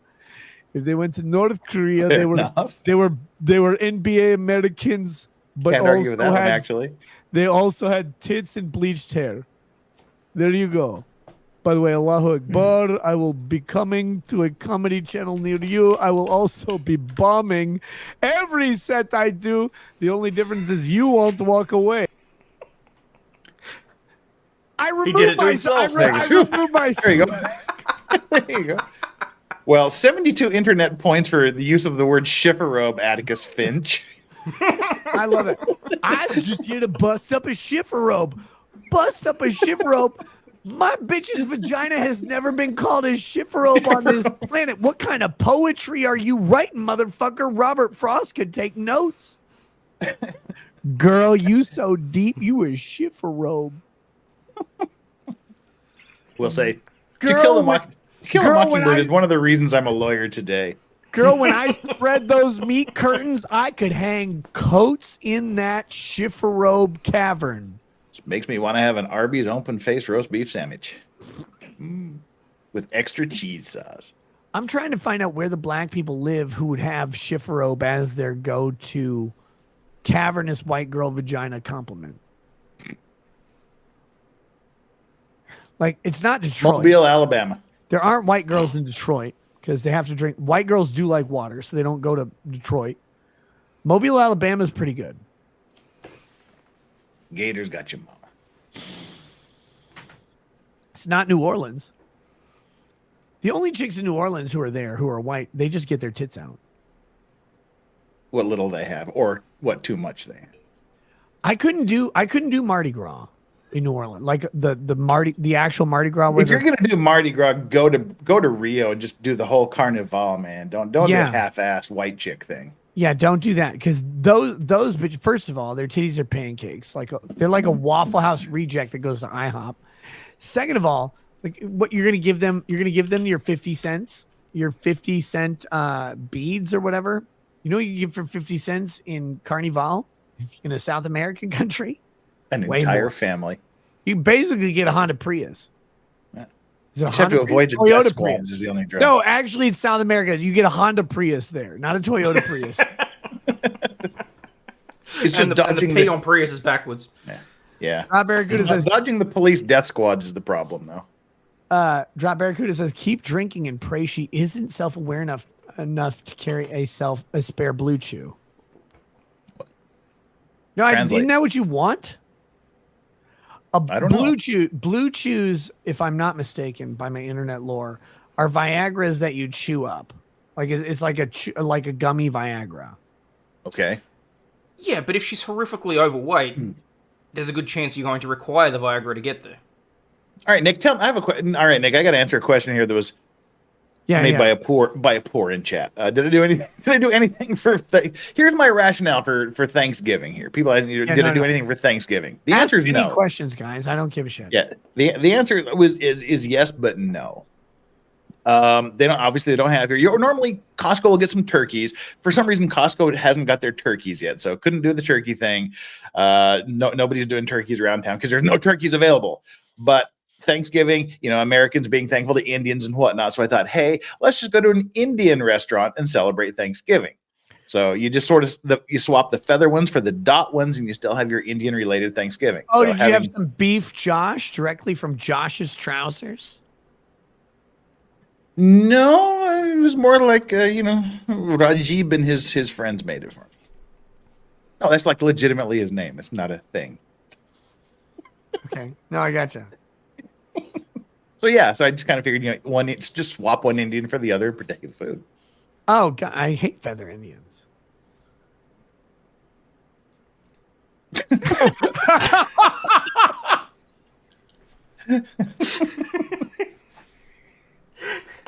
I can't with that shit. I can't. You call them brave. What's braver? No, that's what they are. They're braves. They're Indian braves. That's like legitimately what they were called. Vices, what is braver than going outside with a fucking sniper dot on your forehead 100% of the time? Target. Well, you know that you're living on borrowed time. Eventually the day is coming. You just live your life to the fullest. It's a reminder every single time you look in the mirror. The way you live your life to the fullest has two options. One, you own a 7-Eleven and presumably have at least $4,000 in disposable income. No, those are the Sikhs, not the... Two, you use every part of a deer. Who fucking cares about the second one? You know what every part of a deer is worth? Nothing. You know what? Have you ever met someone who's like, you know what I want? I want the tail hide of a deer. I want that little ass puffed of fur of a deer. And you're like, well, the Great Spirit demands I use all parts of it. They're like, really, all parts of it though? Like, could you just use the meat? And you can throw the rest in the swamp or whatever? Drop it off at the vet's office so he cries like Jordan Peterson. Like, what do you do with the rest of the deer that you don't use? And I know you don't use it because you're white. White people don't use all of everything. That's why black people are still alive. We didn't use all of them.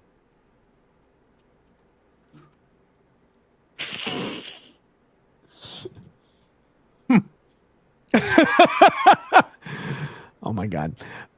Drown Barracuda says, keep drinking and pray she isn't. Oh, wait, I read that one. No, but blue chews. I don't get this one because, like, pray she isn't self-aware enough to carry spare blue chews. Dude, I'm pretty sure this is the point where we're talking about when you were getting too drunk to do a fat chick. So, yeah, if she's, I guess, do you think a fat chick could force feed you a blue chew? I've watched Fat Pizza, the movie. Yes, I do believe that. What? Wait, do you accept food? Do you accept food from fat people? No, okay. It's an Australian TV show. I was going to say, you don't accept drugs from black people. Why would you accept food from fat people? Well, that's what the old joke goes. If Mama Cass and Karen Carpenter shared the sandwich, they'd both be alive. Okay, let me give you a quick rundown of this because it's the whole point of the lead up to it. This guy goes through a period where he is using where he's using fat chicks to nail hot girls. So he's deliberately going after the designated ugly fat friends. Yeah, okay? No, this is the thing. You go up to the fat girl. If there's two girls, one of them is fat and one of them is hot. Do not talk to the hot girl. You talk to the fat girl. Say, "Hey, girl, can I get you? Can I get you a drink, or can I get you a to-go menu from the local hot pot place where the sumo wrestlers eat?" And she'll go, "Oh, thank you. I don't like Asian because it makes me feel bloated. But if you could just get me every pasta dish from the Italian place, I'd be fine." Sorry, go ahead. No, it's fine.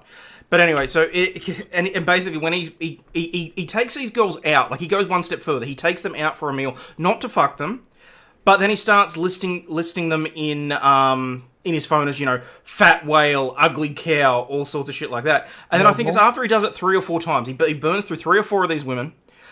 These fat cows track him down, tie him to a bed, force feed him Viagra, and rape his ass.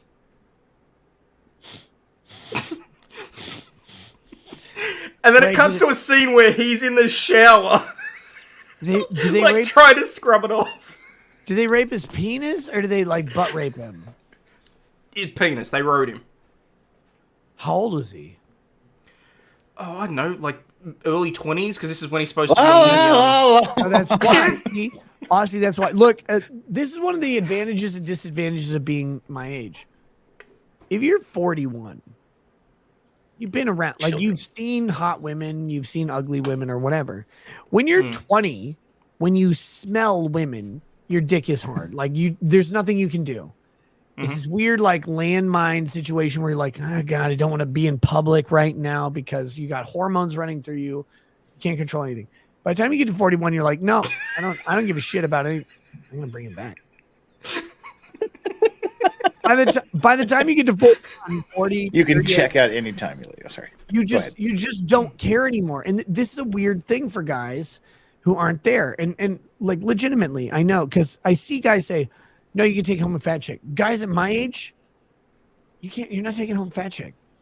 You know why you're not taking home a fat chick? Because you have more self-respect. No, it's not even that. You awesome. don't have to. It's because your body tells you, I will never lie for you again. What have you done for me lately? Like, the last time I said, put a good meal in me, you took me to Chick-fil-A, and then you prayed, you faggot. That's what happens when you get to my age. They're like, nope, I will not lie for you anymore. When that girl is fat, you will know. Because you'll smell her. I will give you a vision of 2 weeks from now, when all you're trying to do is delete any social media evidence of your existence, because she will not stop DMing you. You will not do it. Your penis will reject fat people when you turn 40. Gorlock ain't getting mine. It doesn't have time for it anymore. Look, I know, Ozzy, you're like 26 or whatever. Jeff, you're like 39, so you'll see it soon. Me, though, I'm 41. And if a girl is fat or ugly if I have the slightest amount of not attraction to her, there's no liquor in the world. There's no medicine. You want a cure for priapism? Priapism is a 4-hour erection caused by an erection stimulating medication. So you eat a Viagra and your dick just stays hard for 4 hours. Sorry, priapism is cured immediately when you're 40 by any average woman walking in front of you. And you go, oh, yep, nope, that's right. They're horrible. The majority of them are terrible. Wait till you're 54 and someone's and you're just like, yeah, I've seen tits before. Move the fuck on.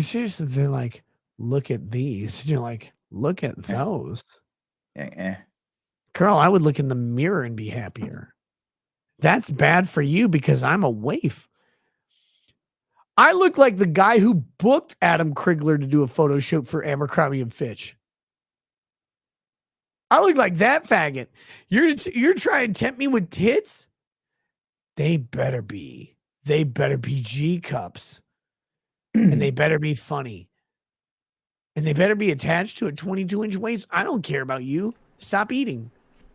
I mean, you get the age, you get the experience, you get a little bit of jadedness, and like, the only thing you think when you're fucking around on Twitter or whatnot, the only thing that goes through your head is, I'm sorry, your OnlyFans mind tricks are not going to work on me, you know? Right, because vices, you know this. This is not the dick you were looking for.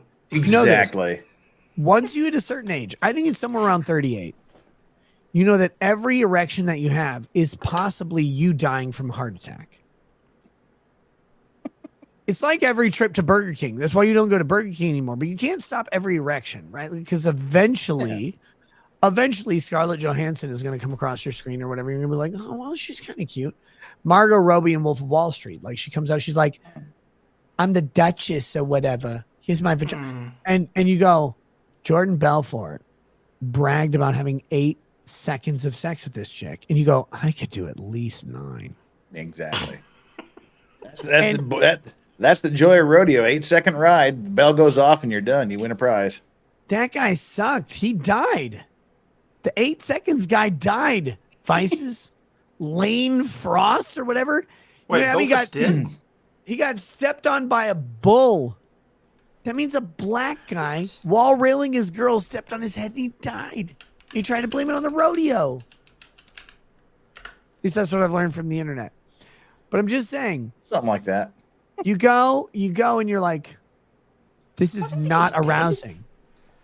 And you find out, look, I know you 20-year-olds are like, whatever. No, guys, you find out very quickly that when you're like 40 plus, these women who can't like move, they can't do anything, they're not arousing. Quality over quantity becomes a thing. Their hotness goes away because you've met a bunch of hot women in your life. You're like, well, there are hot women, but there are hot women who can wiggle their booty. And you can't wiggle a fucking EBT card or whatever. Am I the only person in the universe that finds twerking absolutely revolting? No, I hate twerking. No, I'm going to take that back. I like when white girls twerk. They can't. No, I know. That's what's funny. It's like those skeletons dancing in the old black and white Disney cartoons, you know. Jeff, do you know why I like white girls twerking specifically? Why? Because they look like skeletons. You know what fat people twerking looks like? Jabba? It looks like a Jell-O mold being shaken by a fucking paint can at Sherwin-Williams. Same thing. Yeah, no. I want black people to co-op, or no, I want white girls to co-opt twerking from black girls. Because white girls are hot.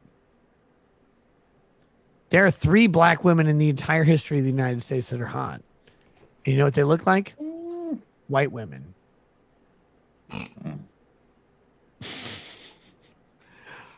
Okay, well, you can't leave it there. Names, list them off. You clearly have a list. No, there aren't any. It actually, this is one of those eye beholder things, because I know every guy out there's like, no, I've seen a hot black chick. You've seen, listen to what you just said. I've seen a hot black chick. What did she look like? She looked like Heidi Klum. Oh, but with melanin. Oh, okay. I don't care if they're purple, green, blue, violet, whatever. As long as they're hot, they're hot. Yeah, she looked like Heidi Klum when your wallet's missing at the end of the day. That's fine. Get it wet, brother. I don't care what you do. You want me to name them off? I can't name them off. Look, hot black women look like white women. You know what every other black woman looks like? A criminal. Don't give her attention. Don't do this. Twerking is garbage. It's awful. It should not be done by anybody with any melanin in their system at all.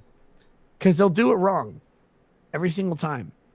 Have you seen that video where the guy is dying and the fucking EMTs are putting him on a fucking stretcher or gurney, strapping him to it, and they put it in there. And these black chicks are up there. They're fucking twerking on the ambulance. Yeah, on the ambulance. Okay. And then there's a black guy like doing the selfie cam. He's like, yeah. He's like doing the dry hump of the 212-pound mastodon that is twerking on an ambulance. There really was one of the videos that the longer you looked at it, the more you realized that was wrong with that exact, like, the longer you looked, the weirder it got, honestly. All of them. It's like that photo of the guy that's on the stretcher and you look at it and then there's an Oompa Loompa and then there's like it just kept getting weirder and weirder. Derna 1804 says, Nick, all black people live in the hood, Ricada. All black people live in the hood. That's in quotes, which means that's my middle name. No, all black people don't live in the hood. Funny black people live in the hood. Black people who live out of the hood are white people, but not as good. They're not funny. I don't want to talk to them. Black people who live in the hood are hilarious. Why do people like this? I don't get it. I'm so happy I joined the stream. It's so... I watched a video and it on Instagram. It said, you have to watch to the end. You will not see this coming. And it's this black chick. She's in like this nice dress. She's got... That's what I said there too. Yeah, it's a tank top. She's busty. She's got good hips. A little bit big for me, but she's cute. She's doing these dances or whatever, and she's walking down this aisle. And then the camera turns, and her boyfriend is fucking dead in a casket. Right there. Oh yeah. The video the other day, that was like awesome. I thought it was a tranny though. She's doing the funeral dances, and you're like, I thought it was a drag queen or a tranny, though. She wasn't that I attractive. don't know.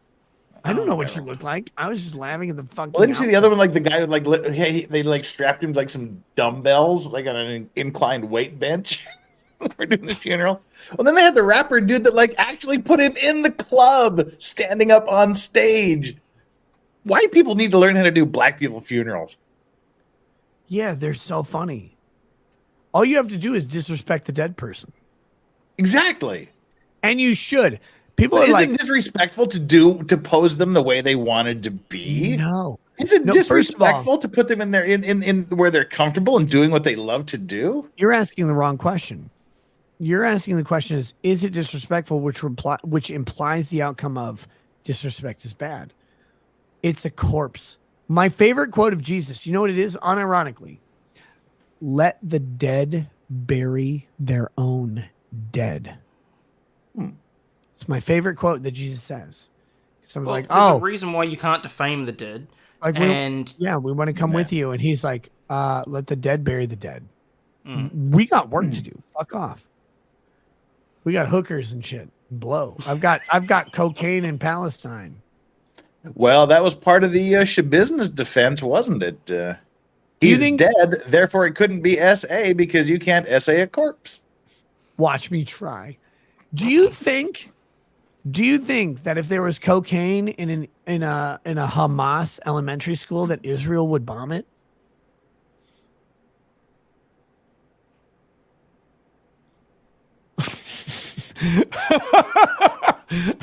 This is where you put all the mathematical equations whirling around in front of me and Julia Roberts' face. I'm just saying. You have a list of Palestinian elementary schools. One of them has 8 pounds of cocaine. Did the IDF bomb it? I don't think they do. I think that guy gets shot or killed with like a sniper. No, not a sniper. That's dirty. That's disgusting. What's the Jewish martial art? Oh, Krav Maga. Yeah, Krav Maga. Do you think he Krav Make America Great Again? Some guy in the throat. Make Krav Maga again. Krav Maga is bullshit, by the way. Does everybody know this? Does anybody not know this? No, Archer swears by it. Do you know why Krav Maga is bullshit? You know how I know? Was it? Jews do it. No, see that's the thing. We can't even joke about that. No, I'm not. You want to solve a problem? Just unleash the Mossad.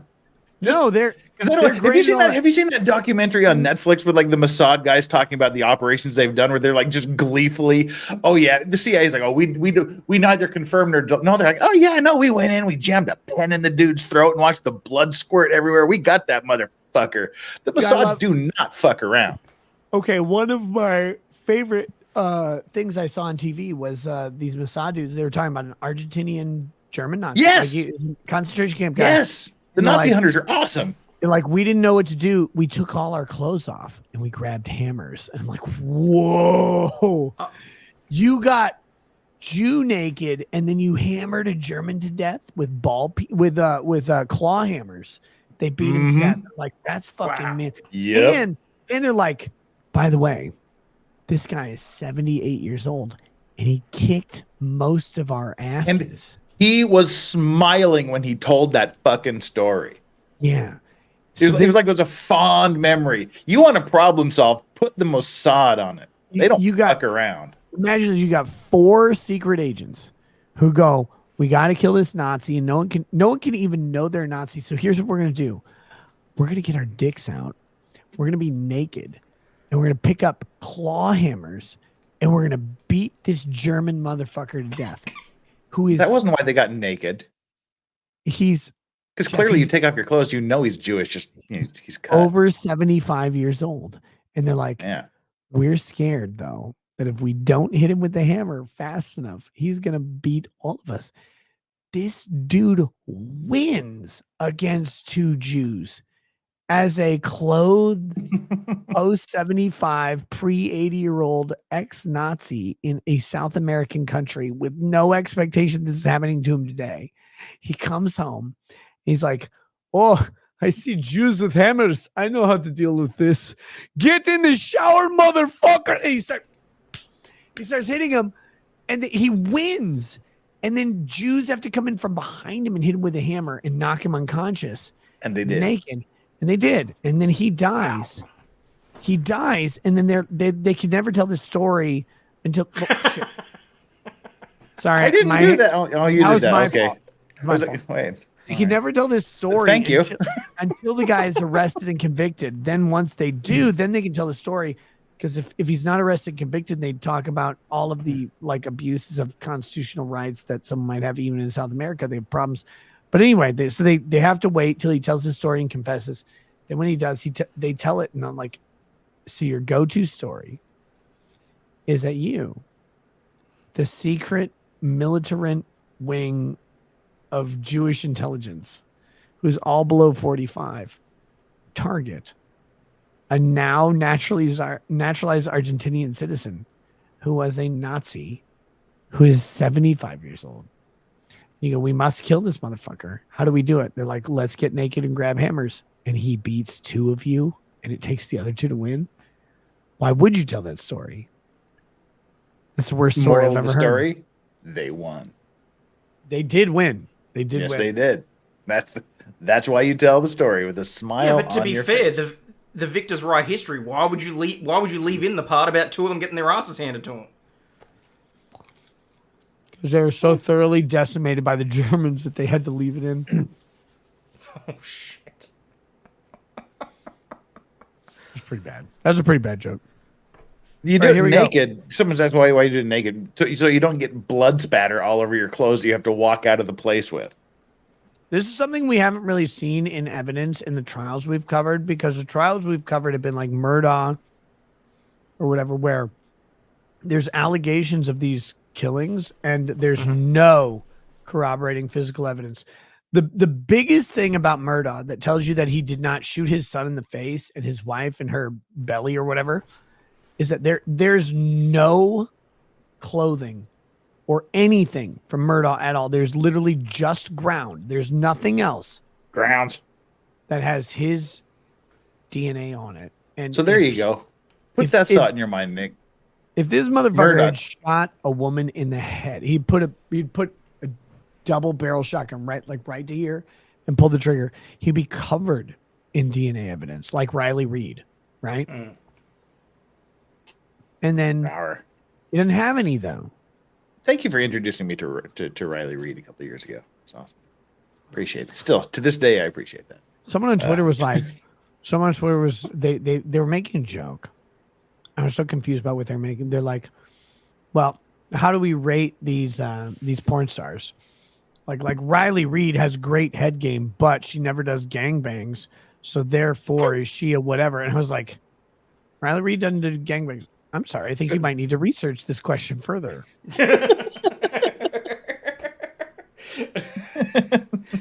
It's okay, honey. It's for research. Someone on the internet said so. Wait, did you just say Riley Reid doesn't do gangbangs? Have you heard of the NFL?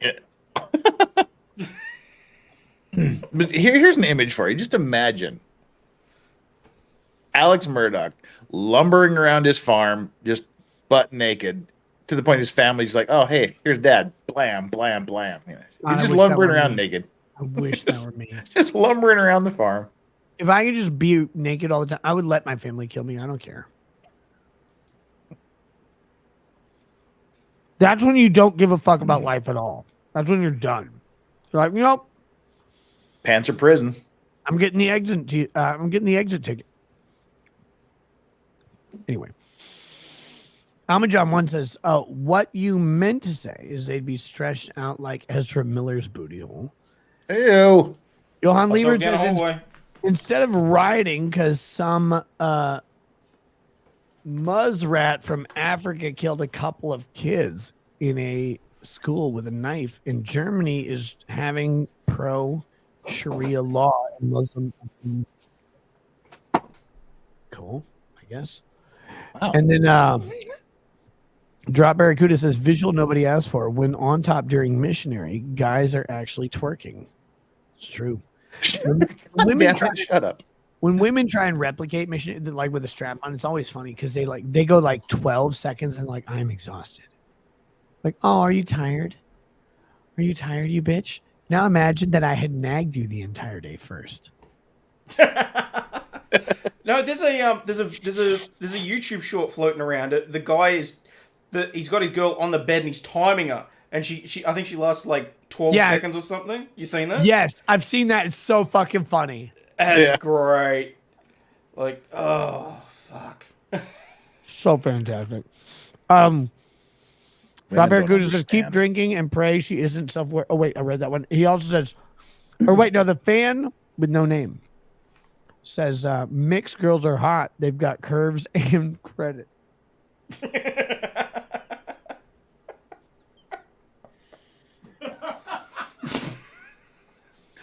With that, ladies and gentlemen, on Rumble, I love you. We're banned, I'm sure, tomorrow on YouTube, but we'll be on Rumble still forever. Come catch us on local. I'm not doing local stream tonight. I'm going to bed. Way too much to drink. Jeff, Aussie, thank you so much, guys. Legal Vices, Aussie Overlord on YouTube, on Rumble, on Twitter, wherever you Titty are. ball in an hour.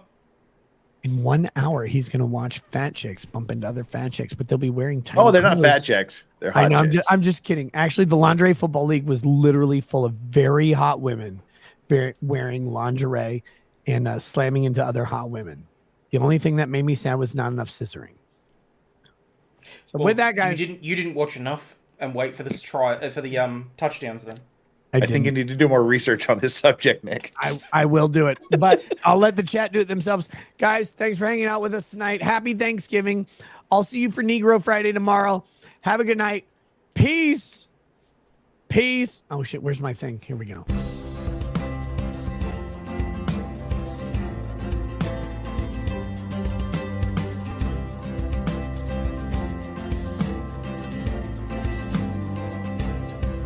Oh, he drinks a fair bit, but you realize that it just helps get his noggin jogging along. With his glass by his side and his kids asleep tight, we'll hear some lost-plaining tonight.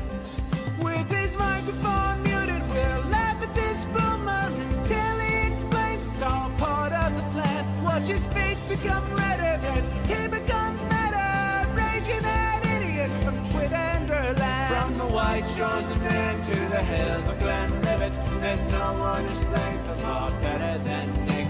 So pour out a glass for the ones who have passed to make the law what we are now.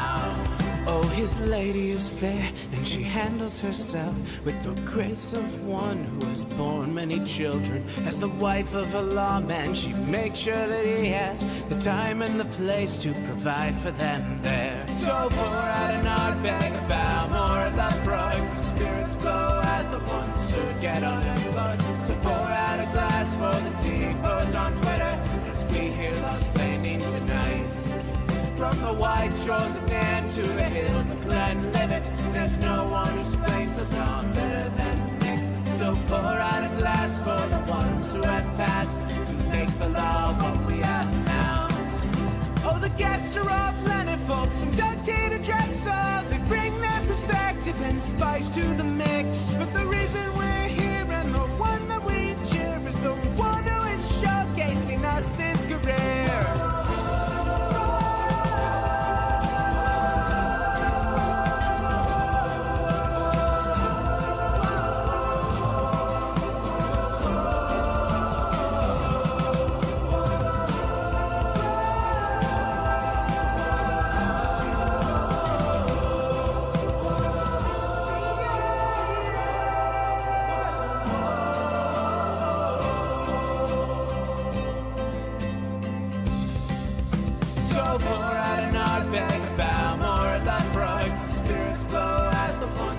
Get unemployed. So pour out a glass for the T-post on Twitter as we hear lost-plaining tonight.